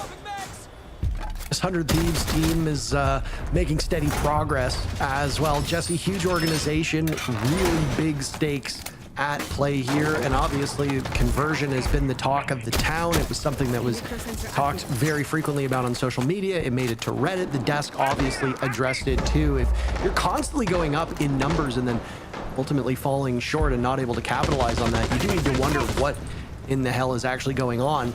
Let's see if they can fix it for this round. 100 Thieves of the opening pick. Down goes Ambi in the first 30 seconds, but it's going to be a rush. In goes Canadian, tucked into the corner. Spirit's unable to stop this. Caught by Spoit. The Swedes sitting next to Canadian in real life, but doing the same inside the server. Canadian dies, but the damage is done, and he'll thrust 100 Thieves into a post plant with 40 seconds left. Out they go on to repel. This is a winnable position for 100 Thieves. Not all hope is lost, but they need to play it pretty much perfectly. And they've got to get through Spoit first, posted up on the window, sitting over top of that case. A run out now from the Thorn as Adam will take the fight directly to them. It's distracting Spoit for the time being. They need to coordinate really effectively. Spoit the swing, finds two on a nice collat. Adam still pressuring. Rexon finds one, and the last will go down to Rexon as well. A gambit pays off, and the Rebellion stretch their lead. What a beautiful little rush that was, Parker. It comes in 4v5 as well because Ambi went down so early before they even had a chance to take that fight. And he was all the way on the west side of the map fighting with Adam. So that ended up being maybe a bit of a distraction for the guys on 100 Thieves. Didn't expect that rush to come on as soon as it did. I want to give huge credit to Rexon in that round. He EMPs the Nitrocell halfway through, which stops Spirits from denying that plant as Canadians getting it down. And then gets those two final kills as well, playing on the repel, denying that window pressure. So really nicely played by Rexon. I don't even need to say it, but I will anyways. Spoit, by far the star of that round, gets a massive 3K, now I believe 8-1 after that massive round. So huge from Spoit. Back-to-back 3Ks in rounds 3 and 4, and it forces attack timeout to come through from 100 Thieves. His numbers since taking accountability for his play have been sensational. And I mean, it's not his play alone that has resulted in that. Again, it's been some minor role swaps. Surf is playing a bit more passive, Spoit a bit more active, and it's really working out. With this team, they have flourished. Surf is the kind of guy where he can be an entry on so many teams, but if you've got a guy with his talents as your backup flex/support player, which was a role that Spoit played on quite frequently, you've got a player with tremendous abilities and great mechanical strengths on roles that are often thankless and hard to play on. That good decision making and those good mechanics combined are a lethal combination, especially when you are playing on a tough role in the final moments of rounds. So you've got a great player like Surf in reserve. He is tremendous. He's a player that I think is very, very heavily underrated. And people are starting to take notice, and he's doing the job, frankly, better than Spoit was. It was a bit of a mismatch. Having Spoit on that role, Jesse, did not make a ton of sense. They have freed him, and both of these players are now, I don't want to say better, because Surf's numbers have obviously gone down, but I think he is playing an immensely impactful amount of Siege on that specific role.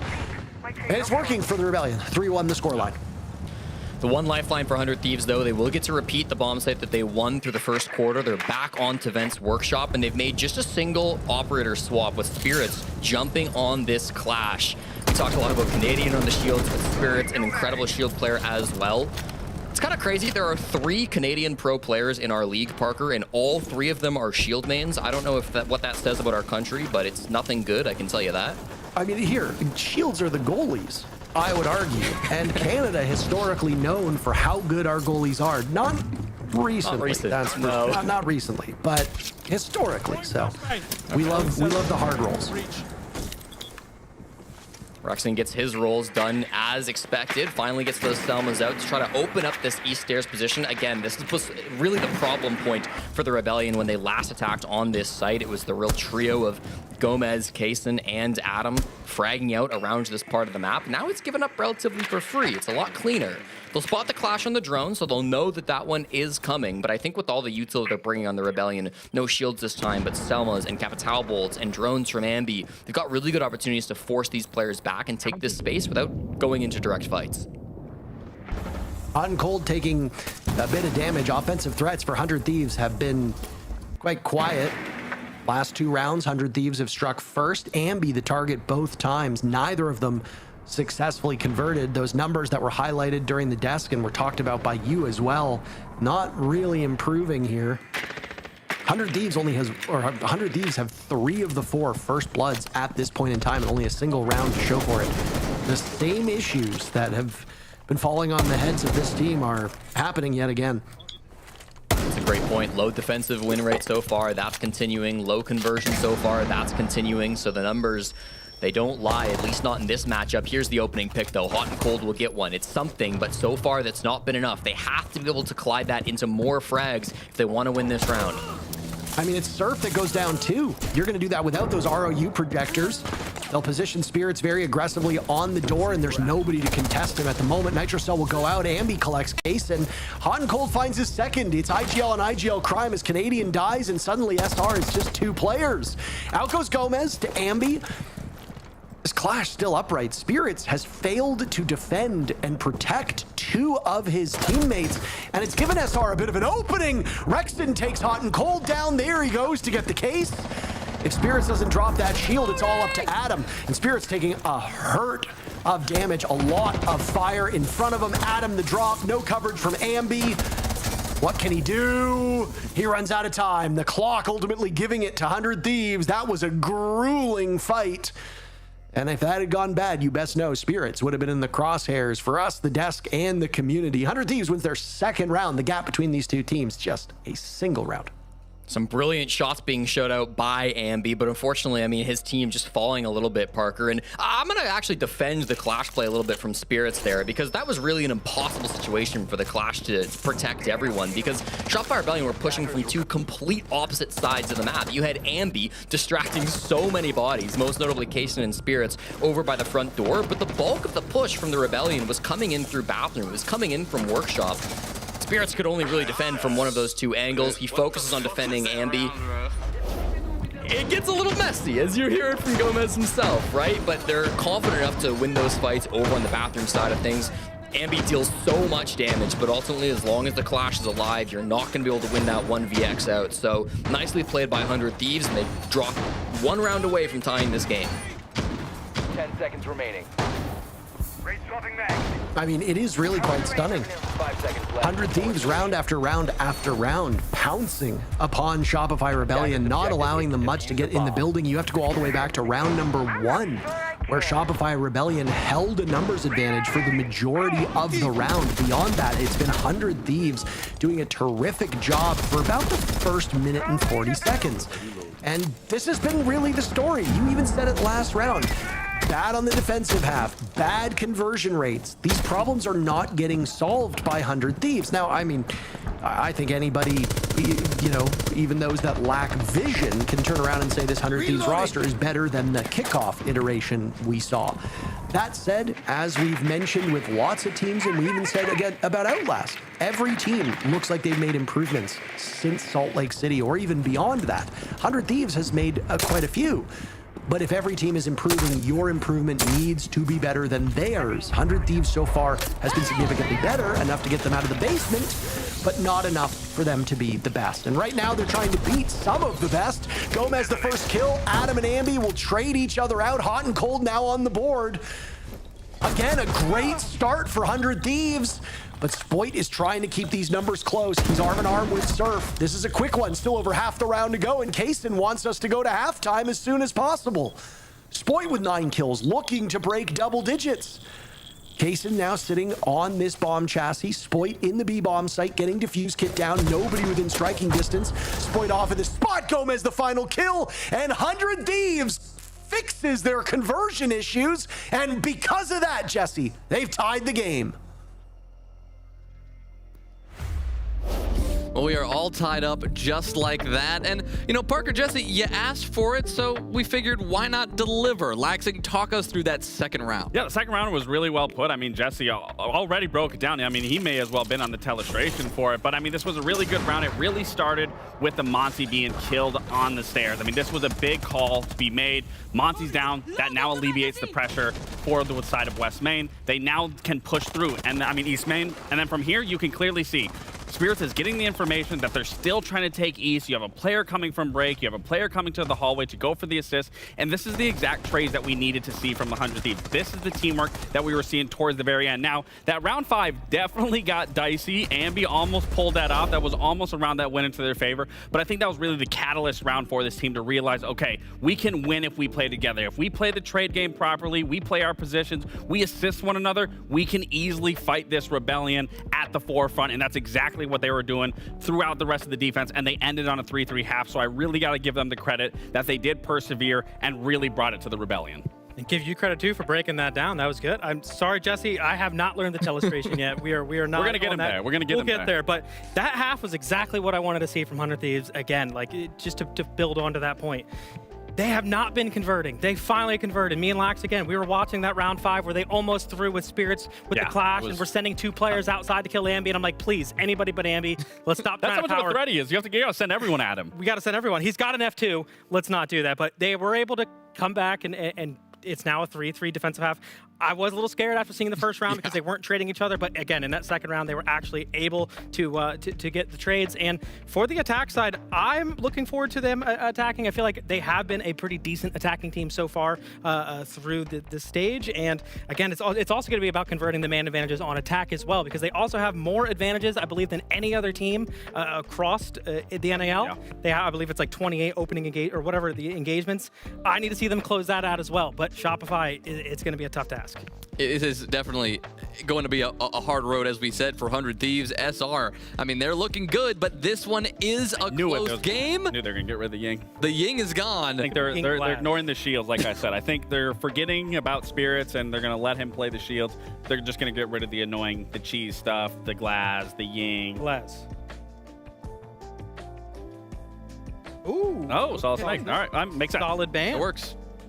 So, yeah, no, I think this is a great strategy from the side of the Rebellion. I think it's a great strategy from the side of 100 Thieves. Honestly, again, I'm expecting the exact same result from both these teams. Very early aggression. Who's walking away with that opening kill? Who's able then to convert that man advantage all the way through? All right, clean and simple. We're all tied up. Let's see the second half. Jonah Terrific Mint question. Laxton, thank you very much. Jesse, I was just going to say terrific question, and I just very quickly was going to go. You said Mint wants to go on the Telster. He said no. Please continue. I was going to thank them. They broke down the round. That's all I really wanted. And listen, the points were great as well coming there from Mint after the Telestration breakdown from Laxing, where it's like we are starting to see 100 Thieves close out rounds that they should be winning. This has been their biggest problem so far, but they managed to find a couple of rounds there to tie things back up. It was looking desperate. 3-1 down to SR, but now they've given themselves a bit of a lifeline. You move to the attack on border. This is your better side for 100 Thieves. You have to imagine this is their opportunity to strike. 100%. And the numbers and everything that goes with it looking significantly better. 5 of the 6 rounds that have been completed, 100 Thieves cracked open with the opening pick. And, well, would you believe it? Everybody except for Spirits has been responsible for a successful opening duel. I say successful because Spirits was technically involved in an opening duel. He died. So obviously not where you want to be in that engagement. It was the only time that Shopify Rebellion were able to gain the smallest foothold at the beginning of the round. How does 100 Thieves tackle this attack? Well, they're bringing a lineup that is pretty commonly seen on these more pugilist-heavy games. You've got 3 Intel operators immediately being trotted out. No Snake is available, so he will be missed. But you got Dokkaebi, you got Deimos, and you got Lion to help enable whatever drone work you have. This attacking side has often been where we've seen 100 Thieves start to come to life. I think, in particular, we've seen Kaysen really have some huge impact on the offense side, despite struggling on defense. He's on the Nomad, stepping right into Spoit's role here on the offensive side for 100 Thieves. So going to be interesting to see how he can try to combine with the shield play of Spirits to take this space. Over towards East is again going to be the focal point. Canadians here on the smoke to try to slow them down. Canadian loves playing aggressive on border with these toxic babes, but he has to be good in the early game. And immediately the server empties out. 90 seconds in, 4 players in the ground. 100 Thieves coming out ahead in every single way. Spoit in a clutch or kick situation yet again. Very familiar territory with the way that these rounds have shaped out. He is yet to clutch up on his own. He needed Rexen with him last time around. What do the gods of fate have in store for the Swede with just about a minute left in this round? He's got to isolate these players. 100 Thieves are wrapping around, now going for a B execute. So Spoit will respond to that. Creeping up, but he has to be worried about the 3rd player unaccounted for. Sitting his body next to a singular doorway, and Hot and Cold gets the final kill. 100 Thieves have their first lead of the game. Perfectly played on the push, Parker. They do exactly what they need to, making chaos happen around East Stairs. You'll see this time and time again from top pro level teams where they're really just focused on fighting for that space. It's definitely the best part of the map for attackers to try to entry through, especially with the shield. The Rebellion, they really try to fight for it. They've got the smoke there from Canadian, but it just gets a little bit messy with those kills going back and forth and not really favoring them. It was a little over 2 years ago when a young 18-year-old got drafted into the North American League on his birthday. He donned a Sonics jersey and played his first professional match just 4 days after turning 18. Ambi is now known as one of the best entry fraggers in the entire world 2 years later. And Kaysen has kind of been on a similar journey, Parker. He's right after turning 18 years old, been drafted into 100 Thieves. He's had maybe a bit of a slower start through the first week, but I think he's really starting to come alive. And you see the path that was blazed for him by Ambi, one of these young 18-year-olds who jumps in the league and who tries to make their name known as an aggressive entry fragger. He really was able to show up in that first attacking round here on Border, find a couple of critical frags, and start working 100 Thieves back into a position where they could realistically beat the Rebellion. When I was looking at this matchup on paper, I was like, I think out of all the teams at the top, that 100 Thieves would have the best opportunity to knock off. It just has to be Shopify Rebellion. The way that this Shopify Rebellion team plays has been the kryptonite of Canadian throughout much of his history as an IGL. And I mean, Border is the perfect map to pull this off. A very small map that is incredibly aggressive with defenders acting like attackers, able to take engagements really early. As we said in the previous round, action can break out at a moment's notice. So 100 Thieves can take full advantage of that. They did on the previous round, and they did it with yet another opening pick. 6 of the 7 rounds have been won, or have been played by 100 Thieves getting these opening picks. And while they haven't won all of them, the conversion rate is significantly better, Jesse, as we go on than what we expected and what we saw at the start. So kudos to 100 Thieves for fixing a lot of these mistakes midway through the map. Many positions have stayed the same despite the change in the bomb site for Shopify Rebellion. You've still got Canadian playing top at East Stairs. Spirits took a ton of damage walking into a thorn trap earlier on in this round. Now the Toxic Babes have put a little pause into him. The drones have been really good. They had a little bit of vision in towards Spoit, just playing aggressively around a break room and around security. So the drones continue to find him out, but they need to be able to capitalize on this to try to get themselves in on a pick. Spoit previously was able to shoot those Selmas off, but now will be playing a little bit more passive as the pressure is starting to heat up. Spear's having a really tough time on the Blackbeard. There is so much utility stopping him from entering the building. Down goes Canadian, a really rough go of it. No shield to be had to deflect those bullets as 2 separate players from 100 Thieves strike first. Another round for 100 Thieves looking very likely here. Adam on the board now as he finds his second pick. Kaysen gone to Ambi, the Warden in the corner. They almost get him, and now it's Ambi on the run. Spoit, top of the team, king of this squad with kills. Ambi has an opportunity to surpass him now. 2 targets await Adam and Gomez. Adam breaking double digits. Still very much upright, watching that case. Tracked by the logic bombs, watched by the death mark. Ambi now just working his way through this bomb site, flicking left and right. Both targets so far evading him. They're stacked up. 100 Thieves waiting for Ambi on the swing. He's taking strips out of them. Adam on the ground. Shotgun out for Ambi, but Gomez wins the duel, and 100 Thieves has yet another round. That has got to be one of the most miserable 1v2s I have ever had to watch. Ambi fighting for his life as he's getting called by the Dokkaebi, tracked by the Deimos. So much time, defuse kit in hand, everything 100 Thieves needed to win that round. They really did have in their pocket. Tough go of it from Ambi, but the tactical timeout gets called, and I think the conversation really has to be about how you start winning some of these entries, Parker. We have talked about it all game long, but that is now 7 opening picks in a row, and it's not like they're getting an opening pick and it's immediately getting traded and the numbers are going back to even. Shopify Rebellion are bleeding players early round after early round after early round, and as soon as 100 Thieves get that lead, this is not the 100 Thieves that we saw a week ago. They're actually closing these rounds out. So something has to change here for Shopify Rebellion. Head coach Super will have a talk with the team now to try to get things back on track.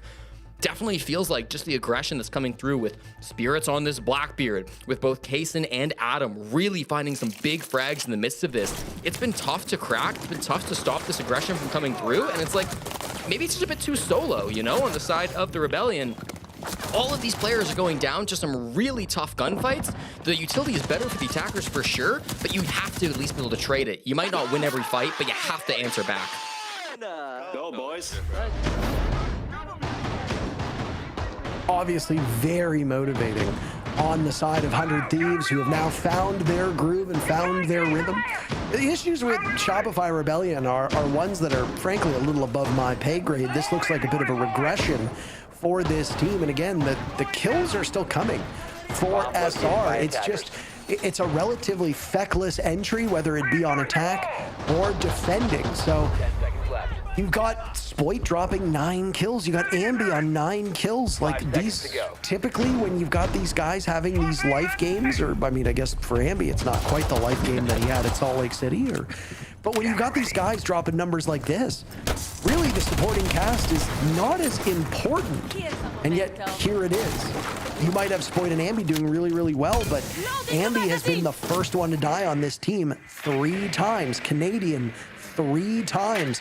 That's just not going to get it done when they're walking in and immediately losing a very valuable member of this team, be it utility for Canadian or, as you said, one of the best entry fraggers in the world on Ambi.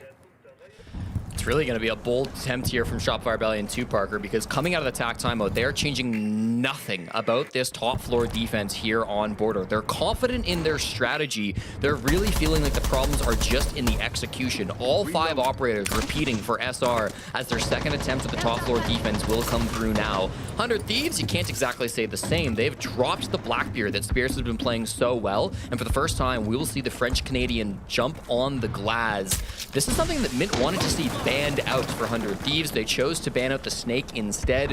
What will Spirits be able to find? I thought maybe it'd be a rush, but so far we're not seeing that.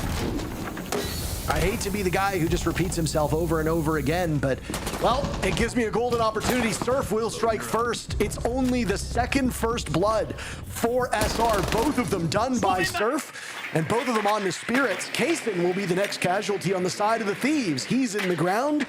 Kaysen having a bit of a disappointing offensive game so far, but don't worry, you got Adam dropping 10 kills, and Hot and Cold is in a more forward fragging spot, so the IGL showing that he can still keep up. With that said, the Rebellion can ride out the remainder of this round in great shape unless all hell breaks loose, as it's a 5v3 with a little bit over a minute to go, and the defenders are in great shape. The Warden countering the Glaz. This should be enough for the Rebellion to close out this game, Parker. Here comes a swing from Hot and Cold. He needs to win this fight, but they're not even giving him the opportunity. It's Spoit playing on the other side of things, very passive, just inside of this box, inside of security, trying to survive here rather than take these aggressive fights. They know they have the man advantage. There's a second for Surf. Gomez and Adam now with it all to do in a 2v5. And Adam will out-duel Surf, cooling him off. I mean, Adam and Gomez have their work cut out for them, right? You've got skeleton key ammunition, some flashbangs, and you've got 1 logic bomb remaining. That's not a lot of gadgetry for 100 Thieves to use, but with the way that Adam has been fragging today, gadgetry hasn't really been that important. You've already done some serious damage. Canadian and Spoit unable to hop on cams. It looks like Ambi's now in the exact same situation, so only Rexon and Surf will be able to deal with that, should that be something that benefits them in these dying moments of the round. 100 Thieves, they're back against the wall. They're hoping to move to match point, but it's a daunting task. Gomez and Adam, though, are somehow finding an opening. They don't have the case. That's the bigger problem. Running out of time, and Rexon will find the final 2 kills, keeping Shopify Rebellion from staring down the barrel of the end of this match. Well, nobody's throwing rounds away that they have no business losing, Parker. That's what we wanted to see from these teams, and that's what we're getting here in the latter half of Border. Nice little play coming out from Shopify Rebellion there. I think you can definitely give some credit over towards Super for calling that attack timeout and changing, frankly, nothing. In terms of the strategy, that was identical to what we saw in round number 7, but they're a little bit more composed. They're a little bit more ready for those swings when they come through, and it ends up working on the side of the Rebellion. Now, you can't ignore the idea that, of course, that was a very different push coming from 100 Thieves as well. So if we get back to that bomb site, round number 12 would be the next time that it's open. Be interested to see how 100 Thieves choose to approach that site. The glass push not working out for them, and it's going to be a Dokkaebi ban as well that comes through. I don't dislike that ban. Dokkaebi's been very powerful operator, especially for Adam these last couple of rounds, but I was kind of expecting the Blackbeard to be the focal point, as Spirits has done so well with it so far. Not to be, though. I mean, Spirits is a utility guy, right? If you're putting somebody in the hands of Glaz, or you're putting Glaz in the hands of somebody, other way around, you're typically going to want to be fragging. We saw it first and foremost with Spoit all the way back in round number 4, where he held off the hordes as Canadian pulled off a successful plant down in that bathroom teller's bomb site. And prior to round 9 concluding, that was the last round that the Rebellion had won. It was quite a streak for 100 Thieves, taking 4 in a row to vault themselves into the lead, and they still do hold that lead. Though the gap could close at any moment, Rebellion win this round. We will go all 12 of regulation. It will be our most competitive match of the day, and I mean, if you look at the schedule, shouldn't really surprise you that games 1 and 2 were not exactly world-beating games that went the full distance. For those that are wondering, yeah, we still got some more matches today once this concludes. Up next, M80, who are technically undefeated, though one of those victories came in overtime, will go up against the Insurgent Cloud9, a team doing, Jesse, much better than I think a lot of people expected, and we close up the day with the undefeated major champions of DZ, a perfect 3-0 in regulation. Up against Wildcard. That will be a terrific game, at least on paper. We'll see if it materializes in the server. Shopfire Rebellion going customs and supply, Parker. And for most teams, I would say that this is a bit of a pivot, trying to catch your opponent off guard, but this is something that Rebellion have done consistently since kickoff. They played it against M80 and were successful. They played it against 4 AM back during the Salt Lake Major and were successful. They even ran this exact strategy against Cloud9 last week and were successful. So 100 Thieves need to be ready for this defense. They should be expecting what this defense looks like. The Rebellion have played this many times already, and it's a strategy that they have not really changed or iterated upon much over the last couple of months. So I want to see 100 Thieves with a good attack here. You're hoping for it? They will surrender that first blood to Surf yet again, immediately traded off by Spirits, so they do strike first, but there's nothing really gained from it. Hot and cold, immediately giving the advantage to 100 Thieves. Canadian says, I can frag too. 3 kills for Canadians. Now he runs to contend with the Blitz, takes care of Spirits. Canadian on Canadian crime in the server. 100 Thieves are about to lose their lead, Jesse, unless Adam can pull off a miracle. And I don't know about you, but I don't know how religious some of their fans are. It's him in a 1v3. Spoit and Ambi still upright too. If it was the also Rans on SR, maybe winnable. But I think Adam might have his hands a little bit too full. He can really drag this out though, Jesse. There's still a minute to go. Yeah, that's the thing. Lots of time on the clock, and Ambi is alone here top floor, so there's the potential to isolate fights. Diffuser easily picked up by Adam once again, so here's the 1v1 versus Ambi. If he wins this, man, it's not impossible. He's given his position away. He's tucked one into the corner, and now Ambi will go for the run. It's a nice play to suggest that he might go through the soft wall. He does take care of Ambi, but that's 15 seconds off of the clock. Adam will now need to reset. He holds Diffuse Kit, but getting the case down, probably low priority. He needs to find Spoit and Canadian first. Drops down in a good position. Can finally make it towards the bomb site. Remember, it's custom and supply. It's not even workshop, so he's got a long ways to go. He sees it. Under 10 seconds, watched by a bulletproof camera. I appreciate what he's trying to do here, but it's really quite a hopeless endeavor. And there's the Soulless from above.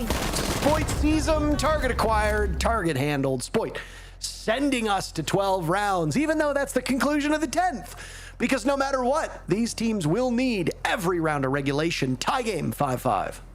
Nice. That's a strategy that Shopfire Rebellion have shown before, and it absolutely is. But Parker, the way they play it is so annoying to play against. They're moving their feet like they're all 18-year-olds running around out there. I mean, Canadian is 30 next week, for God's sake, but he's still running around the map, having huge impact as he just rotates to help his teammates. It starts with this aggressive play by Surf, runs out the wall to be able to take down Kaysen, and sure, he gets traded, but he opens the door for Canadian to make this rotation, find that angle in onto Spirits, get that early man advantage, then favoring the Rebellion in the 1v3. Had some hope for Adam, but not quite enough hope.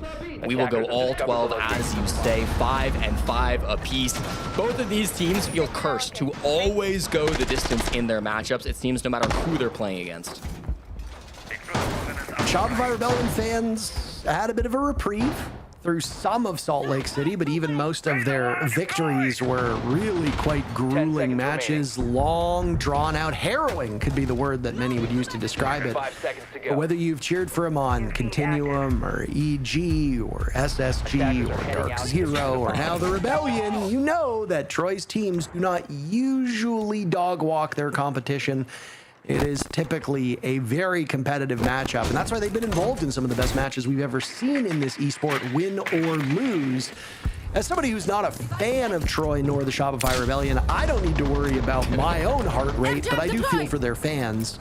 100 Thieves still very much in this, even though they have dropped those 2 most recent rounds, and SR has really put back-to-back performances up that are something to be proud of. Surf cracking things open, taking care of those first bloods, and then SR maneuvering very effectively through the attacking forces to secure those victories. I do wonder if 100 Thieves calls a timeout should they lose this round too. The space here on top east is always so heavily contested, and it's always going to be Canadian playing the smoke in this position to try to lock it down. Again, this is the one map where you'll see Canadian get aggressive here, playing on the east stair spot, but it's actually Spoit, the first one to go down. Was really racking up the frags in the first half. Parker was at, I think, like 9 and 3 or something at some point. Maybe not exactly, but falling to 10 and 7. He has been struggling the last couple of rounds to get himself on the board statistically. I think he's only had 1 kill in the last 5 rounds, if my numbers are anything to go off of, so. Yeah. I mean, Spoit has cooled off. Ambi has continued to be hot, but nobody else has really been able to pick up that pace. Surf's had some very high impact kills in the rounds that they've won, but beyond that, it hasn't really been as much of a team effort from the Rebellion as you'd hope. I guess you could say the same of 100 Thieves, right? Adams had some real standout moments, and he's positioned to do so yet again. The Spirits is now walked in. Hot and Cold dies to Rexon. Spirits completely gone. Poor coverage from Adam. He's just not able to see Rexon tucked into the corner. And Canadians' gas canisters also did serious damage here. So 100 Thieves have dropped that defuse kit in the Viper's nest. Somebody, anybody on this team will have to fetch it, or kills will be the name of the game. Very doable, given it's a 3v3 for both sides. So tough, though, with the defuse kit already surrendered inside the window. You have to either make a call. Do you jump in, try to recover, and then go for a different approach, or do you just try to hope that your 2 players up top can take some space? There is Surf still up here as well, playing around Armory. He's just dropped the hatch now, as we see on the outlines. So top floor conceded, but 30 seconds, and it's very obvious where this push is going to come in from 100 Thieves. Somebody's going to look for the vault in. ROU projectors still 2 in pocket for Adam as they do some serious damage to him. There's the drop. Caiston taking matters into his own hands. He and Adam find an opening, and now Surf is called to action.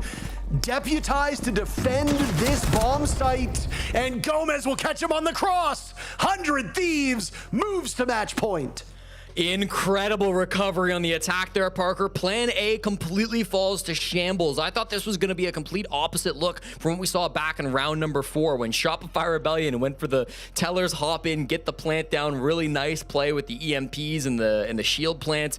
They try it as well on 100 Thieves, but it's not so successful. The Toxic Babes choke out Spirits. Rexon gets a couple of big kills, and it looks like it's a disaster, but somehow in the 3v3, they're managing to stay composed. This is that early death on the Spirits that should have doomed them, but instead they're able to rally back. Caiston takes matters into his own hands, dropping in through the bathroom hatch. A miraculous play.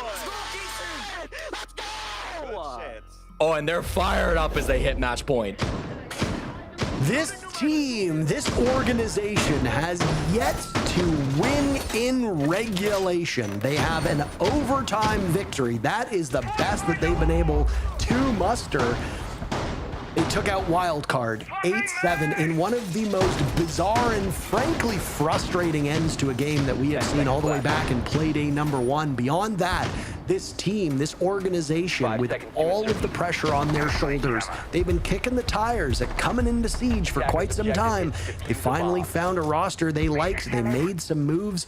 M80 dropped Houghton. 100 Thieves was the beneficiary of that, and they won the case in sweepstakes. And now they're a single round away from doing something that this org has not been able to do across 8 games so far. So will 100 Thieves end up with all 3 points, blanking the Rebellion, or will overtime await us? 2 minutes and 30 seconds will ultimately tell us the answer. SR now do or die. They go to this top floor defense. They were successful here in round number 9. And at that moment, I asked the question, are we going to see 100 Thieves pivot back towards the shield take? The east stairs push that was working so well for them. They pivoted away from the glass. It's not the same chaotic strategy they were going for previously, but it's not identical to their first push either. They're bringing new ideas round after round and keeping the Rebellion on their toes for how they want to approach this site. This time, they're really setting players up outside the building, going for peaks, and they'll get it. 15 frags now for Adam as he finds the head of Rexton for potentially the final time this game. Conversion rates could come back to haunt this 100 Thieves team, but they have been banging on all cylinders. They've only failed to convert that man advantage twice. That's much better than what we've seen from them historically. They've been pulverizing the Shopify Rebellion team on opening duels as well. This round is no different. And as you can see, Jesse, they suffered through nothing for it. Everybody's still on full HP. I guess the only real good thing here is that Rexton has not been as much of a difference maker as they'd hoped. So, I mean, if you're SR, you've still got some offensive threats, one of whom is Ambi, and he takes care of Gomez. Just under half the round to go, and 4v4 the stat line. Bit of a pivot here. They're going off a side, Parker, and it's not working out for the Ambi. Takes down Spirits on the Blitz. Another one for Adam. Equalizes us again at 3, but we're not done. Canadian hits the deck and finds Kaysen. Hot and Cold and Adam now the last 2 alive. Adam inside of Archives, Hot and outside the building. What a shot. They're still in this. Adams found all 3, 17 kills, by the way, and ace within striking distance.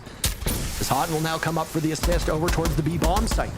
Anticipating somebody from SR might be there. Adam still has this cross, takes care of Canadian, a quad kills all he'll get. No ace. Hot and Cold will win it through the smoke. Ambi dies, 100 Thieves wins it in a 12-round spectacle, and they have their first regulation win in NAL history.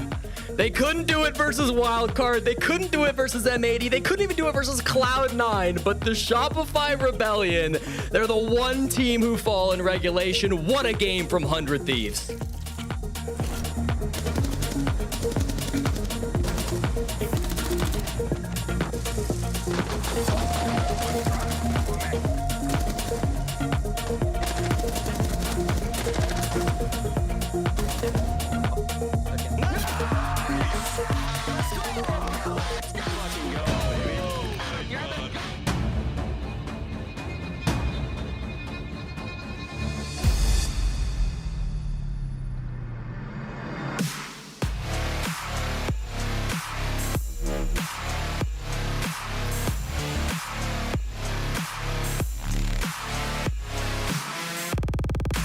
Necks and I'm wilding out.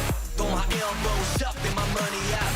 Cause I came to get down, so let's run it up. I'ma keep it going till there ain't nothing left.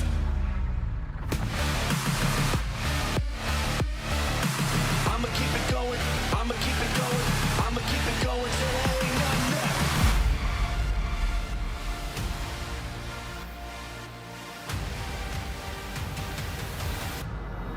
Get any more guesses, you bimbo! This is 5 Fears with Outlast, and we're doing Guess the Operator. If our team is up, you get 1 guess. If you get that guess wrong, you're done. If you get it right, you can keep going. Okay? Is the defender a dude? Yeah. Did the defender at some point have an ACOG? Yeah. Oh man, this is where it gets tricky. Is the defender Jaeger? Yeah. Ah! Wait, why did you ask so many questions, JJ? How did you get so many? If you get it right, you can keep asking. Is it a girl? No. Oh. Is it Hard Breach? Yes. Is it Ace? No. Hard Breacher. Is it Thermite? You don't get any more guesses, you bimbo! Is it Thermite? Yes. What? That's bullshit! You said nobody cheated! Yeah, is it a defender? No. Is it an attacker? Yeah, it would be an attacker. Is it Finka? It's not Finka. Well, it's my turn now, right? No, it's Millie's turn, you bimbo. Is it a male? No. Does it have a DMR? No. Are they a part of the original release? No. Is it Nomad? Yes, it is. Bang! Is it a defender? Yes. Are they male? No. Would you consider the defender a roamer?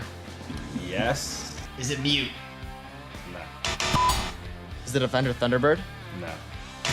I was about to go for a crazy pull. Is the defender soulless? No. It's a 3-speed, brother. No, they're not. Is it a female? Yeah. They have an MPX. No. Azami?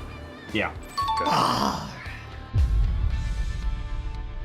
All right, we gotta lock in. Wait, JJ. who's winning? They're winning? We're losing. We're losing. Attacker?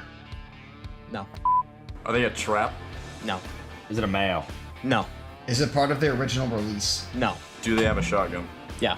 Is it a secondary shotgun? Yeah, it has a secondary shotgun. Are they 3-speed? No. Were they bald? No. Is it the Mira secondary shotgun? Yeah. Okay. I just gotta take the guess at this point. I'm gonna set someone else up if I don't. Melusi. No. Hello, darkness, my old friend. Is it Mira? Yeah. You said mirror shotgun. I was like, bro.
just like that, the Rebellion are no longer undefeated, and 100 Thieves are looking pretty good. A regulation win, a full 3 points over a very difficult opponent. We've got Hot and Cold standing by, ready to go for his interview after the win. Matt, congrats on getting this one and bouncing back from the loss last Playday. I know you had some choice words to say on Twitter. You're like, well, we lost to a bad team, so now we're a bad team. Do you feel better about things now that you took down a behemoth? I mean, I don't know if I would call them a behemoth. Maybe a behemoth of NA. You know, we're technically the second best team in the world now, guys. I think we've made it. The math is mapping. Yeah. Now we're moving to first tomorrow. We're moving to first. But I mean, last week, I think my tweet, like a lot of people took it like serious. I mean, it was serious. I was calling those guys shit. I think they are. They just, we didn't play like ourselves on attack, and we lost too many attacks, and then they just cheesed a couple rounds on their attack, and that's a BO1, you know? That's how it goes sometimes. Well, Hot and Sexy, can I be the first to say congratulations on your big win over... Nothing like a Hot and Cold versus Troy Canadian matchup. A lot of beef there, huh? You want to tell the audience about the beef? I'm just kidding. We're going to move on. You already kind of talked a little bit about the problems with some of your games. I actually want to know if you can give me some insight into a really funny round that I watched you guys do on the Vents defense. Round 5? Was that round 5 on that Vents defense? I believe, Matt, if you remember, you were the Solus hiding under the hatch. Yeah. You're fighting and hiding for your life, and then there's Spirits outside on Clash. He gets 2 people to come help him and get pieced up by Ambi. What were the comms like in this round? Honestly, I was kind of zoned in on my own thing. I was just trying to, I knew I had bomb down bathroom. I was trying to get it done, just staying alive. And all I can hear is just, Zaga or Spirits just yelling for help. I didn't know what was going on, honestly. I have to go back. I didn't even know he was outside. I have to go back and rewatch it. I just heard, was way out there. Can we power this guy outside? He's alone. And then that's all I heard, to be honest. Well, Matt, congratulations on the win. A much-needed 3 points for you guys. A much-needed win for my tier list for you guys, as I said to you. Keep us slow. Keep us slow. Keep us slow. In all seriousness, something that I really noticed on your guys' attack in particular, whether it was from the M80 game or any of your guys' series, this time it looked like you guys really were getting those opening kills, going into your favor, but slowing down and also using the information ops into your guys' favor. So you guys really could use those, utilize it in those moments, make sure you could find out where a couple of those players are, alleviate the unknown possibilities, and then really go for the execute. And then it just looked practically flawless from there that we were hoping that we were seeing from the previous games. Yeah, I mean, right now the meta is just, it's kind of like a handicap meta. You don't really need a drone anymore. You just play Doke, Deimos, Snake, and you just walk. So a map like Border, you don't really need to play like the super... you don't need to play like Ace all the time. You don't need to play Thermite. You don't need to play Mav. You just pick all those ops and then just let them run around and cause their own chaos. And I feel like we did that really well, very well today. We just kind of opened around the map, played slow, and then they were overflowing. That's what I like to call it. Just as soon as we were putting pressure on one part of the map, then they would just throw bodies at it, and then we would just catch them rotating. I mean, we have the Punisher on our team, Adam. He was punishing. Yeah. He was punishing. He definitely was. I mean, just to follow up on that, obviously, with you saying this is a handicap meta, you don't need to drone too much. Does that make your IGLing a lot easier, or does it make it a little hard in the sense of more people are adding onto it because they can kind of take their own initiative because they have their own information? I mean, it's kind of both, I guess, right? Like, some rounds is just going to be easy because they have their own info. They're just going to walk and kill this guy. Yep. Or some rounds it makes it harder because they have their own info, and then now they're calling something that I don't want them to do, and now we're off pace. But I think that's kind of been the main issue for us, is just being on the same page, especially for our defenses. I know Kyle's given us a lot of shit watching back our first game mainly, but I would never. We would get a lot of winning advantages, and then we would just throw it away. And I think we're slowly trying to work on that in practice. It still lingers, but I mean, I feel like that lingers for every team, right? I think there was a stat that me and Mint were actually looking at that you guys actually have like one of the leading. I can't remember what it was. Advantages. Yeah, you had the most advantages out of any team in the league, clearly, but obviously then it was being thrown away, as you were saying. So obviously Yeah. today, got over the edge, got the 3 points you needed. Just Congratulations. need to convert, yeah. Yeah, worked out today against Shopify Rebellion. Matt, congratulations. Thanks for your time as always, and hope you guys continue to have success down the road. Thank you, guys. Love All you, right. Kyle. Love you. Well, what a win for 100 Thieves. They do it on the back of some incredible team play, but we would be remiss if we do not give Adam his flowers. 18-8. The guy was floating out there. Yeah, I mean, we were just talking about it. Adam, 18 bomb. If you ask Adam what his favorite map is, I guarantee you he says Border. I mean, all the way back, even when he was on Wild Card, this guy's just sitting out break with the DMR, and we see, what is he on right here? Dokkaebi. He's on a DMR. Lion, another round. I'm very surprised he's not on the 417 right here, but Adam on Border, yeah, he is the Punisher. He's going to be shutting down a lot of different angles because that's kind of what Border is. The defense has to get aggressive at some point. You barely have to walk into the map. And I think it showcases what Hot and Cold was talking about, just being able to play off their own information and what we were seeing from Adam time and time again, where he was taking on those gunfights all by himself, didn't need assistance from the team, and then was really just able to lock down positions where then it left SR kind of in a chokehold, whether they had to go for this pick, they had to make something happen, but clearly Adam, 18-8, what a performance from him to push them over the edge, and like I said, a much needed 3 points after last week. Yeah, and seeing that tier list at the open of the show, 100 Thieves is like, all right, well. Hey, sometimes you gotta be at the bottom and then work your way up. Use it as motivation. All right, well, See me as a hater. The motivation clearly works. Maybe they need more haters. There's now no longer 3 undefeated teams here in the NAL. There are just 2, and one of them faces yet another challenger. It is M80 now, who have 8 points to their name due to an overtime win. They take on Cloud9, a team here looking to replicate the success that 100 Thieves just had. When we think about this Cloud9 team, the first thing that we talked about in the first week was the addition with the new changes. You bring in Monk, you bring in Panba, and you have to talk about now that we found out Panba is IGLing this team, Lax, and well, we saw the verdict last playday. It's working well. Yeah, I think on all fronts, it's really been paying off for this Cloud9 roster. I actually have a lot more respect for this team. However, for Panba, he's the captain now, and he made a very bold claim as of the previous playday, saying, I always thought I was the better than any other IGLs I've been under. Now, man, I talked to you about this. Maybe that was in reference to a specific player of Nave, but when you look at his history, when he came into the league, these are the first 3 playdays of any of the IGLs he's been under, whether it was BC, whether it was Troy, Nave, Hot and Cold, and now Panba. Panba made the claim that he is a better IGL than those players. And funny enough, he has to end this stage first if that claim is true. So I just had to, I had to look back in history and see how far this goes. And even if it is towards Nave, that first stage with Nave, they got first. So in order to, like I said, make that statement really be true, he has to end this stage in first place. When you say we got first. I was there at that time. True, we got were Kobe there. Lax. You're old. Thank you. But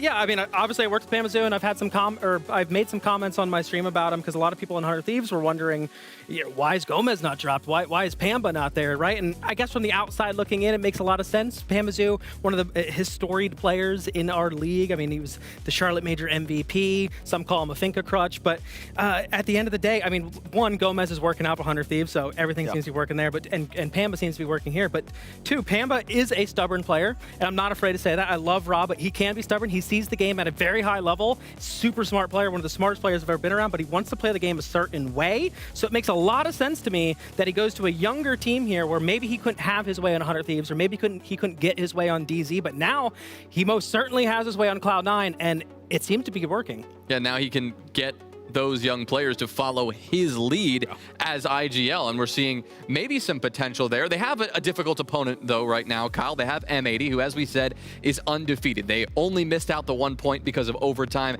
and they also have been looking good. Now, if you were a critic of M80, though, could you say, well, they haven't played the most insane team so far? They've had a better run of it in terms of the schedule? Yeah, I mean, interesting you say that. If I was a critic of M80, why would I ever be a critic? It's not like they dropped Hot and Cold or anything. But, yeah, you could make a claim actually that they might be farming some of the bottom tier teams. And it's sad to say some of the bottom teams are the teams my friends are on, SSG, and they ended up beating 100 Thieves as well in overtime, which is a game that you and Fresh were talking about. 100 Thieves should have won that game. But they haven't played the Shopifys, they haven't played the DZs, they haven't played these upper echelon of teams that we're putting in your S tier. So realistically, Why'd you say it like that?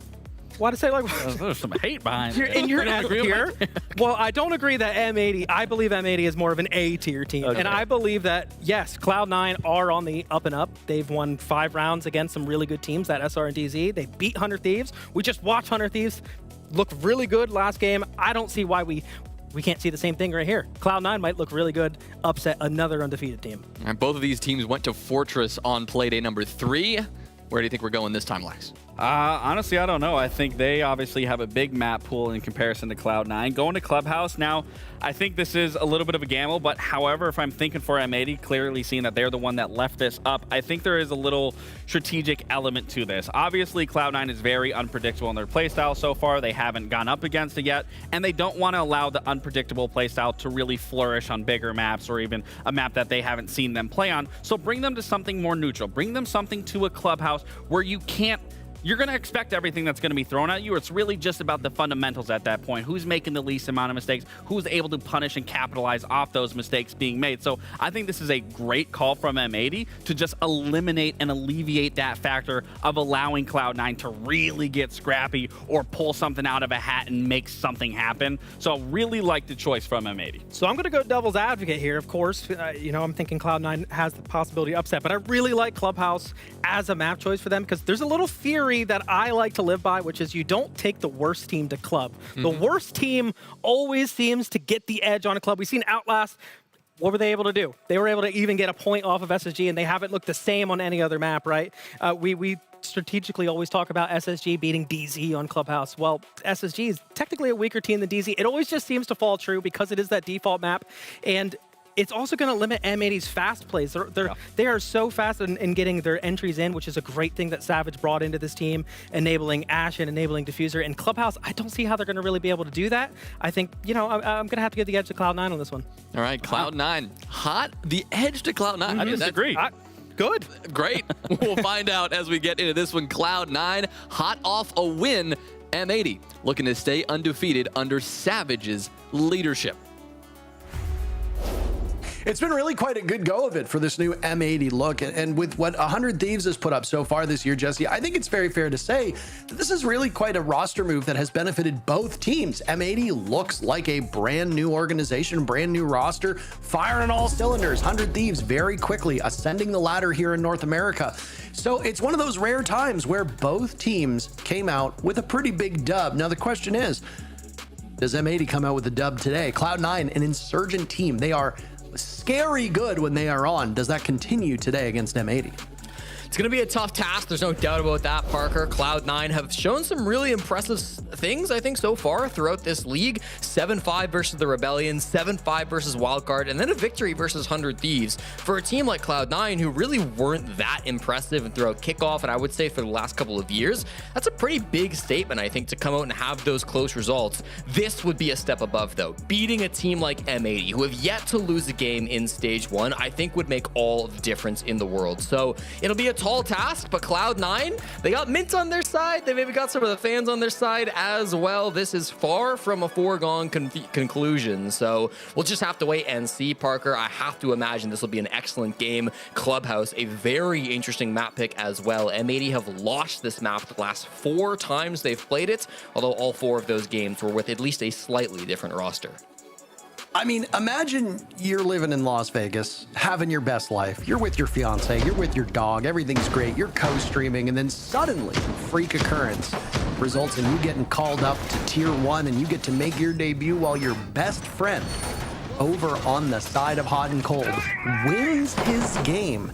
And you now get paid to officially hate watch M80, who could lose here against Cloud9. Could you come up with a better day for Mint to make his debut? That's for certain. I think M80 has looked fantastic with Savage. Everybody on this team is pulling their own weight. Obviously, they had a bit of a weird go of it with their winning in overtime. But other than that, this is a team that could very easily be 3-0. There were 2 teams undefeated in regulation before the start of today. That was Dark Zero and Shopify Rebellion. We could end up with DZ losing their match next and M80 losing here, and then it'll throw the entire standings of this region into chaos. M80 are hoping to pick up from where they left off. They started the day with the best round differential of all of the teams. They are usually quite clean on their executes, and that's where they will be attacking on first. So 6 rounds, seeing how those executes unfold. It's a great point you make about the round differential, Parker. People sometimes see M80 on the standings. They're a point below the other 2 undefeated teams, and sure, they've had some close losses. So you might think, okay, well, maybe this is the weakest of the top 3, but statistically, they have won the highest percentage of rounds out of any team here in the North America League, so they are no doubt a scary opponent for Cloud9 to go up against. Early here on this gym attack, they've done a great job creating pressure all around the map. This drone inside of gym is frankly really, really powerful. It has been spotting Eddie over and over again. And the fact that they don't know that it's there could cause some really big problems for this team later on in the round. Reloading, cover He's playing passive just inside the bathroom, so it shouldn't be the end of the world. But if Eddie tries to get aggressive, there's no doubt he'll be read by the M80 and surely punished. 4 players on M80 started the day in the top 10 highest rated players in this league. Ashen 4th, Gavin 7th, Diffuser 9th, Savage 10th. Gunner has been the worst rated player on this team, and even then, he's 20 kills, 20 deaths, 91 EPS. It's really not, if that's your worst player, you're in pretty good shape. C9's best player is Pambazoo. He's downed, Eddie is down, Monk is in the ground, C9 falling apart. But they've managed to get their licks in. Jesse, Ashen, and Gavin have been taken care of by M80, and Pambazoo is recoverable. Center will pick him up. So C9 will go back to even footing. A bit of a scare. Pambazoo, with how good he can be, the most experienced player on this team, you typically want him alive when the rubber hits the road. Crazy they picked him up. He was right in front of the open window, but nobody was out there to deny it. Here comes a Nitro shot out of the air, so Uzi won't be getting a freebie with that one. 3v3 is so scary in this position. M80, where does this push actually come from? They still have players grouped up over beside Jacuzzi, as well as this guy outside the main windows. He will move to the hatch, and here we see Savage and Diffuser, the main front of this push, trying to work their way in the breach. And Pambazoo making his presence felt. Savage down. Diffuser will now need to hold this round together. He has an opportunity to get Savage back. How many people knocked into DBNO but pulled right back from the brink by their teammates are we going to see in a single round?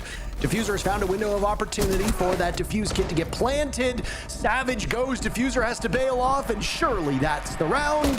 The clock will give it to C9 if Center doesn't get that final kill either way.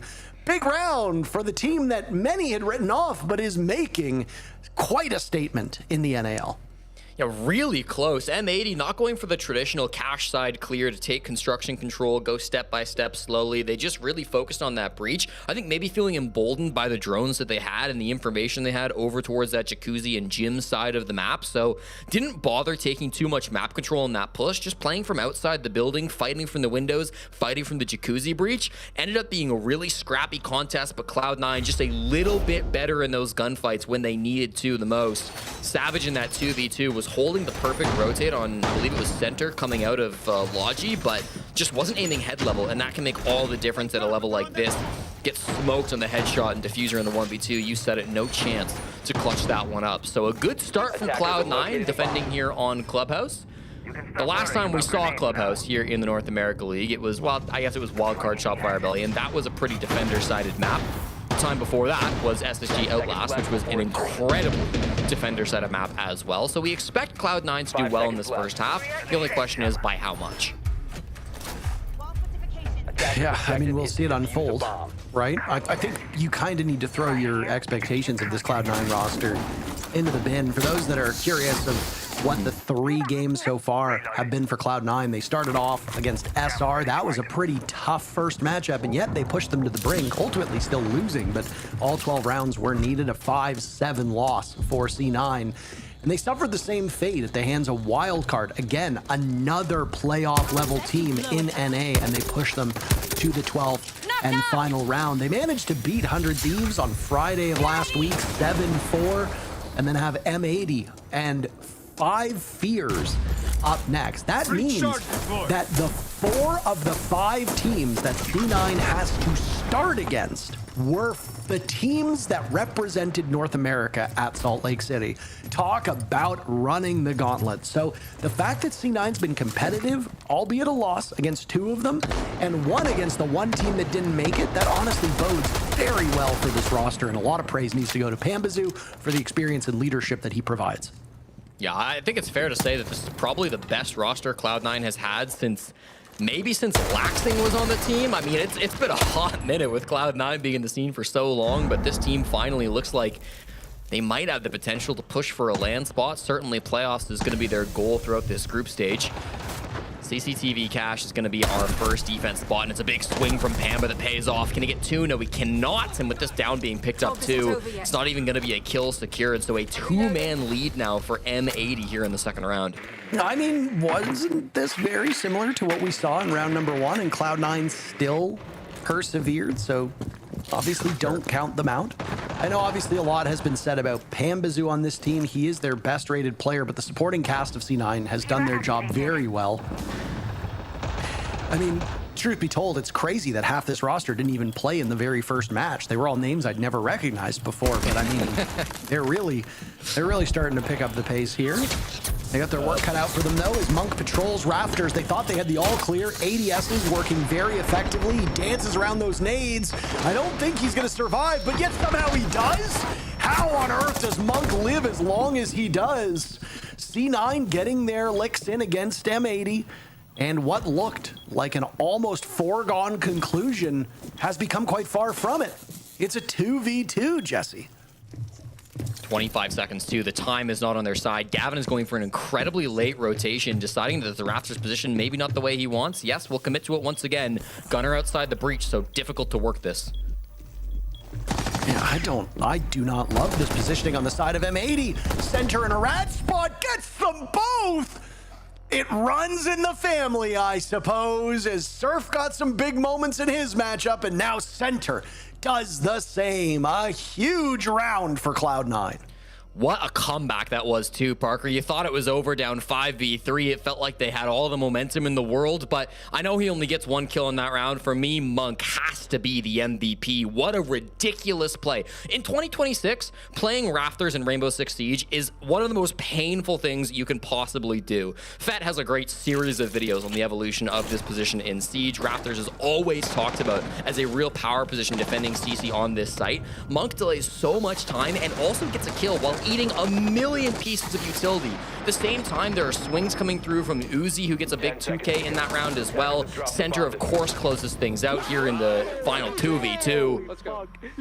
Everybody plays that so well on the side of Cloud9. There's a lot is asked of them, frankly, in that round, but they answer the call exactly as they need to, and it is 2-0 for Cloud9. What a start for the underdogs. 10 seconds to insert. You can really call them the underdogs. I mean, I suppose in a literal sense, yes, but I mean, Cloud9 enters the day with a round differential of -1. Every team outside of the big 3 has a negative round differential, which I honestly don't know the last time that happened in any of the top tier leagues.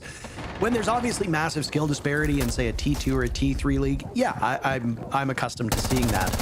But Dark Zero, Shopify Rebellion, and M80 are the only teams with positive round differentials, and all of them started the day with double-digit pluses next to their name. Preaching! Wildcard and Cloud9 both at -1 for their round differential. So again, even though Cloud9 is an underdog, they've been competitive. And I will repeat for those who didn't hear it 2 rounds ago, 4 of the first 5 opponents that Cloud9 faces are the 4 teams that went to Salt Lake City to represent North America. So if Cloud9 can pick up points in their first 5 games against these opponents, when they have to go up against the likes of Outlast and For Fun and Space Station, those should be pretty free points, and that means that Cloud9's fortunes of making the playoffs and even finishing top 4 will surge. But obviously feeling really good about this one, Jesse, because take a look at Center. Ooh, he just got droned. Yeah. Yeah, tough one. The drone stuck up behind him. Gunner can go pick up his drone now. He just runs right past as he wants to get to the bomb site. They might be going for a fast execute off this space. And it looks like that's the play. Eddie gunned down. Uzi, the only one on the board so far. Say goodbye to Savage. Pambazoo will die as well. Monk looking for the flank. They have him read like a book. Gavin will close that chapter as Uzi finds himself in a 1v4. It becomes a 1v3. Case is down. Uzi, not more than that. Just a single kill shut down by M80 trying to retake the bomb site. It will not be a perfect rotation for the defenders. That bottom floor bomb site is a little bit too hard to hold. M80 will get on the board. Yeah, beautiful little tempo play to get them active here in this match at Clubhouse. That round felt like maybe a must-win in order to avoid the wrath of a very angry Fabian tack timeout, but they don't have to suffer through that, you'd expect, because they did a really good job spotting that gap, going for the play. I think that round's a good example of maybe Cloud9 showing their hand a little bit, kind of going over what they want to play. Here comes the Fabian tack timeout. Actually, they will choose to run it. Cloud9 have been very aggressive on a lot of these defenses. You know, they're willing to go for swings. They're willing to take risks in the early game. And M80, they've done a good job of catching out a lot of those aggro plays. We just saw it in Dirt Tunnel, of course, with Center getting shut down on that play. But even going back to like round number 2, right? Pamba's aggressive down inside a lounge, and they shut him down really nicely. So the early game has been won by M80 in the majority of the time. But sometimes in these late rounds, things are slipping away from them. They're kind of losing things out on the clock. They're stalling out just a little bit. Round 3 wasn't an example of that, of course. They closed that out really nicely, but interested to hear what Fabian might have to say in this timeout, sort of get the guys back on track in a game that he feels like they should be up a little bit more dominantly than they are. M80 playing in Windsor, Ontario, as it's easier to secure a Canadian visa than it is to secure an American visa at the current point in time. That's why Savage is there with them. It looks like Gavin is not with the team. That is just my assumption based on the backgrounds. It's entirely possible that he's there, but it does look like the other 4 are. It was announced during Salt Lake City that Fabian is a new father. And of course, we congratulated him at that current point in time, but he is at home with wife and baby. Obviously, you know, I make jokes about Fabian being a heartless monster, but there's still enough heart in him to know that he's not going to be giving up the time with a newborn to go be with his boys in South Detroit, let's put it that way. So the team obviously playing in abnormal circumstances, and it hasn't really knocked them astride at all. This team looks quite focused. Obviously, they have their hands full against Cloud9, but they're attacking on Clubhouse. That's historically quite challenging, and even though the numbers have looked a lot better as of late for attackers,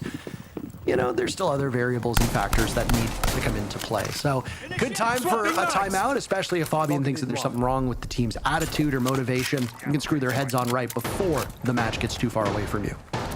Parker, I've been meaning to comment on this since the game began, but I haven't had the chance.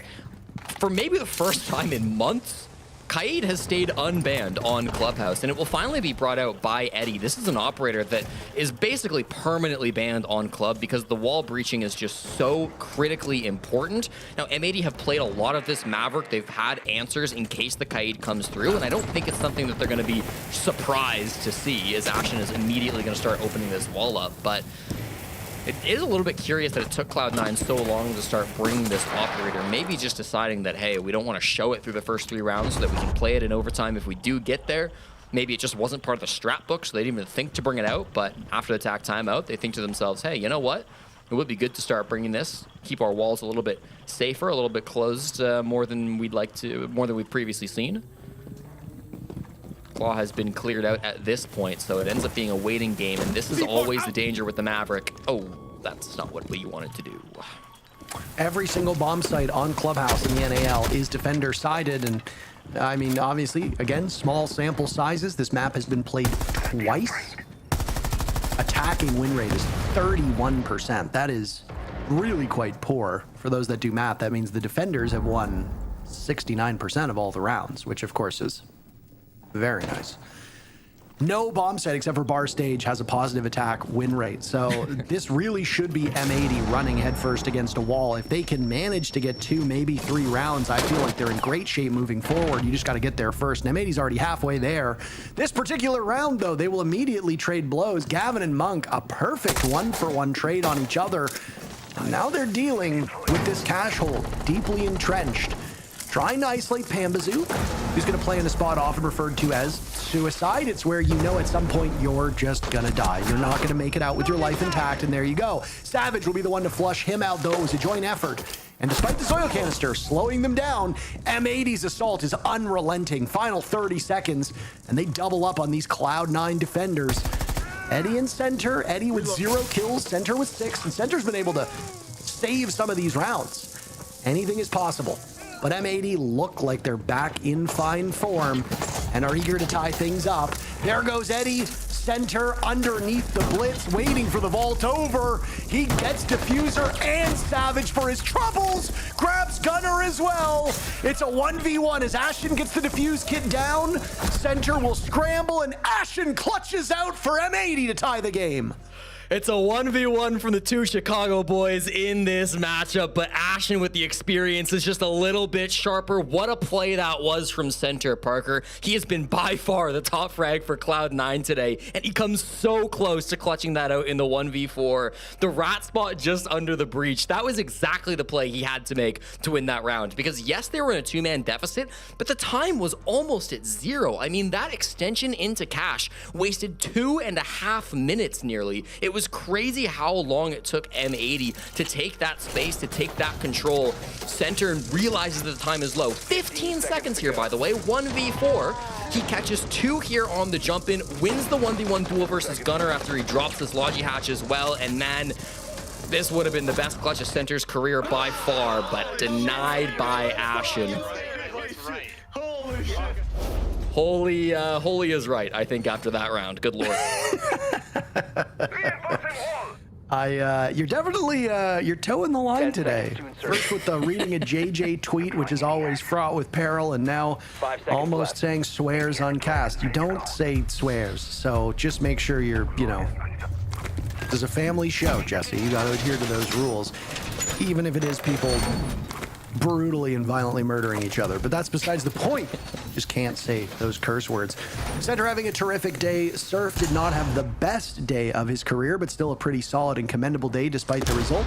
And again, it's really quite a family affair. Oh my goodness. How on earth does Ashen lose that fight? It seemed like he was afflicted with some choice paralysis. And Pambazoo reads it perfectly. That is a rough one for Ashen, and one that I'm sure will piss off the M80 guys. Yeah, Ashen was just getting off the rappel, so he was stuck in the animation, which made it a really awkward position for him. Pamba gets the read on it one way or another, probably caught him droning with that soulless scanner, so was confident to take that swing. And that's what I said during the TAC timeout, right? Cloud9 have been playing aggressive today. They want to make some swings happen. They want to apply pressure to M80 early. The fact that you took the Blackbeard off the board and the guy who just won the 1v1 clutch, that's a critical kill to get here, as now M80 are left with just one shield to approach this bomb site. Yeah, and I mean, don't even count out Ashen's fragging potential. Blackbeard is likely going to frag better than a Blitz, or at least be in situations where you expect him to frag better than a Blitz. So losing a guy who's tied with Gavin for team lead in kills is really quite detrimental. And I mean, Ashen's been sensational for this team. The 4th highest rated player heading into today's matches, and far and away one of the best offensive threats across the entire league. So M80 will suffer through this, but they can recover with still half of the round to go. They just need next steps, and that'll be through construction as they assemble their forces near some silhouettes. Diffuser caught with his pants down. Center gets 2. Jesse, the kills are just falling into his lap. Eddie will toss out a Nitro Cell, a 3rd from Center, and C9 win a banger of a round. Center has been on fire today, Parker. It is impossible to overstate how well this man is doing. Less than a week ago, he posted the best game of his career. That was against 100 Thieves back on Friday, the 12th. It was a really nice game, 11-9. Of course, it's been a short career for Center so far, making his rookie debut back during March. But even still, this has been another level for Center to show up on. He's been just frying people, running around with these DMRs, making the swings matter when he has to play on a shotgun, whether it's Warden or Smoke.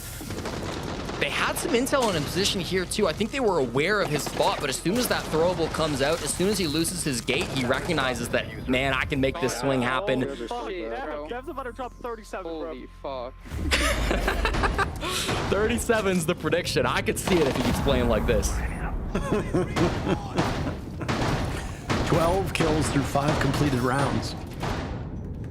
That's a head shaker, especially for a guy who is tied with Uzi on the bottom of the team heading into today's match. Center plays a a tough role. Objective is to locate He's a bomb and often playing shields on a lot of attacks, so he's the guy, at least on attack, you're not expecting to get a lot of kills. His defending ops are typically more support-oriented, so he's usually not the guy that's tasked with getting those kills. But I mean, look at a player like Shepard, look at a player like Brede, look at a player like Bosco. These are guys who play very similar operators, well, when those players did play. Shepard and Bosco at this point are retired, but they were incredibly good at fragging from those positions. And I mean, not that I think that this is the genesis of Center joining such an elite group of players, but I mean, if he continues to play like he's doing today, especially up against opponents like M80, it's not like he's beating up a bunch of T2, T3 teams. Center's able to make some serious magic happen with these ops, and it's nice to see for Cloud9. I do worry a little bit that they're being bailed out by him and that eventually he'll cool off and it'll allow M80 back into this match. I asked Vivid at the start of the stage what the roles were like for this new C9. He told me, listen, Monk is on the entry, everybody else is basically Flex, Pamba's Flex IGL, and Center, he's our agent of chaos. That's the way he described it to me, and of course he's also their hard support player, but I think it's a good title for Center to be playing with. He makes things happen, he gets aggressive, he gets in your head despite the roles that he might be put on. Taking some early damage now, playing just outside of Logi at the moment. A lot of damage onto him, a lot of damage onto Eddie as well, but you have to imagine he is just a moment away from popping off, as he has through all 5 rounds so far.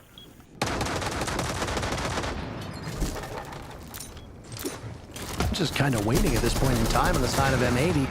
There's Savage baiting for a kill, fishing for one. He'll get it. Pambazoo answers back. Down goes Gunner. It's been a bit of a rougher day for Gunner when it comes to the kills department, but that's okay because the rest of the team is doing about the same, so he's in very good company.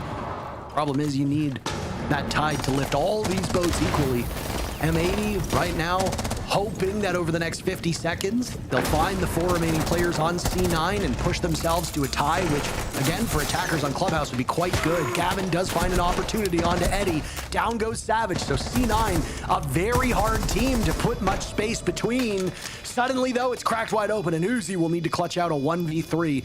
Up to the yawning chasm, out on Jacuzzi, and Ashen will give him a swirly. Tie game heading into halftime with M80 winning the final round of the first half. Well, perfect spot to be here, 3-3 on the attacker side of Club. It feels good for M80 here, but let's focus on Cloud9 for a moment. They came out of the gates swinging. The first 2 rounds were looking pretty strong. Yeah, I really like what we saw from both 1 and 2 rounds. I mean, it was really scrappy in the mid, and then once it got to that late round, it really came down to discipline from the side of Cloud9. Understanding it's a 2v2, Diffuser has to be planted, and that's a key thing to take away is Diffuser has to be planted, so now it's essentially going to be a 2v1, and they played both of these scenarios perfectly. Yeah, I think that's what's impressed me about Cloud9 too. I feel like that Cloud9 of the past would not have done that. Having Pambazoo and having some veteran experience in there and teaching him how to be disciplined at the right moments, or when to even go for these mid-round aggressive plays, which seems to be really tilting M80 as well when they're running out on the Blackbeard, or right before they're about to execute, you see Center kind of walking out of sight and getting killed, or even right here. Center. Yeah, I mean, even in this round 4, I mean, this was such good heroics from Center, but I think this is where the inexperience really comes in. There's that last little bit. It comes down to that 1v1. Center just full sprints in, where once that diffuser goes down, that's another added 40 seconds, 45 seconds onto the clock where he can just wait, and you clearly see Ashen swings out to go for the kill. If Center's just posted up, predicting that, he possibly then swings into their favor. They end it now in a 4-2 half. 3-3 by all means isn't the end of the world. It's good. It's a good half for both sides. I am a little scared of the attacking side because you can't go for these super fast, aggressive takes. It is going to be really telegraphed. You're going to understand almost immediately what a team is going for. I do want to see maybe more split takes from them and then see if they can exploit a gap or at least pull some attention away and then maybe go for something quick. Well, especially as Parker said, right? If Center cools that off, as well. That's a he big had one. 4 rounds where he had triple kills. I mean, 12-3 right now. If he slows down, do you start to get concerned for Cloud9's hopes? I think he's going for 37. Isn't that what Pambazoo said? think that might be what it takes to get the map unless someone else kind of wakes up. I mean, the thing is, he's going to hop onto the attack side. He is going to hop onto the shields as well, so he's going to be that main pushing power for the team. And I do think we will probably see some of that split type of attacks, because that is what Pambazoo likes. That is part of his theory. So I think we need to see it. I wouldn't be surprised to see the Solid Snake and the Deimos or the Dokkaebi like every round. And when you say split attacks, can you just clarify for the people at home, what does that mean in practice? It's just like if you're playing a CCTV cache, you're taking from hot tub, you're taking from outside CCTV balk, and you're essentially attacking from one side or the other. And then in theory, if you can pull the attention away and put more pressure onto master side, then that's the information for the player on hot to be like, okay, we got 3 players over here. Let's now attack Garage. Let's now attack CC. Let's come up red. Let's switch our takes. And if it works out, you get the picks on both sides, then it's just really constricting the site and then really putting the pressure on the defenders of they have to look in both sides they're going to be attacked on the front. All right, we'll see if M80 can just keep this up and make the defense on Club look easy as we get into the second half. Guys? Devin Medina has been having a life game so far, but it's only good enough for a 3-3 split for Cloud9. They will now have to move on to the more difficult side of Clubhouse, and they will have to keep this momentum up. The desk said it, you said it, Parker, I'll say it as well. We'll see Center on Shields for the majority of this half, has played 65% of all attacking rounds on a Shield so far through the North America League Stage 1, and we do see it for this first attack as well as he hops in for the Blitz. So other players will need to come alive. Monk, the young rookie, added to this team just at the start of this stage. 2-5 on the defensive half. He switches over. He's the primary entry. We have to see more out of him. I want to see more out of Eddie, and I want to see more of the supporting cast of Cloud9 so that they can continue to keep this game close. Swapping mags. Well, I mean, there's a lot of things that we are going to wonder moving forward. And I mean, again, when we looked at the schedule for today, there were a couple matchups that we suspected would be foregone conclusions. And for the most part, I think most things have gone according to plan. The 100 Thieves Shopify Rebellion matchup, this one, and then the DZ wildcard game are, to me, the big question marks. You know, again, on paper, I looked at M80 as being the clear favorite here, but Cloud9 have very steadily made improvements. They are looking like a team that is gelling very effectively, but how much of that in today's game has been Center papering over some issues? Because if he's not popping off, the round is basically over, as the desk noted. One person is not going to save you time and time again. Ambi could not drag SR by himself to a championship, same with Spoid. And that's why DZ were ultimately just the better team, because they were more well-rounded and had greater depth. So far, M80 looks like the better unit, they just don't have that same superstar performance. Who's going to be the hero is the question you ask quite often. And I mean, for M80, I guess they can share that cape around. Cloud9 is going to definitely need a hero here attacking on Clubhouse.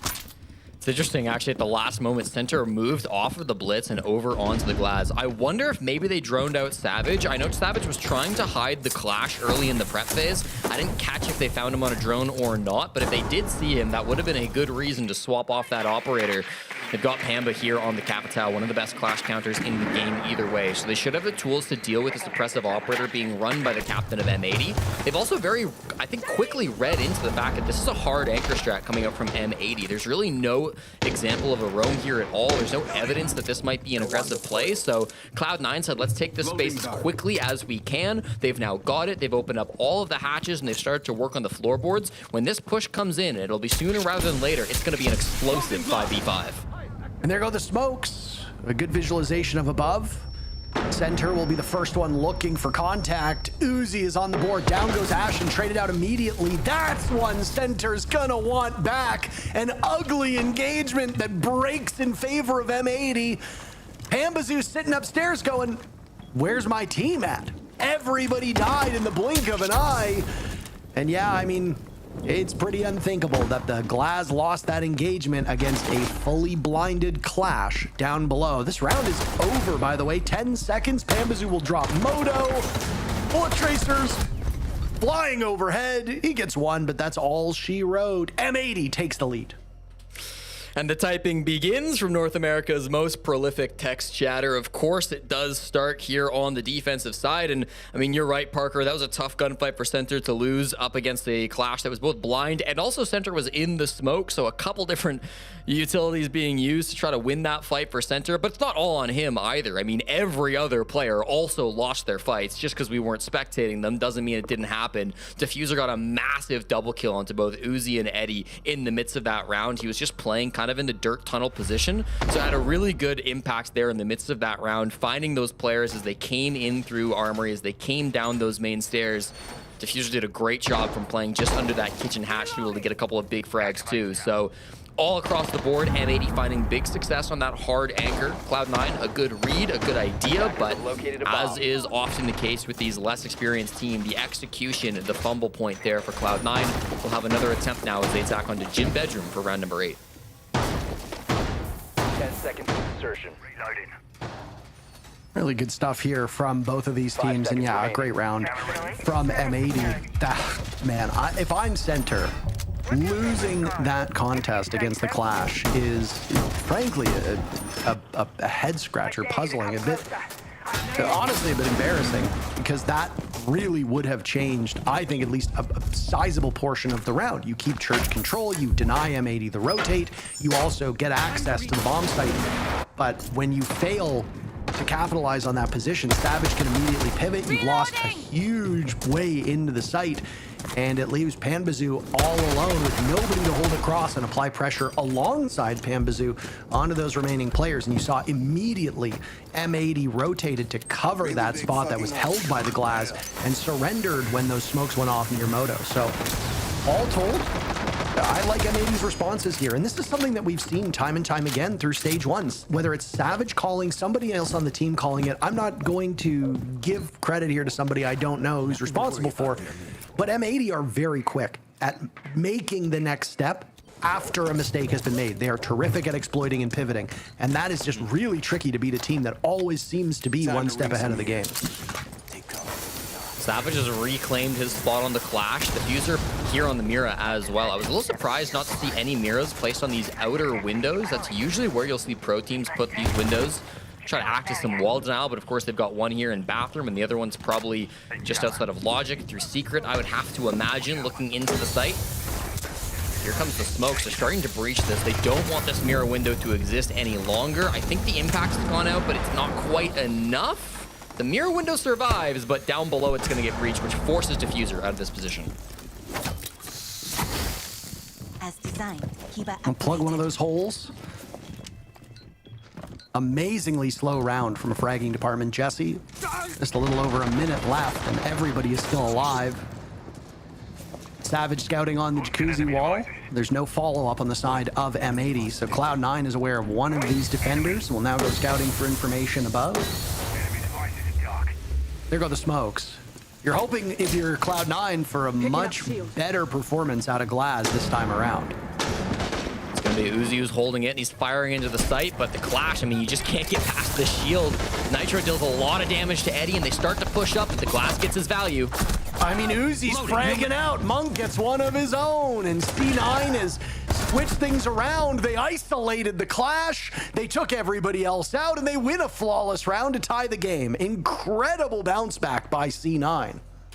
We said it had to be some of these supporting cast players who step up and have impact. It can't just be the Center show here on the attack, and I think that's exactly what we got to see in round 8, Parker. That defense not going the way that M80 were hoping for it. Finding a lot of good success with that Glass to get some space from Uzi. We see Monk as well dropping in, I think just through the Logi hatch. He found his way in through Cash, might have even worked his way in through the garage side of the map. Yeah. So you find the space across different parts of the map. I know our desk wanted to see some split pushes with pressure coming in from different sides. That's exactly what we just got out of Cloud9. While we were all focused on the Glass, the Clash was looking this way as well. Uzi was getting a multi-kill. Monk kind of came in from the back and was able to find that gap to give the man count advantage back over to Cloud9 as well. So tie us up back at 4. This game still anybody's to call. And M80 not out of the woods just yet. This game will not be any easier on the second half. What on earth is Center saying in chat? I didn't read it, to be honest. He was talking about a banned skin, and I know that teams have protested that before. Not sure if that was a serious comment or not, or if the admins are aware of it, but this might surprise people, but we are not admins. We don't know. I don't even know the full list of skins that are and aren't allowed. That's not really my job, and frankly, it's even if it, well, I mean, I don't want it to be my job. Let's put it that way. The admins already have a tough enough job as is. They don't need me mucking it up by weighing in here, but I have to imagine this point in time, since nothing's been called, that it was just a bit of friendly banter that was coming in from center. Play it out regardless. Usually when it is like a skin issue, like usually the admins will give you a warning too as well, but obviously it can change depending on what the given rulebook is. Start to work on the classic hard breach here for Clubhouse, getting these walls open without too many problems. One more round before the bans can come through. It's just the mute that's super out here to keep this closed, except no, is Gunnar gonna trick this with the Mira window? Yes, he will. Only one exothermic charge denied from that way. Eddie will have one more as he's also opted to open up the con single wall, but this is still not free. It's really awkward. If they pop this window, they could impact this one too. Exothermic charge going off. Sound call is good, so they've opened it up. They will use a Zoto canister to freeze the advance, and that black mirror will now open up an even greater line of sight in from the second wall that wasn't impacted by that exothermic charge. C9's pace at taking control of the map has been pretty good. It's their gunfights that were ugly, and again, it's Center who really stole the show in that first half. If Center misses on 2 of those clutches, we're talking about a completely different scoreline, and it looks like Cloud9 is back in its 5-7 territory. I mean, that scoreline's still very possible.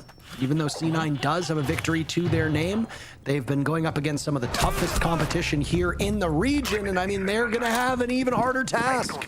As M80 takes down Pambazoo, the leader of C9, a golden opportunity to continue to exert influence over the next 50 seconds and give M80 the lead. Such a big play by Gunnar, recognizing that there's nobody still holding over towards Con, so he can make that aggro move, relieve some pressure off of Diffuser. He's still the main focal point of this attack. He's seen by the Blackbeard, but even if he doesn't get a kill, Parker, all of this time he's wasting is so good for his team, and he finds Monk. Wow. Steady as she goes for these teams, and yet you wouldn't think that there's any urgency here with 20 seconds left on the clock. The pacing of this Cloud9 advance must go faster. It must improve.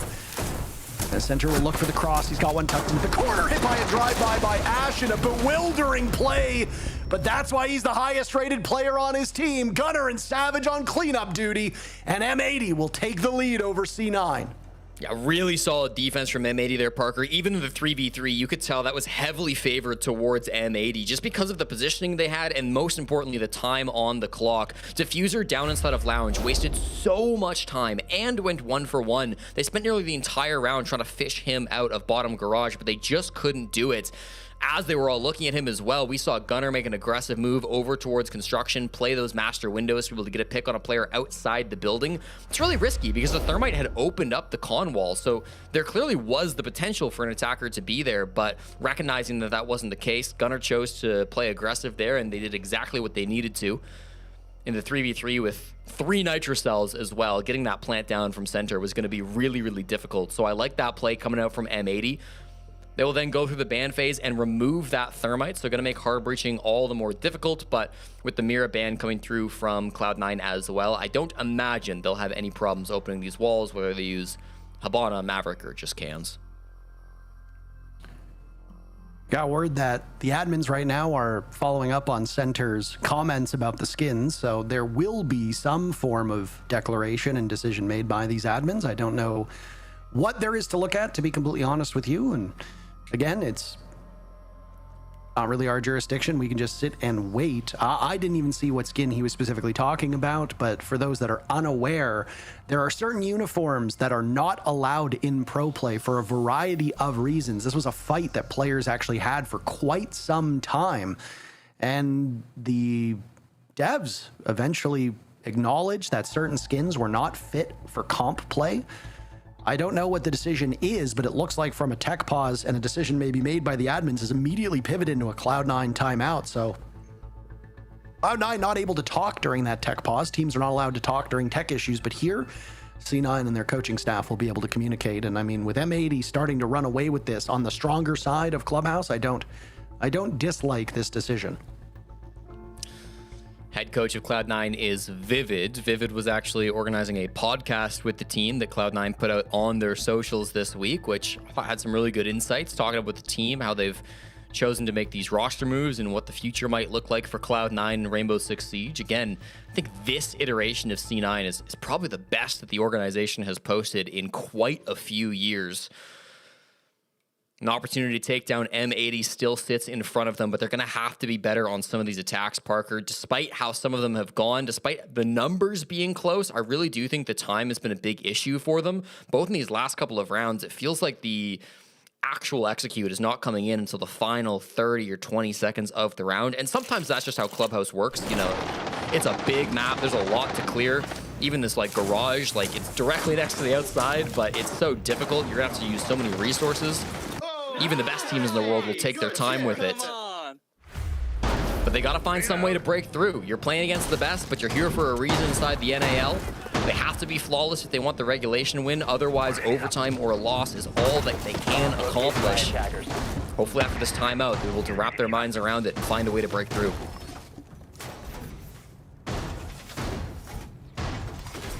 Well, it seems that the skin is fine. The decision that was made, communicated to us by our member of production, that apparently one of the players, like I said, misseen the skin, and it was actually one that was allowed. So no harm, no foul here, but always good to keep a keen eye on that sort of thing. For people that are most curious, you think back to like some of those Dust Line and Wind Bastion skins where you cannot see anything. I remember there was a picture, I think it was like a Jaeger in Villa, and it was like, where is the operator? And it was as somebody who grew up with Where's Waldo, it's the hardest I've ever had to look to find something in a photo, let me tell you that much. So I completely get it. So in the name of fairness, there are a number of skins that are not approved. In fact, most skins or operator kits are not allowed just for competitive integrity, which frankly, you know, people are going to call me a Ubisoft glazer here, but a lot of esports is marketing. You are actively harming potential sales of skins by not allowing them to be shown off in an esport. So kudos to Ubisoft for ultimately making the decision that competitive integrity supersedes the financial needs of this game and the scene, and obviously players very much enjoy it as well. So admins have ruled that all is well and good. We continue onwards, and M80 holds the lead. All 12 rounds looking very likely. That is good news for Cloud9 because that presents them a window to win in regulation, but it's also bad news because they've gone to all 12 rounds multiple times, and well, they've yet to win an actual 12-round matchup. They've lost 5-7 and 5-7. Yeah, the 5-7 scoreline's definitely got some trauma attached to it for Cloud9, so they're hoping to avoid that. Well, they're hoping to get it still, but hoping to at least make this one competitive, get overtime if they need to. It was a heavy roam game from M80, and it still is. Gunner's gone back to site, but Savage and Gavin still remain on the top floor. Center doesn't remain anywhere because he is just disconnected, and we're so deep into the round, I don't think it'll be allowed for a rehost. Uzi gets a pick back onto Ashen. He was one of the hard anchors. There's still roamers up above. They haven't been cleared out. Gavin's got the vert angle straight onto Eddie, and Savage is here with him too. Down goes Savage. Pambazoo continuing onwards. A lot of his impact is going to be stuff that isn't shown on the score sheet. Gavin to the rescue as one player on the side of C9 drops, and it's Pambazoo. Center disconnected, so Pambazoo's last alive. It's him against Diffuser and Gavin, and he's got sight control, at least some of it, taking care of Diffuser. It's been a while since we've had a Pamba party. Are we popping champagne? Are we throwing confetti? No! Gavin says, party is over, no fun allowed. M80 moves to match point. That's two incredible clutches denied by M80 now in this game, and that's got to be heartbreaking just with how that round went down. Of course, it sucks that Center gets disconnected in that round. It does them no favors, of course, especially when the game goes down to a 1v1. But at the same time, the read from Cloud9 was not great on that defense. Once the Scopos teleported back towards the site, I think they just assumed there was no more of a roam game. They realized there's a roamer as they get shot in the back of the head trying to rotate down down those main stairs. They say, okay, shoot, let's deal with this roamer. They kill one of them, but they still don't have the read on the second roamer. There was so much aggression being brought by M80, and I don't think Cloud9 ever realized just to what extent that roam game was playing on the top floor. So obviously sucks the disconnect there. It could have gone either way. You really can't tell how Center's involvement would have changed that round. But regardless, mistakes still being made by Cloud9 and M80 doing a good job of punishing that. 2 opportunities now to close this one out, assuming that round is fine, and it should be here based on the rule set that I'm aware of. So we'll get Center back and towards the game, and Cloud9 will be playing from behind. You call your timeout, it doesn't work, and it was a fair bit of time to languish with that tech pause into the tactical timeout. And M80 just looking like the well-oiled machine that they have appeared to be for so long. There was obviously a bit of regression there. They didn't like their results. They moved hot and cold off of that roster. It was a very controversial decision, to say the least. People were kind of hoping, I think fair to say, that whoever they brought in to replace hot and cold would be a big fat fall on their face. And that didn't end up happening. They brought Savage in, and he has turned that team into an absolute nightmare to go up against. M80 will be playing tomorrow against Shopify Rebellion. That will be a very, very enlightening matchup, because SR had some troubles today. They were exploited and weaknesses were shown by 100 Thieves. You can say maybe it was a rough day. Maybe it's Rexon acclimating to actually playing on LAN, or in a different environment with his teammates at the Shopify HQ here in Toronto. Maybe it was that 100 Thieves overperformed. Maybe it was the map of border. Who knows? You can hypothesize as much as you want. But at the end of the day, M80 and SR will clash tomorrow, and those are 2 Titans who will be in contest for the top of the NA leaderboard. The schedule for M80 doesn't get any easier for what it's worth. They wrap up the play days with 5 Fears, Dark Zero, and Wildcard. Now, obviously, 5 Fears has shown that they've regressed and come back down to earth a little bit, but those are still 3 teams that made it to Salt Lake City. In fact, after tomorrow's matchup, which is actually against Outlast, after they get past Outlast, then it's SR, and all the 4 remaining teams that they go up against are the teams that made it to Salt Lake. So it will be a grind for M80. If M80 does not put enough distance between themselves and the rest of these teams, come play day 6 onward, M80 might be in a position where they are at the mercy of the other teams ahead of them in the standings doing well. Also, can't help but note that Gavin is playing on a Cloud9 chair. Curious, Jesse. A little bit of insider trading, perhaps, but we do have some updates coming in from our admins. Because there was no damage done in the round when Center disconnected, that round will be nullified, and we will be replaying rounds 10. So the scoreline will sit at 4-5 favoring M80, but because it wasn't a fair 5v5 contest, we will run that one back. So Gavin gets up, maybe just realizing it's going to take a minute to rehost this lobby to reset the scoreboard, but never fear, we've got the situation sorted out, and it's just going to be a matter of time before we get back into things.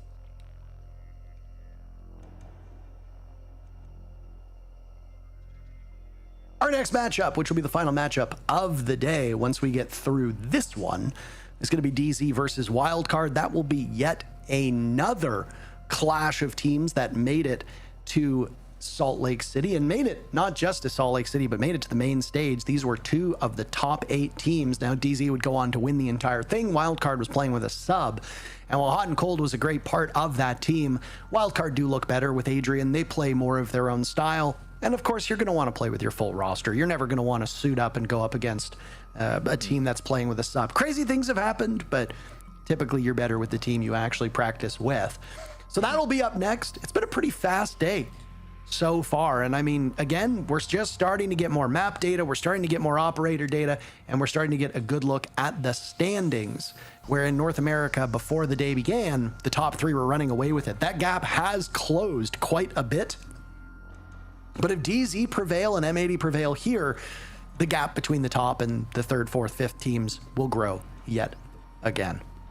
Yeah, it's also an interesting conversation with the standings too, Parker, because since the Rebellion lost today and they didn't advance their points, M80 have a chance to jump up into first. And of course, Dark Zero will have an opportunity to jump them, but Dark Zero are playing a very good team in wildcard right after this as well. So if M80 can close this one out, even if it's just an overtime or whether it's regulation, they could be in a position to finish our 4th playday at the very top of the standings, which for a team who didn't even make it to Salt Lake City, who made a controversial roster move because of that failure, would be a massive jump, a massive statement from them.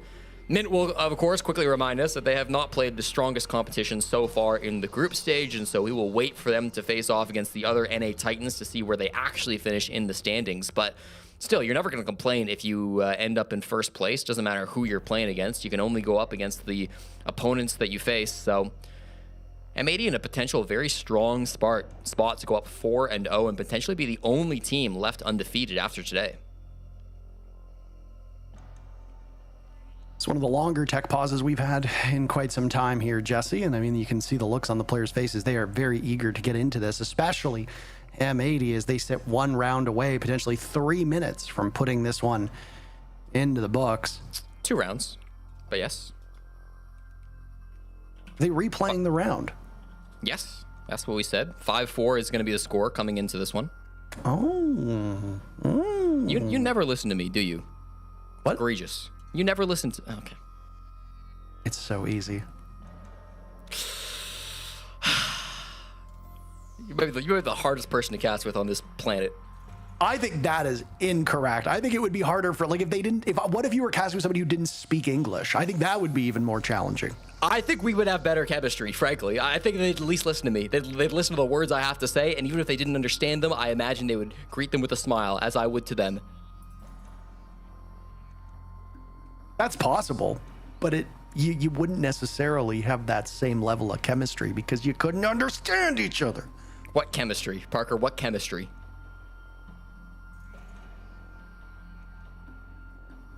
It's a type of science, Jesse.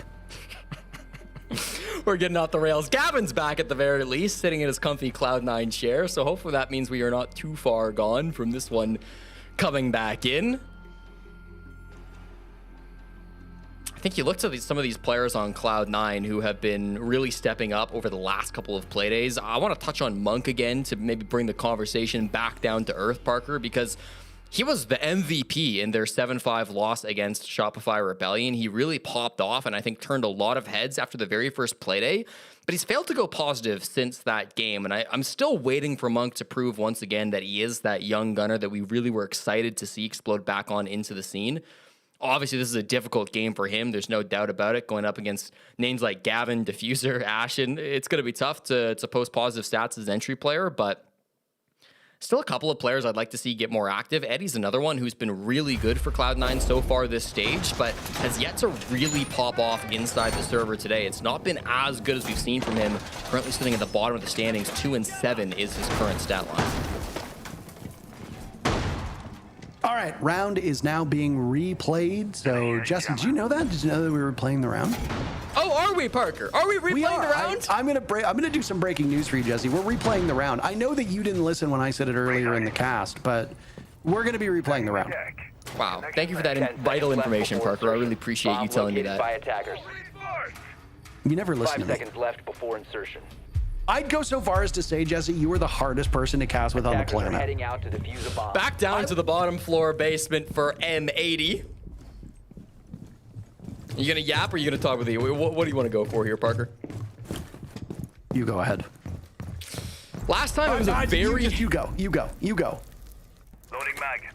Last time it was a very heavy roam game from M80 where they had some players that caught Cloud9 off guard. They had, of course, Gunner playing up here on the Scopos, as he oh so commonly does on this bomb site, but they also had Savage up here. I believe it was Gavin that was playing on the roam game as well. This time it's a little bit of a different look. They're almost like faking a fake roam here. They're getting Ashen to rat top floor in bathroom. They've set up these mute jammers, and a lot of teams will set up mute jammers but then not actually roam to fake a roam. But I wonder if M80 have maybe set up the mute jammers in order to fake that they're faking the roam in hopes that Cloud9 will once again not realize the extent of the roam game. That's a missed drone right there. Center did not spot out Ashen, so for the second straight time, Cloud9 will not be aware of the roam game that exists on the top floor. did want to see some good Scopos, to be fair. I was hoping for more Scopos. I like Scopos. Okay. Oh, that's Diffuse Kit and the best player on Cloud9 that just got taken out. You know he's locked in when he didn't immediately go to all chat, because that is 100% a typer right there. Like, you get that kill, you start typing. Puts the jammer down so that he can't get like tracked by a Deimos or anything, or called by a Dokkaebi. Obviously the util's not here, but that's the thought process for Ashen, for keeping one of those in his pocket. His position will get, his operator, I should say, will get revealed after that frag. So is M80 now taking full advantage of this? Is this not even really a it's not even really a spider web. I don't even know what you call it. Is Ocean's 11 to Ocean's 12 did, I suppose. M80 is just continuing to roll Savage from above. Pambazoo in a very similar position to where he was before. And it looks like a hopeless spot to be in. For the second time in the match, M80 moves to match point. Parker, I don't want to be mean, but I think their 4v5 attempt went better than that one did. A disaster for Cloud9 on the push. They again fail to get the information that they need up on that top floor roam, and then they're really struggling with that Denari pressure as well. I think Pampa shot 2 separate Grimbees into those tripwires as well, and then they instantly just generated back, so not even really good for util clear in that sense. Ashen, I believe, ended up with just 1 frag on the vert, but he did so much to distract that it allowed Savage in the anchor position to get then 2 frags later on in the round. Just feels like M80 are an unstoppable force on the defense of Clubhouse now. They outclass Cloud9. And the longer this game goes, the tougher it's going to get for Cloud9 to keep their mental up and to stay in it. This has been the longest 2 rounds of my life. Jesse, what I'm about to say does not come from a place of exaggeration. I don't remember my life before round 9 began. You don't remember Center? You don't remember Center on 13 kills? I don't even know who that is. That's fair enough. This is my first time I've seen his name. Oh, well. I will say, it is quite a shame. It is quite a shame that the stat lines have been erased due to the rehost, because you do lose, for those that are tuning in, the absolute dog walking that Centaur was giving M80 through about the first third, I would say, of this match. And now, unfortunately, as the desk talked about, as you talked about, as I talked about, Centaur has come back down to earth, and nobody on Cloud9, except for maybe Pambazoo, has been able to pick up those pieces. And again, Cloud9, maybe they overperformed in their matchup last week. They are a good team. They have the bones to be a very good team, and I do think with time, this can be a very consistent top 6 squad. But they're still green. They're still finding their footing. Pambazoo is IGLing. This is an abnormal position for a lot of these players to be in. They are doing very effectively with what they've been given. And again, stage 1 is for those EWC spots. Depending on the player, a lot of them, their focus is on making it to Japan. Everybody wants to go to Japan. Let's not kid ourselves here.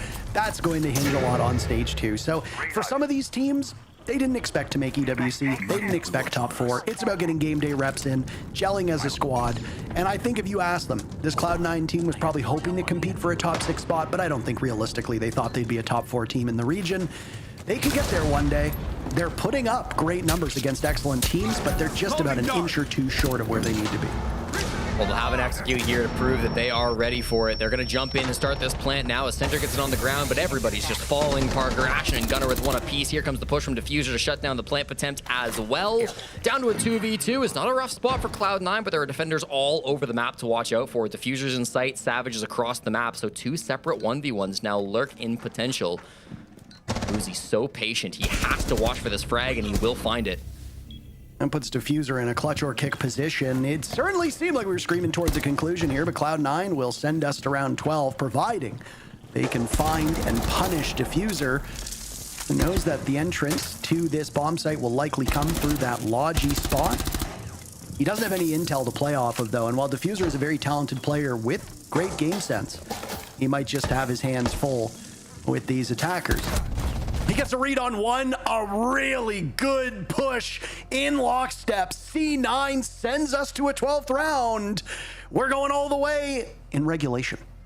Yeah, nice to see that team play from Monk and Uzi, the two youngest players on this team, two 20-year-olds, to be able to make that play happen, really well coordinated. They didn't have the defuse kit. Don't forget that. And Diffuser is also one of the most mechanically talented players in the world. So if you gave him two 1v1s, there's a high chance that he's able to win those out. But they don't even offer the opportunity. Diffuser does his best in that round, but ultimately Savage was so disconnected. Probably the better play for Savage after getting caught on the snake scanner was to rotate back down those brown stairs and up main to play alongside Diffuser, but he doesn't know where all those defenders or attackers are. There might be somebody waiting for him down below, so takes a bit of a gamble to get aggressive there, loses the fight to Monk, puts Diffuser in an unwinnable situation. So very much alive in this game.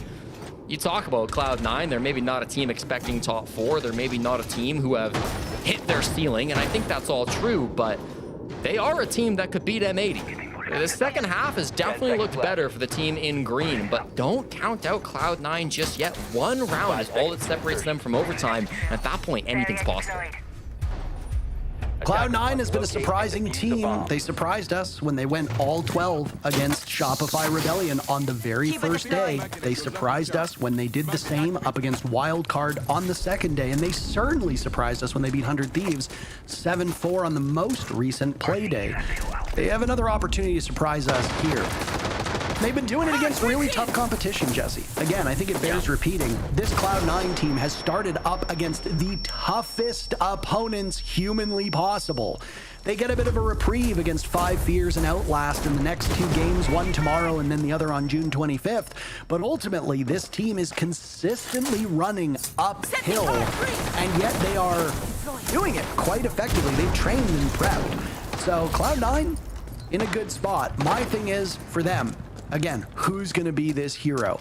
You need somebody on this team to take charge. Monk looked like that player through a lot of the early games. He's been a bit quiet today. He just had a great round. Can we see that again to propel Cloud9 to overtime? That's what they'd be hoping for on the side of Cloud9. Get somebody active, get yourself a man advantage, start to work those picks. As far as this CC defense looks, right, there's a lot to deal with on the side of M80, most notably Diffuser. He's down inside the basement. He was previously Lounge. They just droned out Lounge, so they know nobody's down there, but they're still aware that Diffuser likes to play aggressive in and around this position. He will take Lounge control now. Weary of this player who could just walk on in. I believe it's Uzi outside that door, throwing fire capital bolts up towards Gavin, but nothing yet. Down goes one on the side of M80. Gavin, that's a rough one to go through, but M80 still with the upper hand here. A little bit over a minute to go, and these teams are insistent on bringing the fire to one another. Uzi will now watch as Cloud9's opportunity to go to overtime might have been as much of a dream as you'd expect it to be, but you fail to make playoffs, that dream becomes a nightmare, and these are much needed points for this Cloud9 team. Again, the schedule does them no favors. They are meeting the fury of their opponents head on.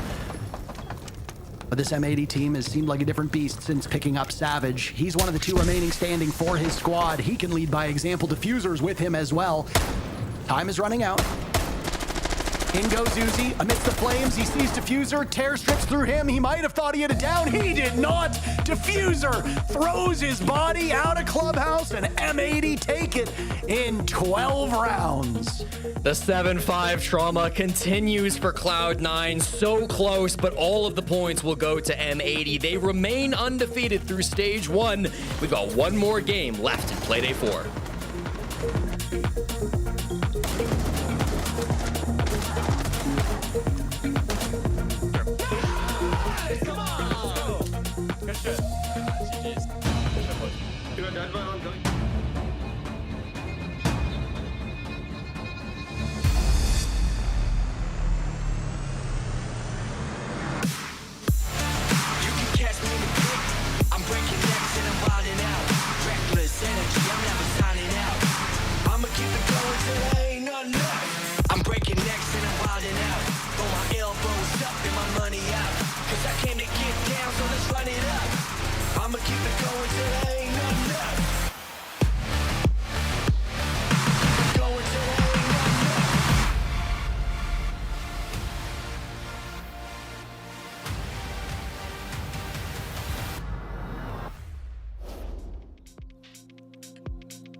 M80 remain undefeated, and they take down Cloud9 in regulation. Those last few rounds may have taken a minute, but they get the job done. And we've got Ashen ready to speak after this one.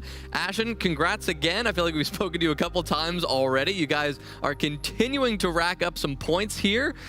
Talk to me about what was different about this matchup. I mean, Cloud9, it seemed like it wasn't a walk in the park. They gave you a little trouble, but you guys were able to pull it out. What was different about this matchup? Yeah, I think early on, like, we kind of started the game slow. Our micro-communication between each other wasn't the best. And I think that's when, once we flipped to defense, you know, obviously it kind of got a little better, but also on one of those rounds, center had like a life round, so that didn't help. But yeah, we just kind of started off a little slow, but towards the end we kind of got our grasp.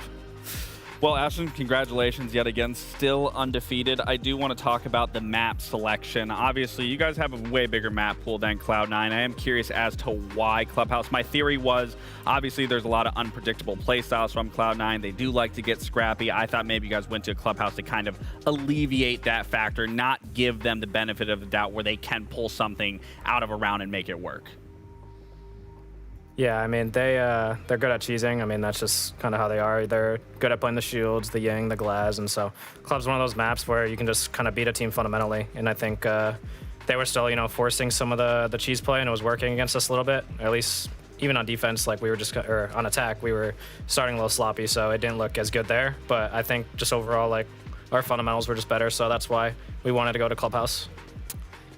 Well, Ashen, congrats on being 4-0 undefeated at the moment still. So you guys are still trucking along.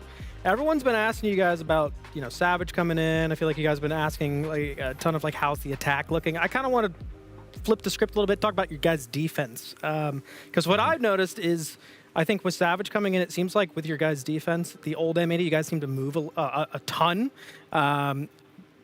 getting picked off at different moments and things like that. Did Savage kind of come in here and did he change the defense at all? Is there different roles that might be switched up, or is this just something you guys have kind of been working on? Because honestly, it's looked a lot clean. Like I've been more impressed with your guys' defense this entire stage. It's looked very clean. Yeah, a couple role swaps, obviously. I think me, more the roamers, me and Gunner, especially if it's like a solo guy. And then I think on certain maps we have D playing sight, just holding it down. But I think what he's brought to our defense is just, no matter what, it's all on the same page. Like he's just kind of roped everyone into it. And I think, we've kept some of the same stuff as before, added a lot of new stuff, but just, it's like we're a wave, it's none of the solo stuff. And that's maybe why we were moving around a bit too much, is because we were all just doing our own thing. It's more of us actually moving as a team now, and everyone, all 5 players getting involved. And it's really good to play with, and just to see, looking back. So it's definitely a lot stronger. Super noticeable. All right, Ashen, as always, thank you so much for your time. Congrats on another win, and I assume we'll be talking to you in just a few days. Thanks so much, man. Yep, you will. Alrighty. Well, another win for M80. They are one of 2 teams that remain undefeated here in Stage 1. Cloud9, as I said to Ashen, they put up a fight, right? Center was going absolutely crazy. We saw a battle here, but it was M80 who pushed it over the line at the end of the day. We did. I was just reminded he will see us tomorrow because they're playing Outlast. That's a little bit unfortunate. But, well, yeah, I mean, typical Cloud9, right? Jesse even called it 5-7. They just can't seem to get over the hump against what we're kind of considering the big teams. Your S-tier teams. I said that a little bit nicer. A little more respectable. A little bit more respectable, yeah. I mean, because, look, I might move them into A+ after that game. We'll see. They are still looking really good. Really like their defense. This guy's adding tiers now. Yeah, no. Okay, well, I do see them making Salt Lake City, and that's pretty early, all right? Is that Glaze or what? EWC? Oh, right. Osaka, of course. But yeah, I mean, again, M80 was impressed with defenses. You called out their Clubhouse as well. That is a newer map for them. The old M80 was not good at Clubhouse. I don't know if that was a hot and cold. Maybe he wasn't able to IGL, but now they pulled out Bank, which they weren't good on before. They pulled out Clubhouse, so they're just kind of showing how flexible they are as a team. And they're also really good with these fast pushes that I was highlighting earlier in the day, where they're using Savage on the Blitz and him hopping on drones and enabling Diffuser and Ashen. But Clubhouse is a fundamental map, and they just proved that they know how to play the fundamentals really well, showing so many different versions of this team. Yeah, I want to transition over to Cloud9. I mean, Center had a really good game. It is unfortunate. Obviously, he ended the half 2-3, and then to end the attacking half to end the series, 15-8. He only tallied 3 kills onto that on the attacking side. It's a little unfortunate, and it does worry me for long term. Is yes, they are fighting tooth and nail. Can't get over the hump, can't get those 3 points, but it looks like they're running out of steam in a best-of-1, so that doesn't really paint a good picture for me if they do end up getting in playoffs. Obviously, there's still a lot of games to be played. There's still a lot of time to work on, but as we know, those best-of-3s really are a marathon. You can't put everything into one game. Once you get in those best-of-3 series, you have to be able to have the endurance to show through, and for Center, even in there, like I said, wonderful performance from him, but that needs to stay consistent through both halves.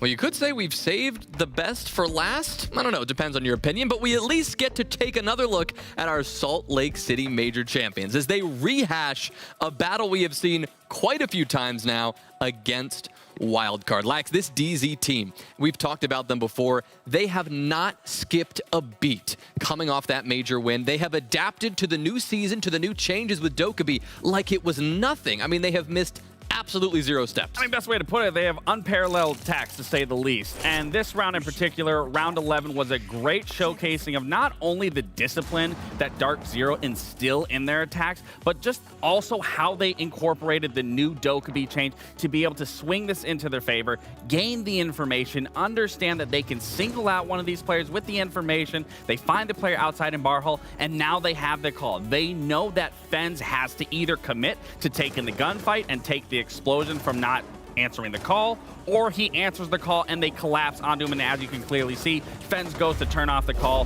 Both players push on it. And it's the communication, the coordination between DZ that really separates them from the rest. 100%. I mean, he played that absolutely perfectly. Of course, NJR coming down the stairs, makes the phone call, hiding behind the wall right there, or the door frame, and then them just collapsing 2v1. Like, their fundamentals are on a different planet. I don't know where this DZ came from.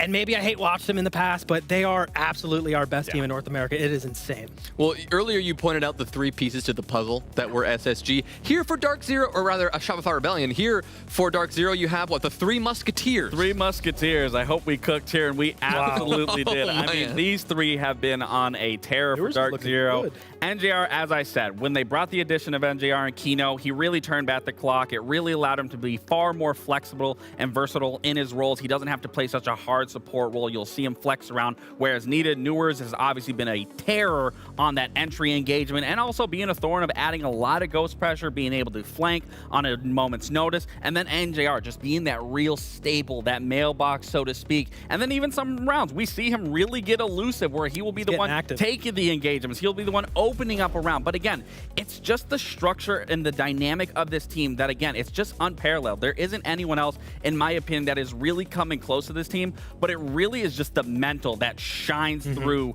whether it's in or outside of the server. Yeah, they're just extremely flexible, right? I mean, that's the #1 thing Foltz talked about when they built this team, is he wanted flexible players, and he wanted players that when they were going to be able to go for an execute, they'd stay alive. This is a team that stays alive. Yeah. I don't know how Jack only has 15 deaths while NJR and Newers had 40. That's actually insane to see. I didn't even realize that, but yeah, like you said, even Nick is flying around the map with the new Dokkaebi. Yeah.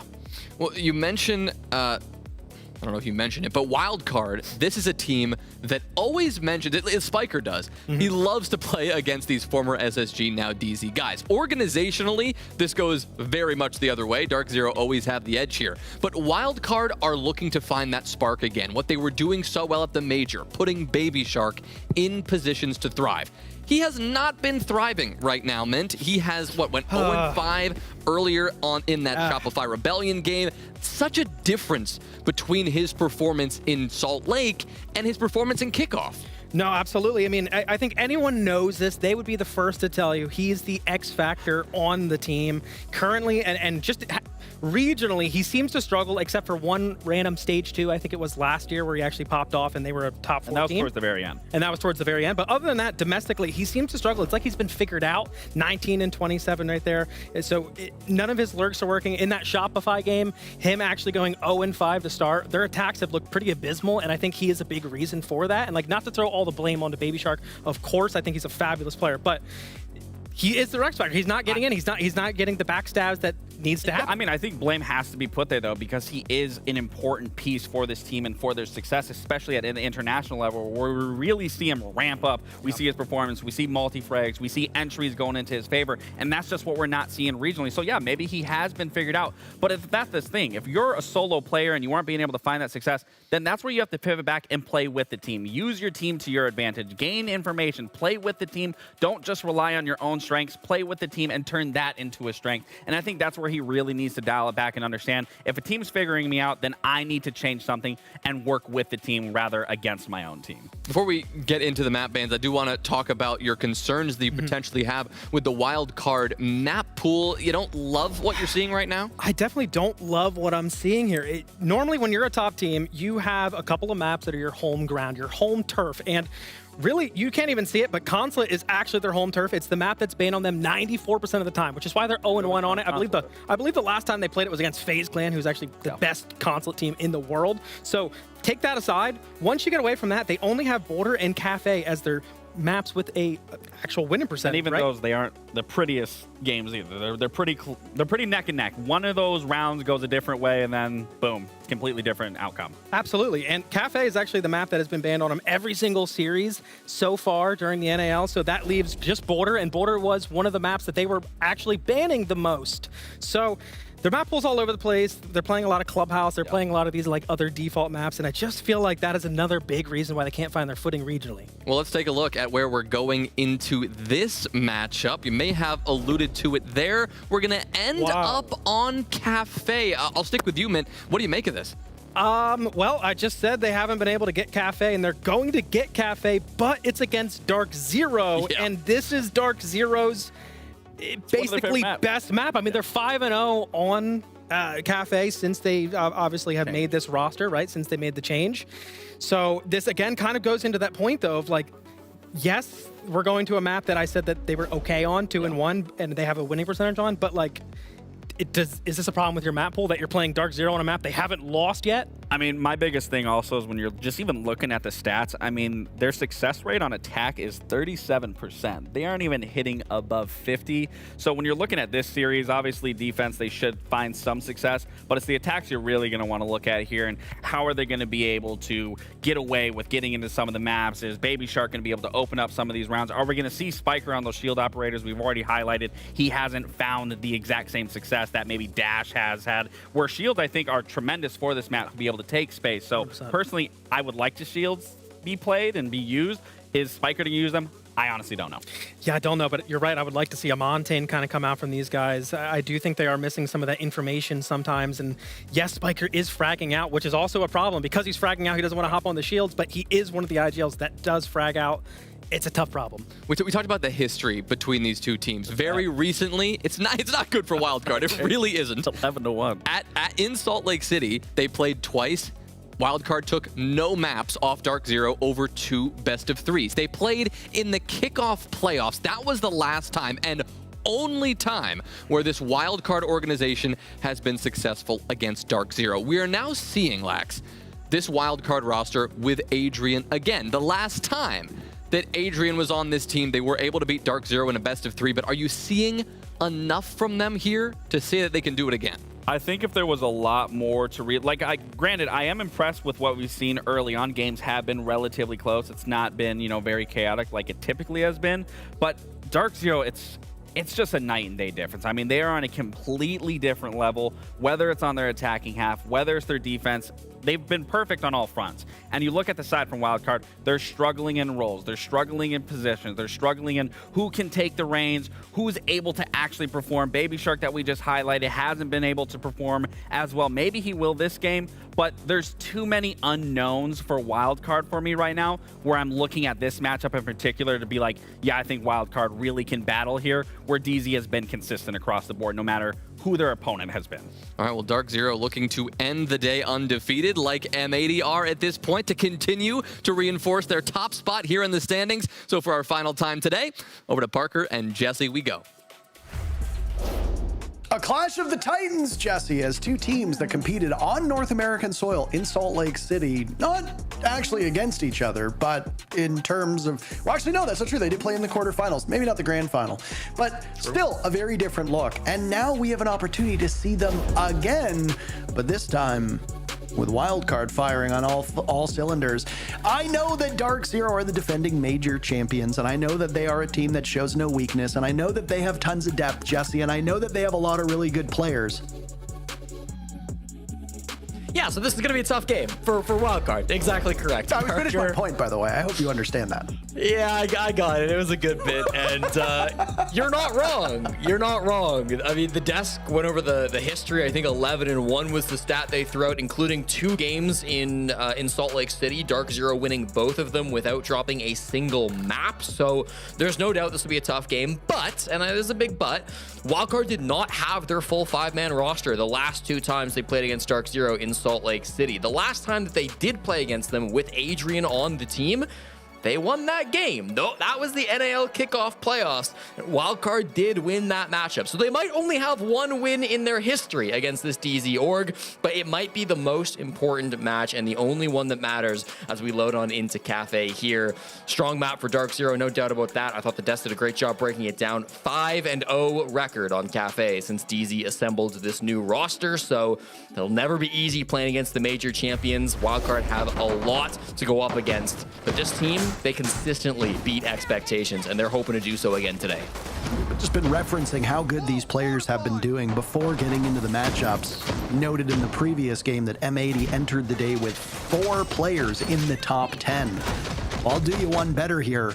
3 players in Dark Zero's roster are in the top 5. J90 is atop the standings. Newers is not far behind, and NJR is in 5th. This has been an incredible performance for this DZ team.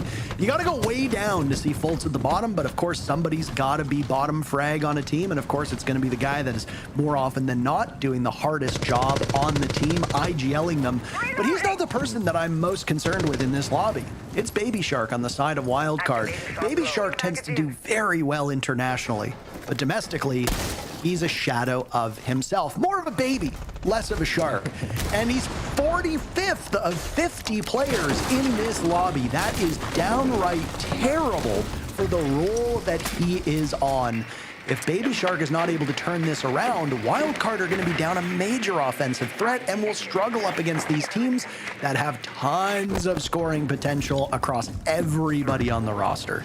Yeah, it's consistency's been a problem for Baby Shark nearly his whole career, right? And so getting that back to the highest level, we know how good he is. That's going to be the focus for him in this game, and as the stage continues to move on, Wildcard will defend on Reading Room and Fireplace for their very first bomb site here. There is plenty of data to go back for between these couple of teams, but of course, since Wildcard didn't play with their full roster back during the major, we don't know exactly how they want to be running this one.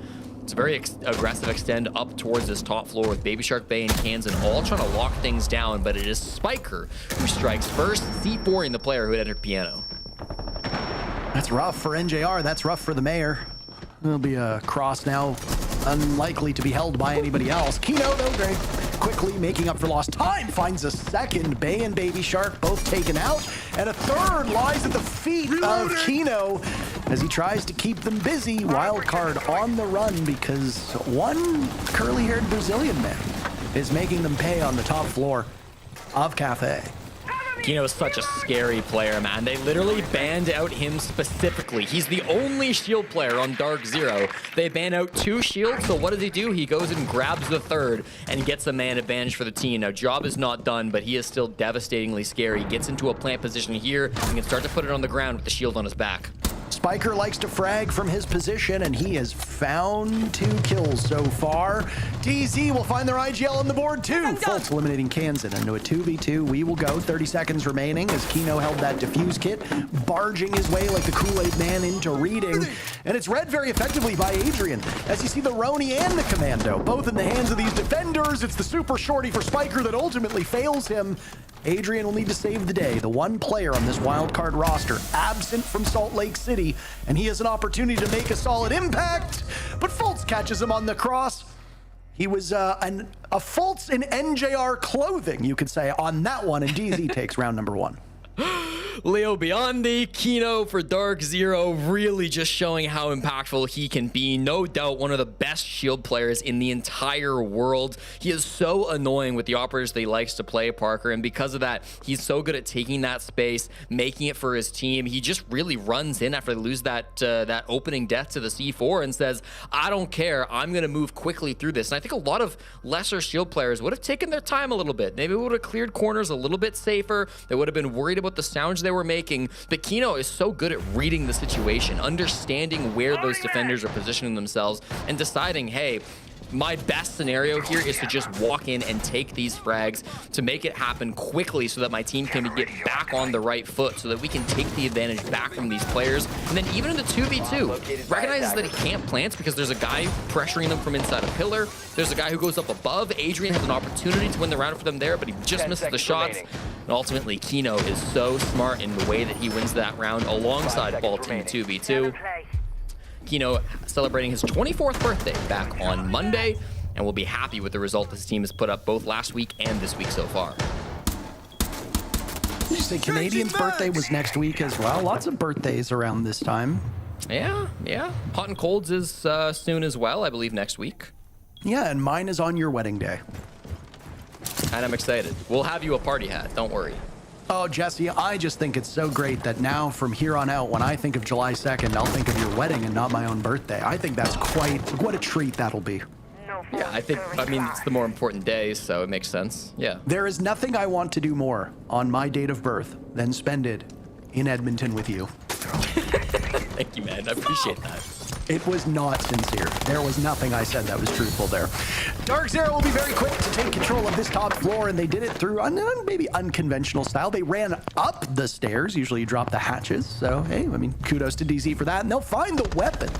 Hey, yet to find a single kill himself. 0-2 to start off with, and it's Kino as the main and sharpest point of this spear. 4 kills on his side of things.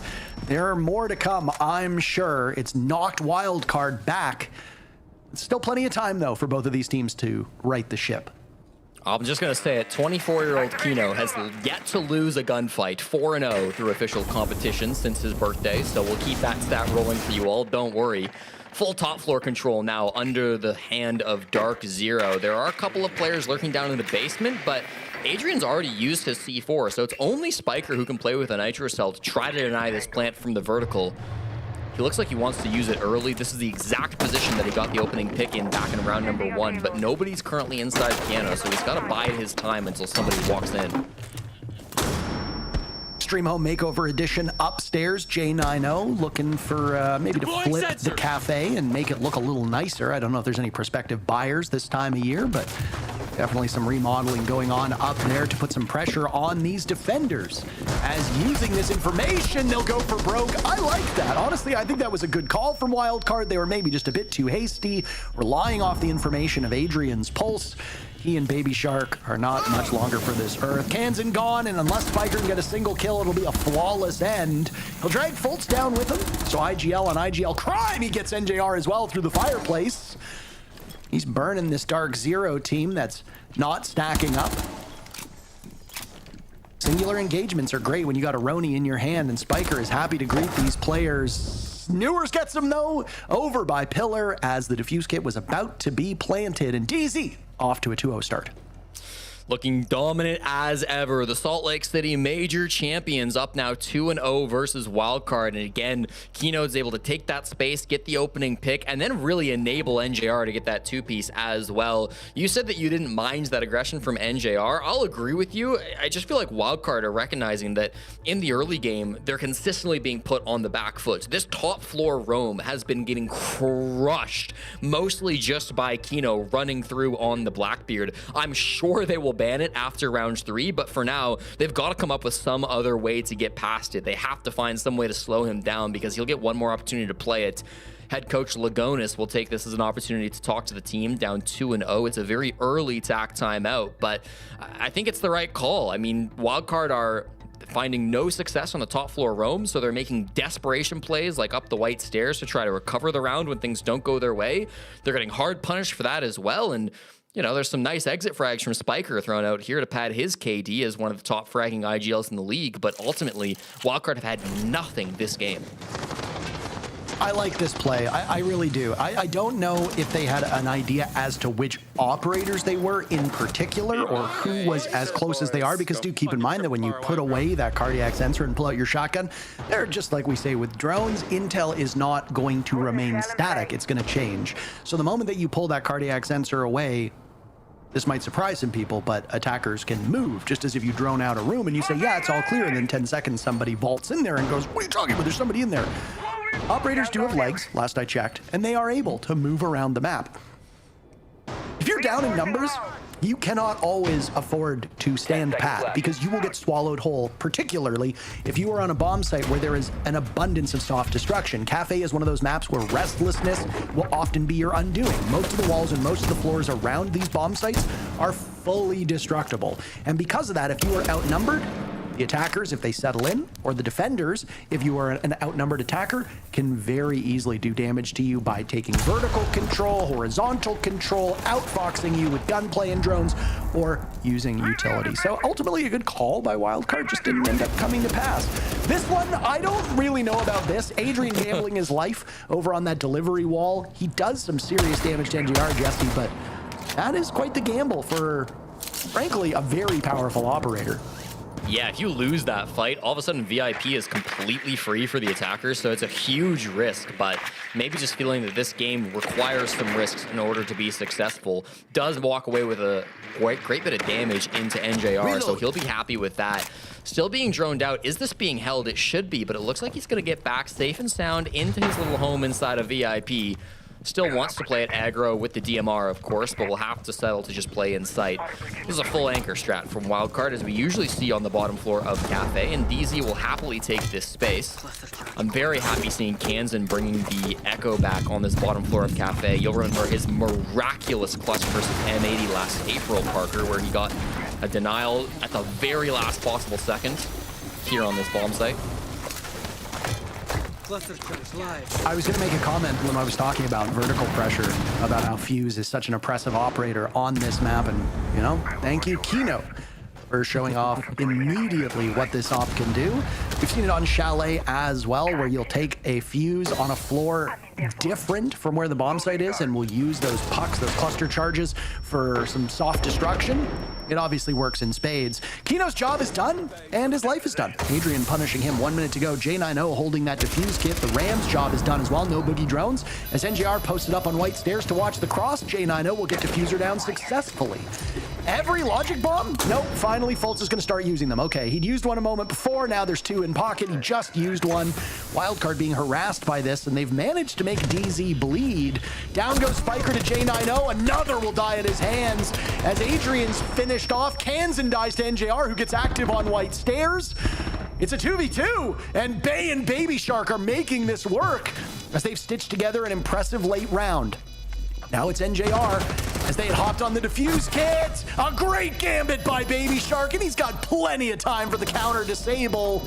A big victory for Wildcard as they deny Dark Zero 3 in a row and finally themselves get on the board. I'm almost certain if Baby Shark just sticks the defuse the first time, he wins the round, but gets his kill too. Why not? Step up and find that frag. The breach in through Freezer wasn't quite what it needed to be, so NJR had to army crawl through just to be able to get that position. Little bit scary and then there for Wildcard, but the retake strat is absolutely perfect to come on through and make that chaos happen. I don't know if they realized the plant was going down. They killed Kino, who was the initial player holding that defuse kit, and they might have thought to themselves, okay, Kino's gone, we don't have to worry about a plant. But J90 instantly locked that defuse kit back up and got the plant down, getting 2 kills in the post plant as well. Really close for Dark Zero, but in the end, that flank back towards the top floor from Bay was excellent, and Baby Shark does a really good job playing in the site as well. So DZ, they prove they can bleed. They lose a close 1v2 here on the bottom floor of Cafe, and Wildcard will get a round, but even still, it feels like in some of these moments, Dark Zero are just so dominant, and it almost looks like they're playing 5v1 in the server with how confident they look in some of these moments. Curious what the tech pause is here. Maybe they're also worried about a skin in the C9 M80 game. Yeah. You think they want to go back and replay the previous game? I would like M80 C9 to go back to 5-4 and then M80 go to match point for a third time in the same game. I think that'd be very exciting. I don't know about you. Sure, why not, Parker? We can make got history, nothing else to do. Jesse. We can make history. Is this pause good or bad for Wildcard, do you think, Parker? Because I think despite winning that last round, I would still say they're on the back foot. And sometimes, I don't think Wildcard have a bad mental necessarily, but sometimes for teams that do have bad mentals, stewing in this pause can be kind of devastating for your future rounds. Apparently the issue I am being told was that there were some crashes with the admin and observers, so we have to rehost the lobby, so everybody is going to get back into this one. I will answer your question, maybe not the way you'd expected me to answer it. I don't think it's bad for Dark Zero, because if you saw in the matchup against Shopify Rebellion in Salt Lake City, DZ's mental was ironclad. There was no getting under their skin whatsoever. Those guys were as cool as not just one, not just two, but many cucumbers, in fact. I don't know if it's going to affect Wildcard. I have to imagine the team that has consistently made top 4 at international events is probably not going to be too bothered by this, frankly. So it's entirely possible that it doesn't affect anybody. But I think for certain it won't have any impact whatsoever on DZ. But Kino, you're not allowed to talk during tech pauses, okay? Do you understand the rules, Kino? You're breaking the rules right now. Kino, you're still talking. I can see you in NJR's cam. You're breaking the rules. Okay, see, look at Spiker. Look at Spiker on your screen. See what he's not doing? He's not talking. Kansan? He's not talking. They're not talking. They're following the rules. Kino, I'm going to need you to follow the rules. Sometimes the vibes are just too good, Parker, and you got to yap a little bit, even if it's not strategizing for the next round. Sometimes you just got to let those lips fly. And I think for Kino, no doubt the best player through these first 3 rounds. He's feeling himself after how that has gone on. Playing with the Fuse Shield even in that last round, I mean, you highlighted just the impact it was able to have to clear out some of that space, get him into a plant position. Even if he did ultimately die, it's not a perfect game from Kino anymore. He has still had by far the biggest impact. If you didn't catch it, by the way, they did indeed ban his Blackbeard, so there will be no more shields available to Dark Zero, other than, I guess, the Fuse Shield, if they want to run that back for their next kitchen attack. But the main problem operator that has been afflicting Wildcard will be taken off the board here. So I think that gives them a little bit of hope. If they don't have to play against those shields anymore, they might even stop playing some of these more trap-focused operators. You don't have to run the Thorn as much. You don't have to be as focused on Nitro Cells, and you can just kind of play more of a basic defense game. All you have to worry about is Dokkaebi and Snake and all these other oppressive operators, but don't worry about that. Jane, I know you're not allowed to talk. Jesse, I don't think they understand. Well, Parker, I know the admins sometimes are not so... No, Jesse, the admins crash. They're not in the game. They have no idea this is happening. See, this is why we're in this situation, Jesse. The inmates are running the asylum, Jesse. And now it's up to you, and you alone, Parker, to do the police work that nobody else will do. And you know me, number one, I love the police. Number two, I have said on this broadcast many, many times, I am in fact an admin. I've never said the opposite. So obviously, I know, and you've heard me many, many times, right? Yeah, I've heard that. Yeah, you often say that. I often say that, actually.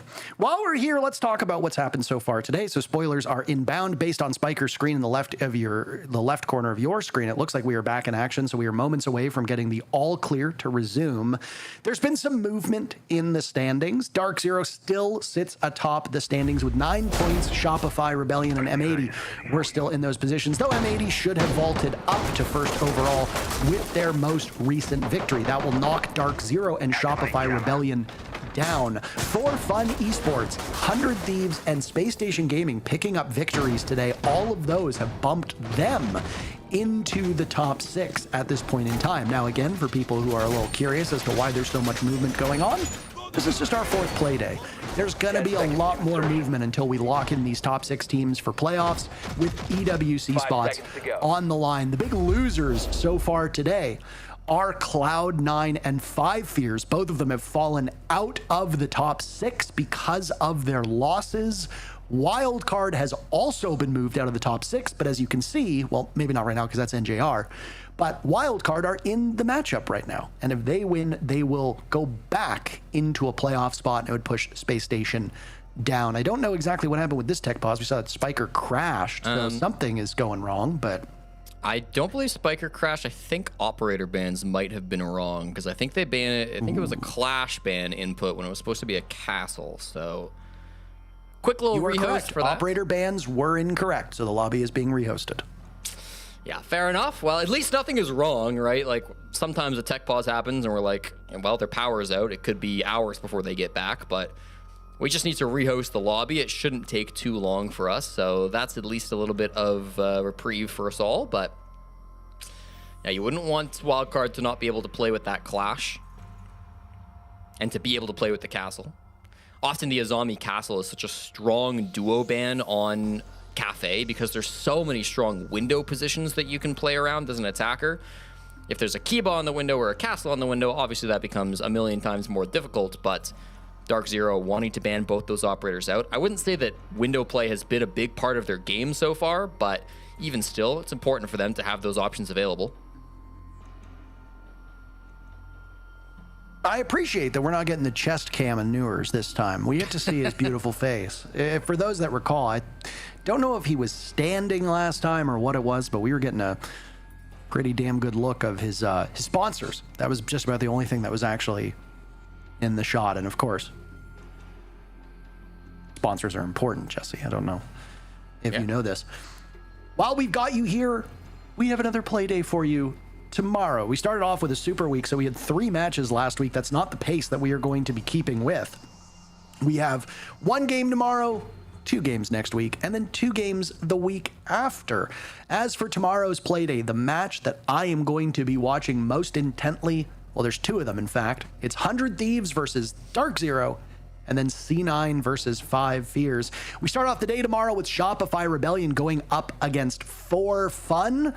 That's an opportunity for SR to bounce back after a disappointing matchup against 100 Thieves today.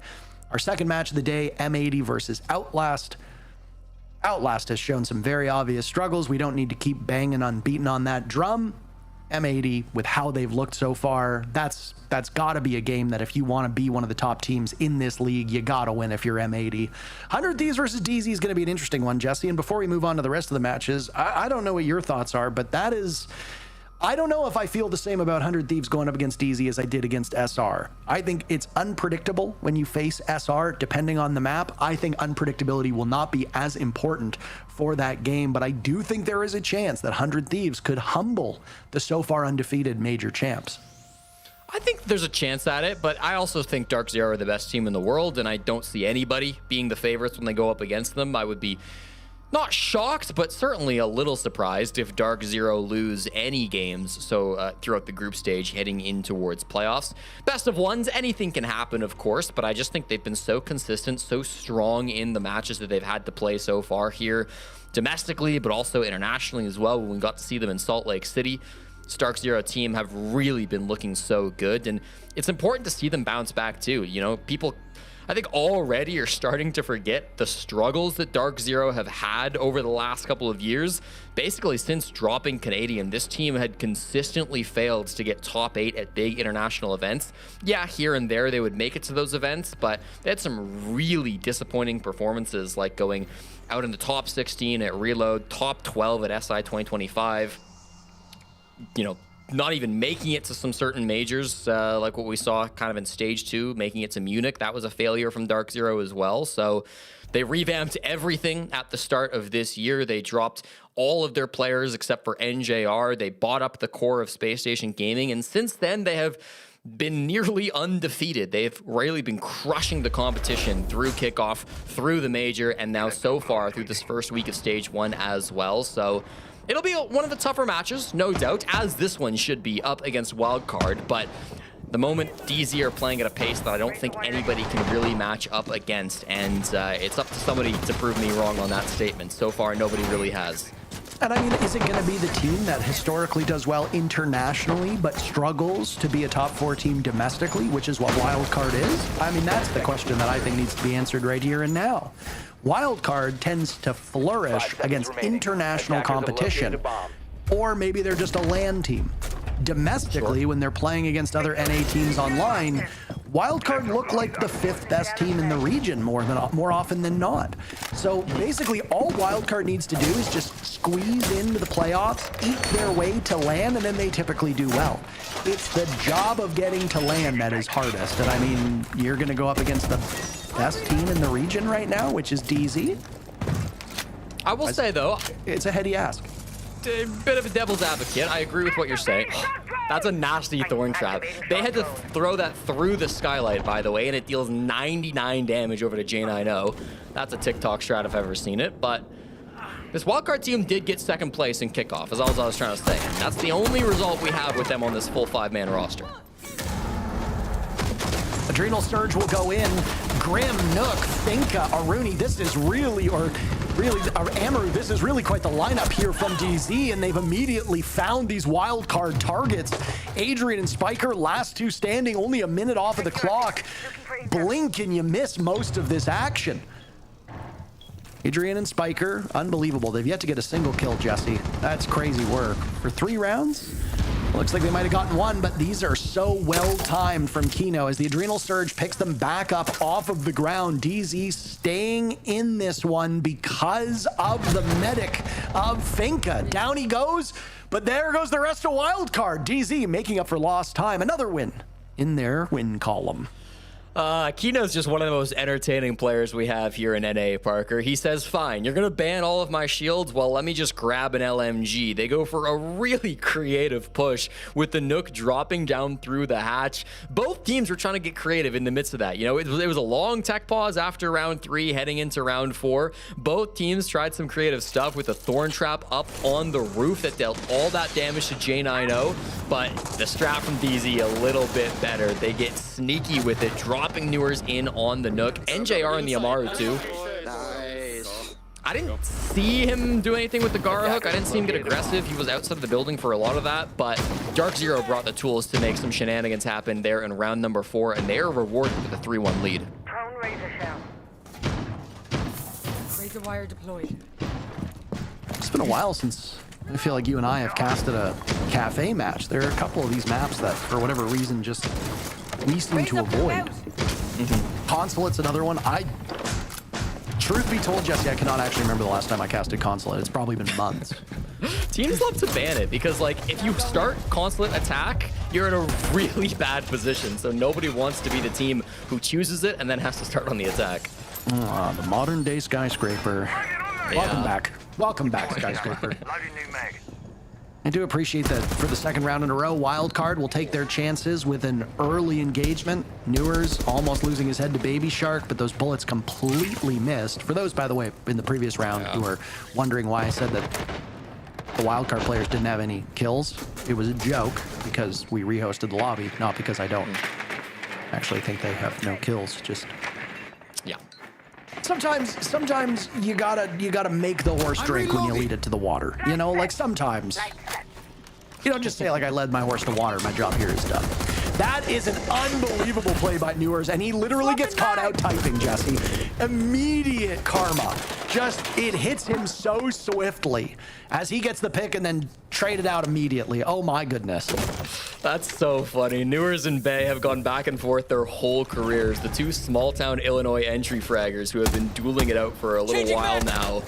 Goes the way of Newers, but hard punished by Baby Shark. Unfortunately, everything else has fallen apart for Wildcard, as it seems to consistently here on Cafe. Now down to a 2v4 as these numbers just have not gone their way. Kino on the glass, continuing the shenanigans, will repel on into Piano. Spiker is top floor, but he's all the way over in Cocktail, somewhat disconnected from Adrian. He's just trying to rat here, Parker. He needs to make a big play if they have any hope of winning this round. Out go the smokes. Nice play by Spiker. He's been sensational, whether it's the Roni or whether it's the Commando in hand, it doesn't matter. And that Roni, only a tiny number of bullets, and they go by in a hurry. He's isolated now inside Laundry.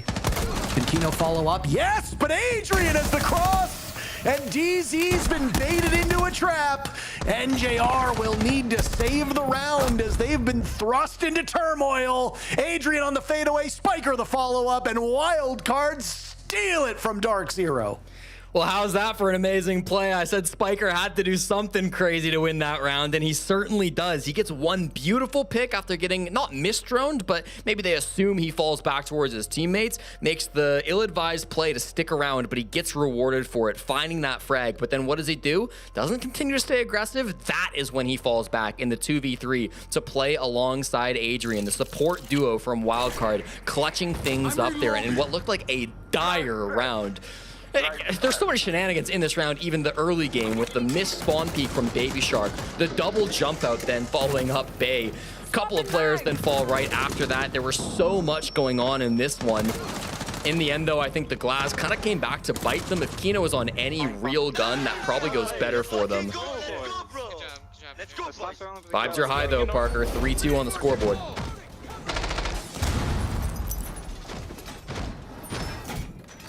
I'm thinking we're going to have a long one here, Jesse.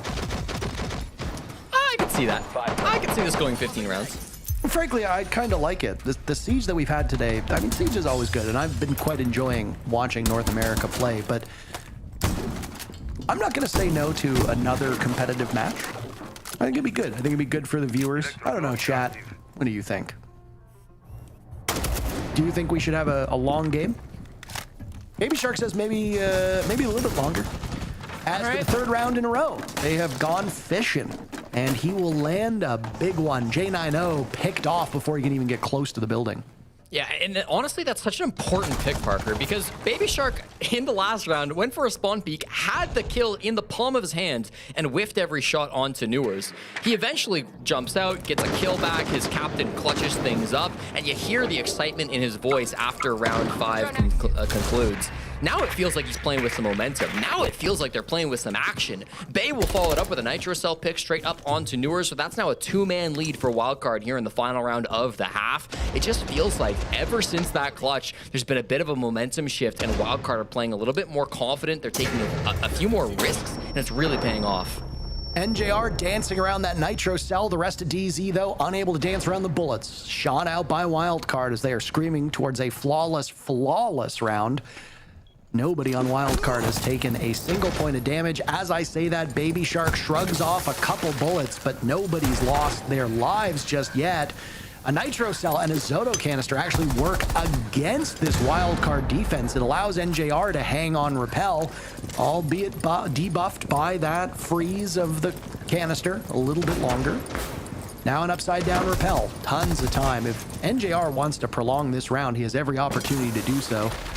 How many times have we seen a player go all the way up to the roof to take a timeout for his team? That won't come to pass. A Nitro Cell gives us an explosive end to the first half, and we are no closer to a conclusion. 3-3 through the first 6 rounds. Well, we said we saved the best for last, and I think that's absolutely coming to fruition here. 3-3, Dark Zero Wildcard, neck and neck right now. Lax, what are you seeing so far in this game? Best situation for a half, 3-3 for Dark Zero. However, some of those attacks really should have went in Dark Zero's favor. I mean, specifically that round 3, it did get very chaotic. I think it was just a little bit of an overstep for Jack in that one round in Freezer. If he doesn't overextend there and just commits to focusing on the diffuser being, being the plant being diffused, I think he can then focus there. They win that round. Even in the round where Adrian gets that 2K, I mean, it was big heroics from Wildcard players to be able to get those rounds into their favor. But again, the issue for me wasn't ever the defenses for Wildcard. It was their attacking half. And when we looked at those stats, they were only winning like 36% of the time. So that really is going to come into question for me again that we highlighted. Are we going to be able to see the shields utilize just how effectively Dark Zero was using them? No, exactly. And talking about their bans, right? They were actually banning all 3 shields on the Kino, which we're basically calling him a shield crutch at that point. Right. And he was their top performer. I think he was, 6-3, 1-0 on the entry in that half. So obviously, Dark Zero is a more established team. They're not going to just crutch on one type of operator. They're not just going to use shields. They know how to use the information operators. They know how to use the utility operators. There's multiple ways to play this game, and Dark Zero, they're not just a shield crutch team. So I don't know if the game plan went into that, but like you were saying as well, it was just all clutches from Wildcard. That's the only way that they're kind of winning rounds. Kansan's 0-4 right now, which he's one of the most consistent players as well. Yeah, absolutely. I think that's also a big one. And then especially once we get to their attacking half, I'm curious, do we see them get rid of the Azami? Do we see them get rid of the Miras to make it easier to get into the building, not have to deal with that? And then if they aren't getting rid of those, then what's going to be the recourse and to deal with those? Are we going to see, like I said, more shields being brought into it? Are we going to see smokes being brought into it? Glazes, Ying, any of the cheese to try to get any bit of control, because Cafe is really hard to get into if a team is fighting aggressive, which I'm sure DZ's going to. I'm sure they're going to, and I mean, they're just such a good defensive team because of how many support players they technically have on the team, right? They're just all pillars, and speaking of pillars, maybe we'll see like a Dokkaebi ban that could be really good on Baby Shark. Typically, for a lot of their attacks, he is lurking in the basement on that first floor, and it doesn't matter whether they're attacking the second floor or the third floor, so I do expect that to kind of come out. But yeah, no information bans coming out from the side of from Dark Zero. I like counter bans from both sides, especially getting rid of the Azami, getting rid of the mirror, getting rid of that kind of honestly, I'm losing track of word. It's 1 a.m. over here, but I mean, regardless, both sides really good bans. I do like that. However, I think we are going to have to be watching from Wildcard's perspective to really see what they can replicate and maybe take from what SSG was. I mean, not SSG. Dark Zero was doing to them. Right, Wildcard. Now move on to the attacking side. So clearly, a lot of work left to do. But right now, it's a dead heat. Bomb located by attackers. I know of dry heat, Jesse, and I know of a wet heat, but I've never heard of a dead heat before. Anyway, continue. I'll even up, Parker, 3 apiece. And honestly, that Nomad ban, it intrigues me, okay? It tickles my brain in a very in a very interesting way, because that kind of speaks to me that Dark Zero are going to start playing very aggressive. Now, Nomad ban on Cafe is already a bit weird to me because Gridlock is sometimes seen as an even better operator because she's so good to throw those track stingers in on those red stairs and the white stairs as well, but I expect some aggression coming out from Dark Zero in the second half. I expect them to want to play with their food a little bit and make some big flanks here as they try to defend against Wildcard.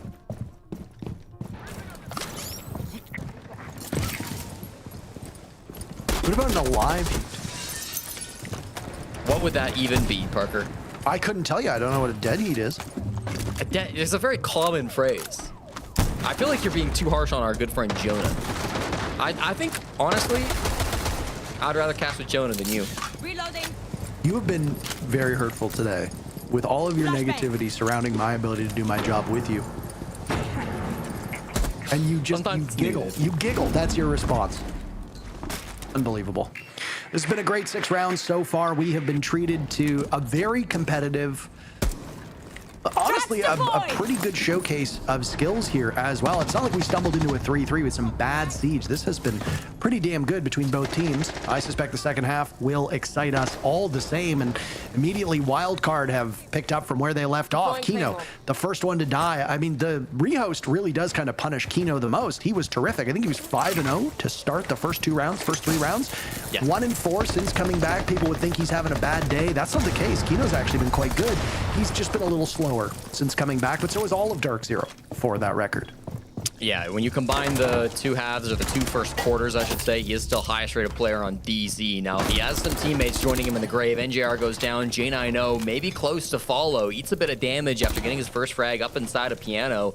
Now he's a bit alone. He's got to be careful about what positions he wants to play. He's got Newers inside a cocktail, so he's not completely isolated.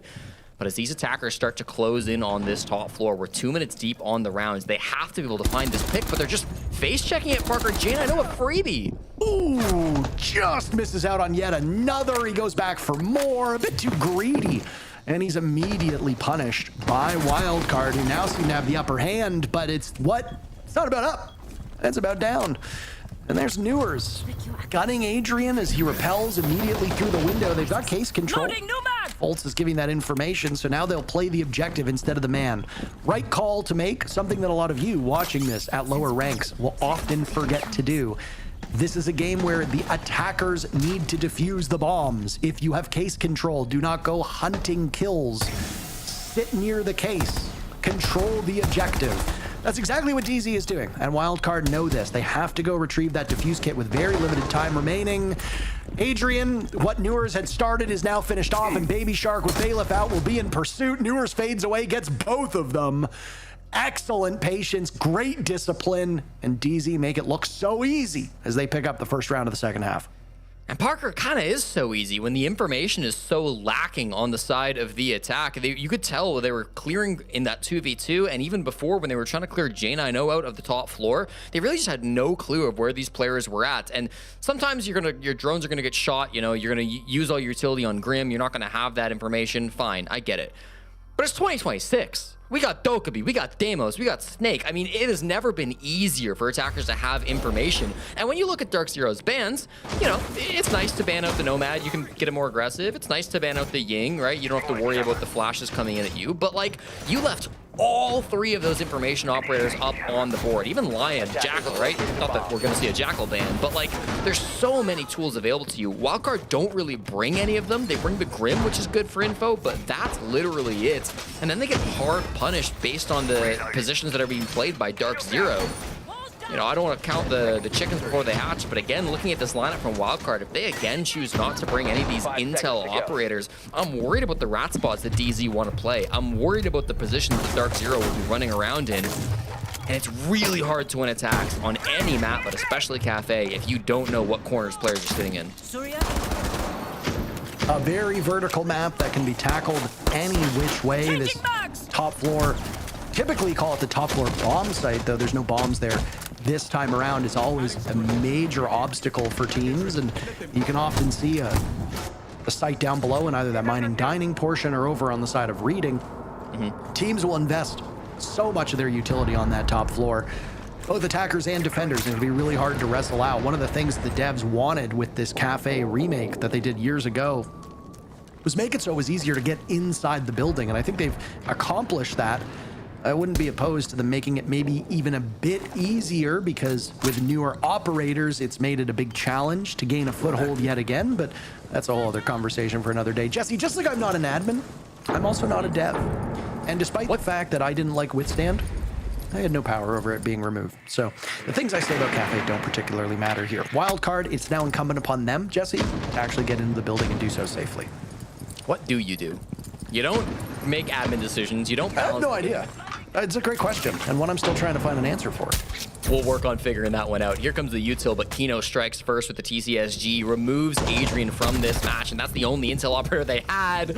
Lines him up. He's playing these windows oh so perfectly. Slams Spiker. That's the Capitao gone as well. These displacement operators have now been completely taken off the board. DZ will leave the top floor anyways, but that's because they're in a 5v3. They have no need to stick around on this top floor and risk losing their bodies in more gunfights.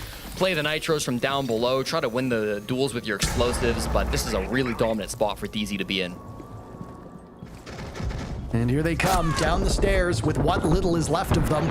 They are being fed into the Dark Zero machine. DZ in a perfect position to stretch their lead. All they got to do is find Kansan. Excuse me, that shot on Fultz. Oh my, I'm blushing.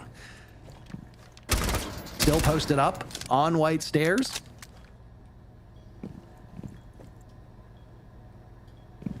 Talk, Newers. You're dead. You've got all the time. You got all the time in the world. We're baiting for kills here. Parker does not have the fuse kit. Does not have time to win these. Is praying for Dark Zero to swing him. Down goes Kansan, and that's a big round for DZ. Even if it did kind of kill a little bit of the casting momentum there, that's totally okay. Dark Zero putting in some good work here on the second half of this map. I know you said he was baiting for kills. Could have also potentially been letting the team talk through it. We just obviously didn't see if they were speaking. Maybe. I feel like if you're trying to get your team to talk, you go on the roof. You don't stay in the building. But in any case, had no hope of winning that one out. So the result is the same, whichever way you want to cut it. It's another 3K coming through from the kid from Sao Paulo. Kino, beautiful play with that TCSG shotgun, the way he plays just on that top floor. And then again, I think it's so smart to fall back. You're in a 5v3. You have no need to want to play around that top floor and risk dying in those spots. So I couldn't see that, Jay, sorry. Well, you just killed and he's apologizing after a 3K. I mean, don't sweat it. Kino, you're the MVP of this game so far.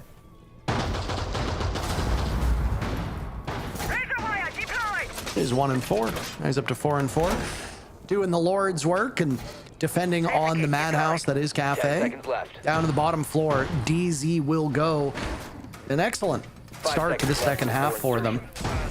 Don't think that tech pause really did impact either of these teams. I know it was something that we talked about when we were filling time, but I don't think it's really had much of an impact at all. Wildcard was dialed in through the remainder of that first half, and now they have the unfortunate task of attacking a map that looks like it's incredibly favorable to the defenders, and DZ understands that assignment very well. Wildcard struggling to find a foothold here, and Baby Shark will show exactly why. Even NJR's typing in chat. Jesse, the mayor rarely makes statements. He uses his publicist, but you're hearing it from him directly. Oh, it's never a good sign when NJR hits the keys. That's for damn sure, Parker. And, you know, he's feeling confident with it. He'll take down Baby Shark. That's another player that, again, like, we've talked about his mental in the past. He can sometimes be one of those players who can get in his own head about his own performance. So if you're going to type at anybody, it can be tactical to type to Baby Shark in some of these moments. It's all part of the game at the end of the day. This is a full man anchor setup once again from Dark Zero, but it honestly wouldn't shock me if they do want to start taking some peeks up these stairs. They probably won't, and they definitely shouldn't, but with a Nomad ban and no gridlock being played, there's always that opportunity. Dark Zero, they love playing with the momentum, so there could be that option to try to get aggressive here in the mid game, but assuming that's not the case, it'll be on Wildcard to rip open these floorboards and look for a pick. That's a big loss for the Dokkaebi as well. The intel that you get from those logic bombs would have been huge. Bay's had a bit of a sluggish day so far, but he's starting to warm up. I mean, he's got an F2 in hand. That thing melts you. It's like a dry heat. It melts really quickly. So with that, Bay has been able to put us back onto even footing between these teams. And again, that top floor very swiftly worked through by Wildcard. Now the next step. Open up any holes you can and push these defenders into your waiting arms. You've got the ROU projectors. Spiker is applying them right now. They're not going off yet. DZ is likely keeping track of where these are going to go so that they're prepared for the execute. Worried about the VIP player. Adrian's facing a lot of pressure, but he's kind of just baiting as well. Like, he's waiting for Spiker to go for this drop. I believe they have the hatch open. 45 seconds still as he's got these little lines of sight being broken off. As soon as he wants to, he can pop up those walls and go for the execute. There goes Newers to Kansan. Newers not having a ton of impact on this round, and as the Warden, he can be particularly impactful at such close range. They haven't gotten J9 out of the position. Never mind. Bay drops, slaughters him, and will immediately go on to info from downtown. Kino hucking those gas canisters. I don't know if they're going deep enough to do any serious damage. As Bay has now found an opportunity tucked in the kitchen. He's getting that defuse kit down. The coverage has been good so far. How about Pixel Perfect?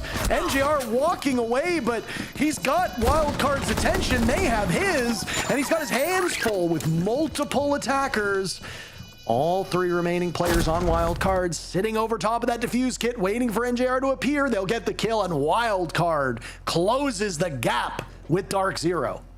Huge round from Bay, steps up there for a big multi-kill and gets the plant down. And I mean, it's not a coincidence that the first round Wildcard decides to throw somebody on the Snake. That Snake player gets a triple kill, gets the plant, and wins the round for the team. These intel operators are so powerful in today's game, and Wildcard do a really good job of exploiting on that. They just have to find ways to empower Bay, I feel. Find somebody to get them on a good gun, get them on a good information operator, and make that space for your team. You go back to rounds 7 and 8, Bay is playing the gridlock. It's not a bad operator by any means, but Bay is the primary entry on this team. He's arguably the most talented player on this team. You want to empower him in any way that you can. Gives them a bit of a lifeline here in the second half of Cafe, and we are just one round away from a tie match, one round away from match point. Either way it goes, it'll be determined by round 10 here. Been a close one again, as we anticipated, and I didn't think we would go quietly into the good night as... New feed active. Well, somebody smarter than me has said. For those that are wondering what today has shaped up like, as we just are a couple seconds away from getting into live action. Spoilers inbound. Space Station Gaming started the day with a 7-4 victory over 5 Fears. For fun, taking down Outlast with 7 consecutive rounds in a 7-2 scoreline. 100 Thieves prevailed over Shopify Rebellion, giving them their first regulation victory under that org. It was a 7-5 scoreline, and then our most recent matchup that concluded before this began was M80 versus C9. It also went the distance. So the last 2 of our games, one by 100 Thieves and one by M80, were done in that 12th round. There's a very high likelihood we end up going all 12 here. Dark Zero at the current time in the driver's seat, and more likely between the two to carry on a victory. But again, we play in the server, not on paper. And with that, Wildcard might have just said, not too soon. 3 unanswered kills. They're in the building 50 seconds in. Keto and NJR, desperation will set in. This has been quite a pace by Wildcard. Yeah, it's just been perfect, Parker. They had all the angles they needed on those top floor positions. Here's a big swing to come out, but it's not good enough. Kino gets body shot a little bit at the end, and NJR is left in an impossible 1v5 with an incredible amount of time still on the clock. They know where he's at, too. This is all but over now for NJR, and the score will be 5-5 after this one. Plenty of time to play with for Wildcard. Don't rush this. You know where this guy is. Don't panic. They're even taking their time to drone him. And there we go. Kansan closes it out. So a game that was looking like it was going to be a runaway for Dark Zero has quickly tied itself back up, Parker. And DZ, they have to be a little bit sharper in these early games if they don't want to keep watching this game fall apart.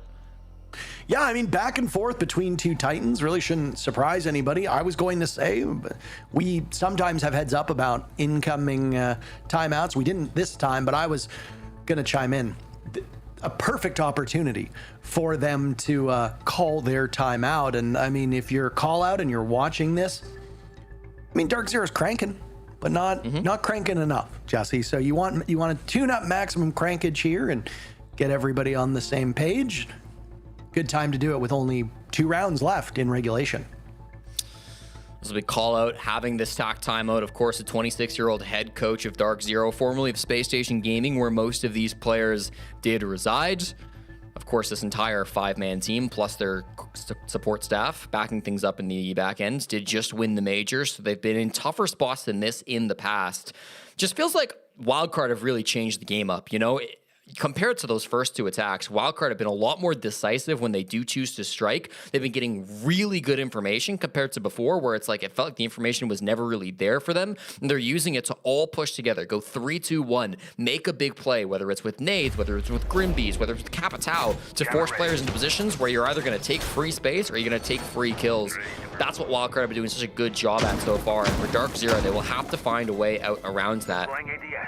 The window play has been decent as well for them. Like, it feels like they are getting some really good picks outside the buildings. I wondered if we might see some aggressive zombie play be brought out. Zombies banned out, but some aggressive castle play, I should say, being brought out here in this fourth quarter, but no. Dark Zero will continue on with this somewhat loose lineup. A lot of anti-nade being brought by Noors and J90. Some information from Fault as well. So trusting in their gunfights, trusting in their individual ability to win things out and hold down certain parts of this map, forcing Wildcard to face them in gunfights rather than playing it with utility. Second flawless round from Wildcard, by the way. They had one in the first half to close things out, if you'll recall.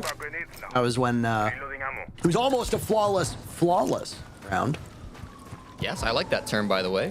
I assume you coined it for the first time. I mean, I listen to all the co-casters except for Dezichu, so maybe he said it.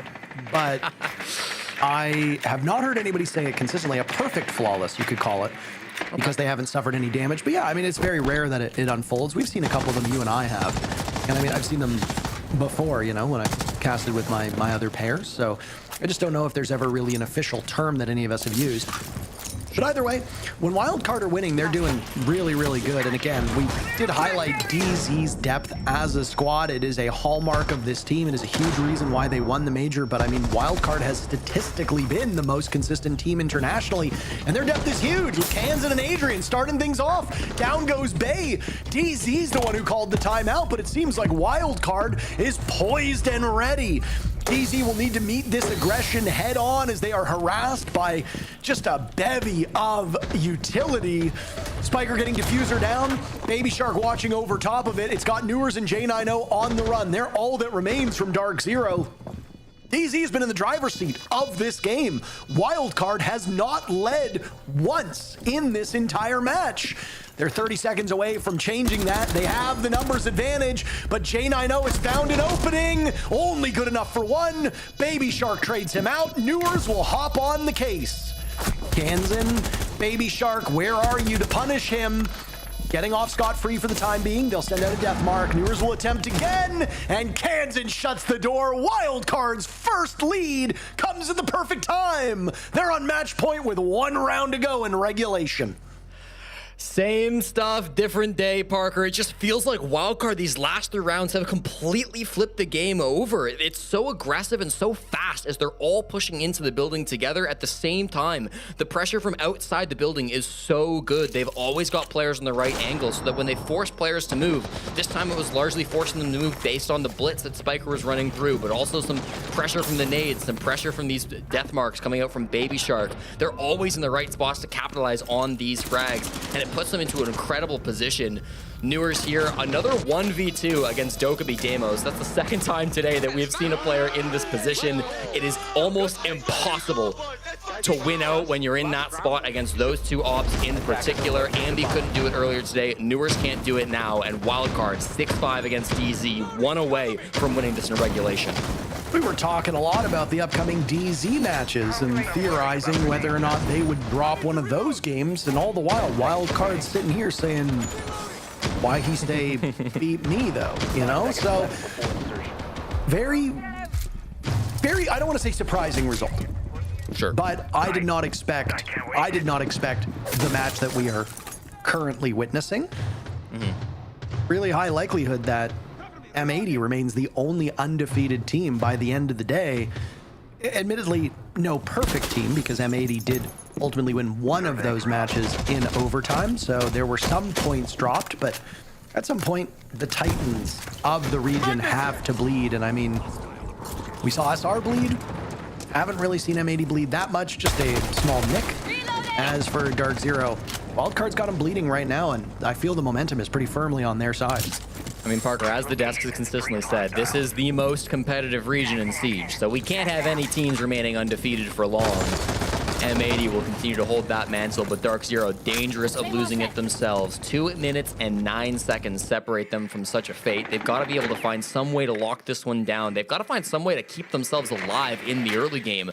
Wildcard have been doing such a good job of applying this pressure, of getting that opening pick, and of not letting it just be one pick, of spiraling it into many frags as they all enter the building at the same time. They've got a difficult task to deal with. Of course, there's this Pixel Shield being played here on the top floor by J90. He's on the Wamai. It's going to be really hard to nade this guy out, but the second one domino falls, usually more do follow.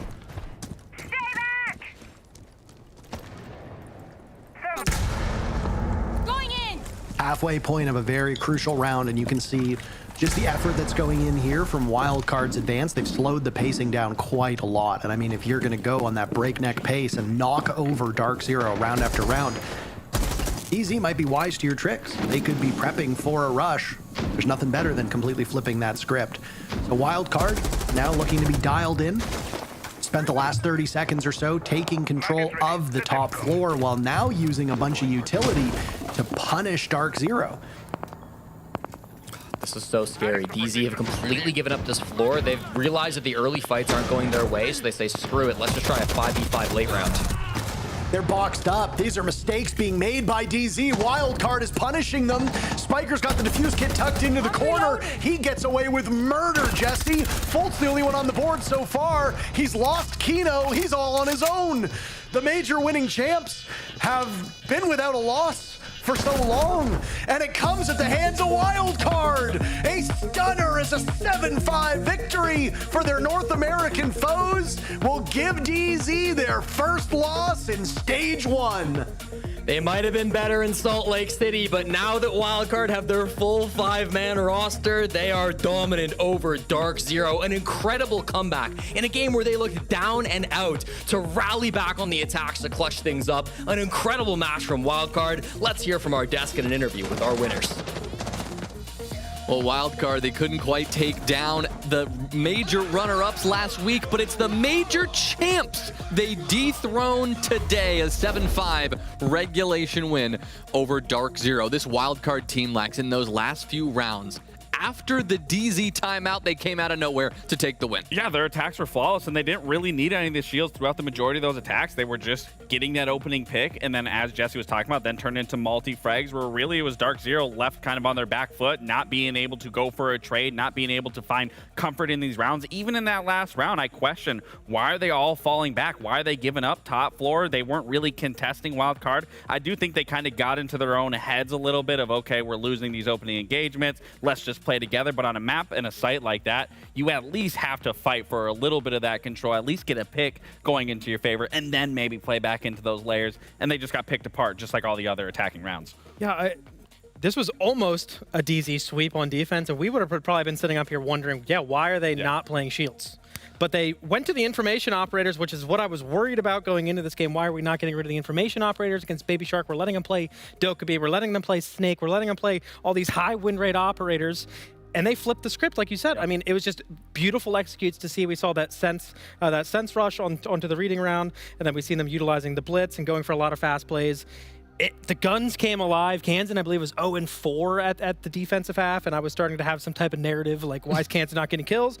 Proved me wrong, immediately getting 9 kills on the attacking side. So yeah, love to see it. Love to see that the guns are alive. Yeah, so curious to see what that big change was that really ignited the fire under this Wildcard team.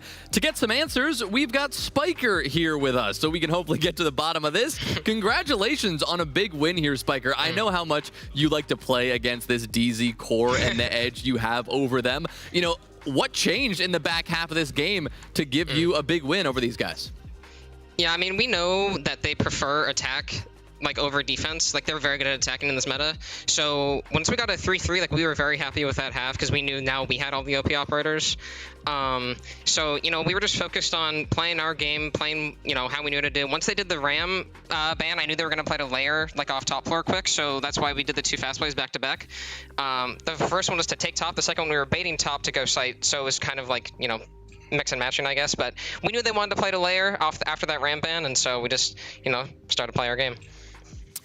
Spike Dog, congrats on the win. Was that a Lagotinus idea with the prep right there, or was that something you guys were kind of getting a read in between, like in the rounds? Which, like the fast plays, or like yes. them playing? Yeah, with the fast plays.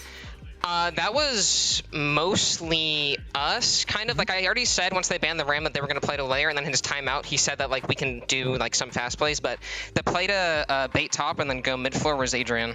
That's like a rush we already had, but he's the one who said that like it was a good idea. So, yeah. Well, it ended up working out. I also wanted to ask you that. I'm sure the answer is going to be yes, but do you ever get sick of the narrative that you guys can't win regionally, yet you're these international juggernauts? And do you think it actually ever affects you guys as a team? I don't think it ever affects us. I mean, it's kind of true that like we struggle against some good regional teams. I think it's a little bit overdone because we still make events, right? So like we have to be decent regionally, but it doesn't really affect us at all, no. Yeah, decent. I mean, you're beating Dark Zero. Literally the #1 team right now. Hey, maybe changing the narrative a little bit. I like it. Yeah. I mean, I gotta be Shopify, bro. I gotta be Shopify. I was gonna say, they're definitely changing the narrative. They aren't using shields all too frequently as Wildcard used to use when you guys had Dash. Obviously, I know you kind of had taken that role, and I think, you know, you weren't finding as much success as you wanted, and you were pivoting off of it. We did see the one round from you with Blitz where you were able to take quick control into Fireplace and then establish dominance from there. Is there a reason why you don't want to incorporate shields too much, or even try it out on other players on the team to see if you can fit it into your system? Put them on a gun. Honestly, it's mostly like we still play shields, like we still play it a decent amount. It's more so I play it much more situationally before. I think that's why we were struggling with it a lot like during kickoff, is because I was kind of like forcing it to try and get as many reps as I could. And so I was playing it in a lot of situations where it like didn't make sense. So now we're using it more situationally, and like I definitely feel more confident on it just because I think it's like, you know, we bring it every once in a while in a good situation and a good strat to do it. And so we're using it like more effectively now, I guess. I have a question in terms of obviously Baby Shark's performance. Obviously, it hasn't been to where we've typically have seen or highlighted more so at events.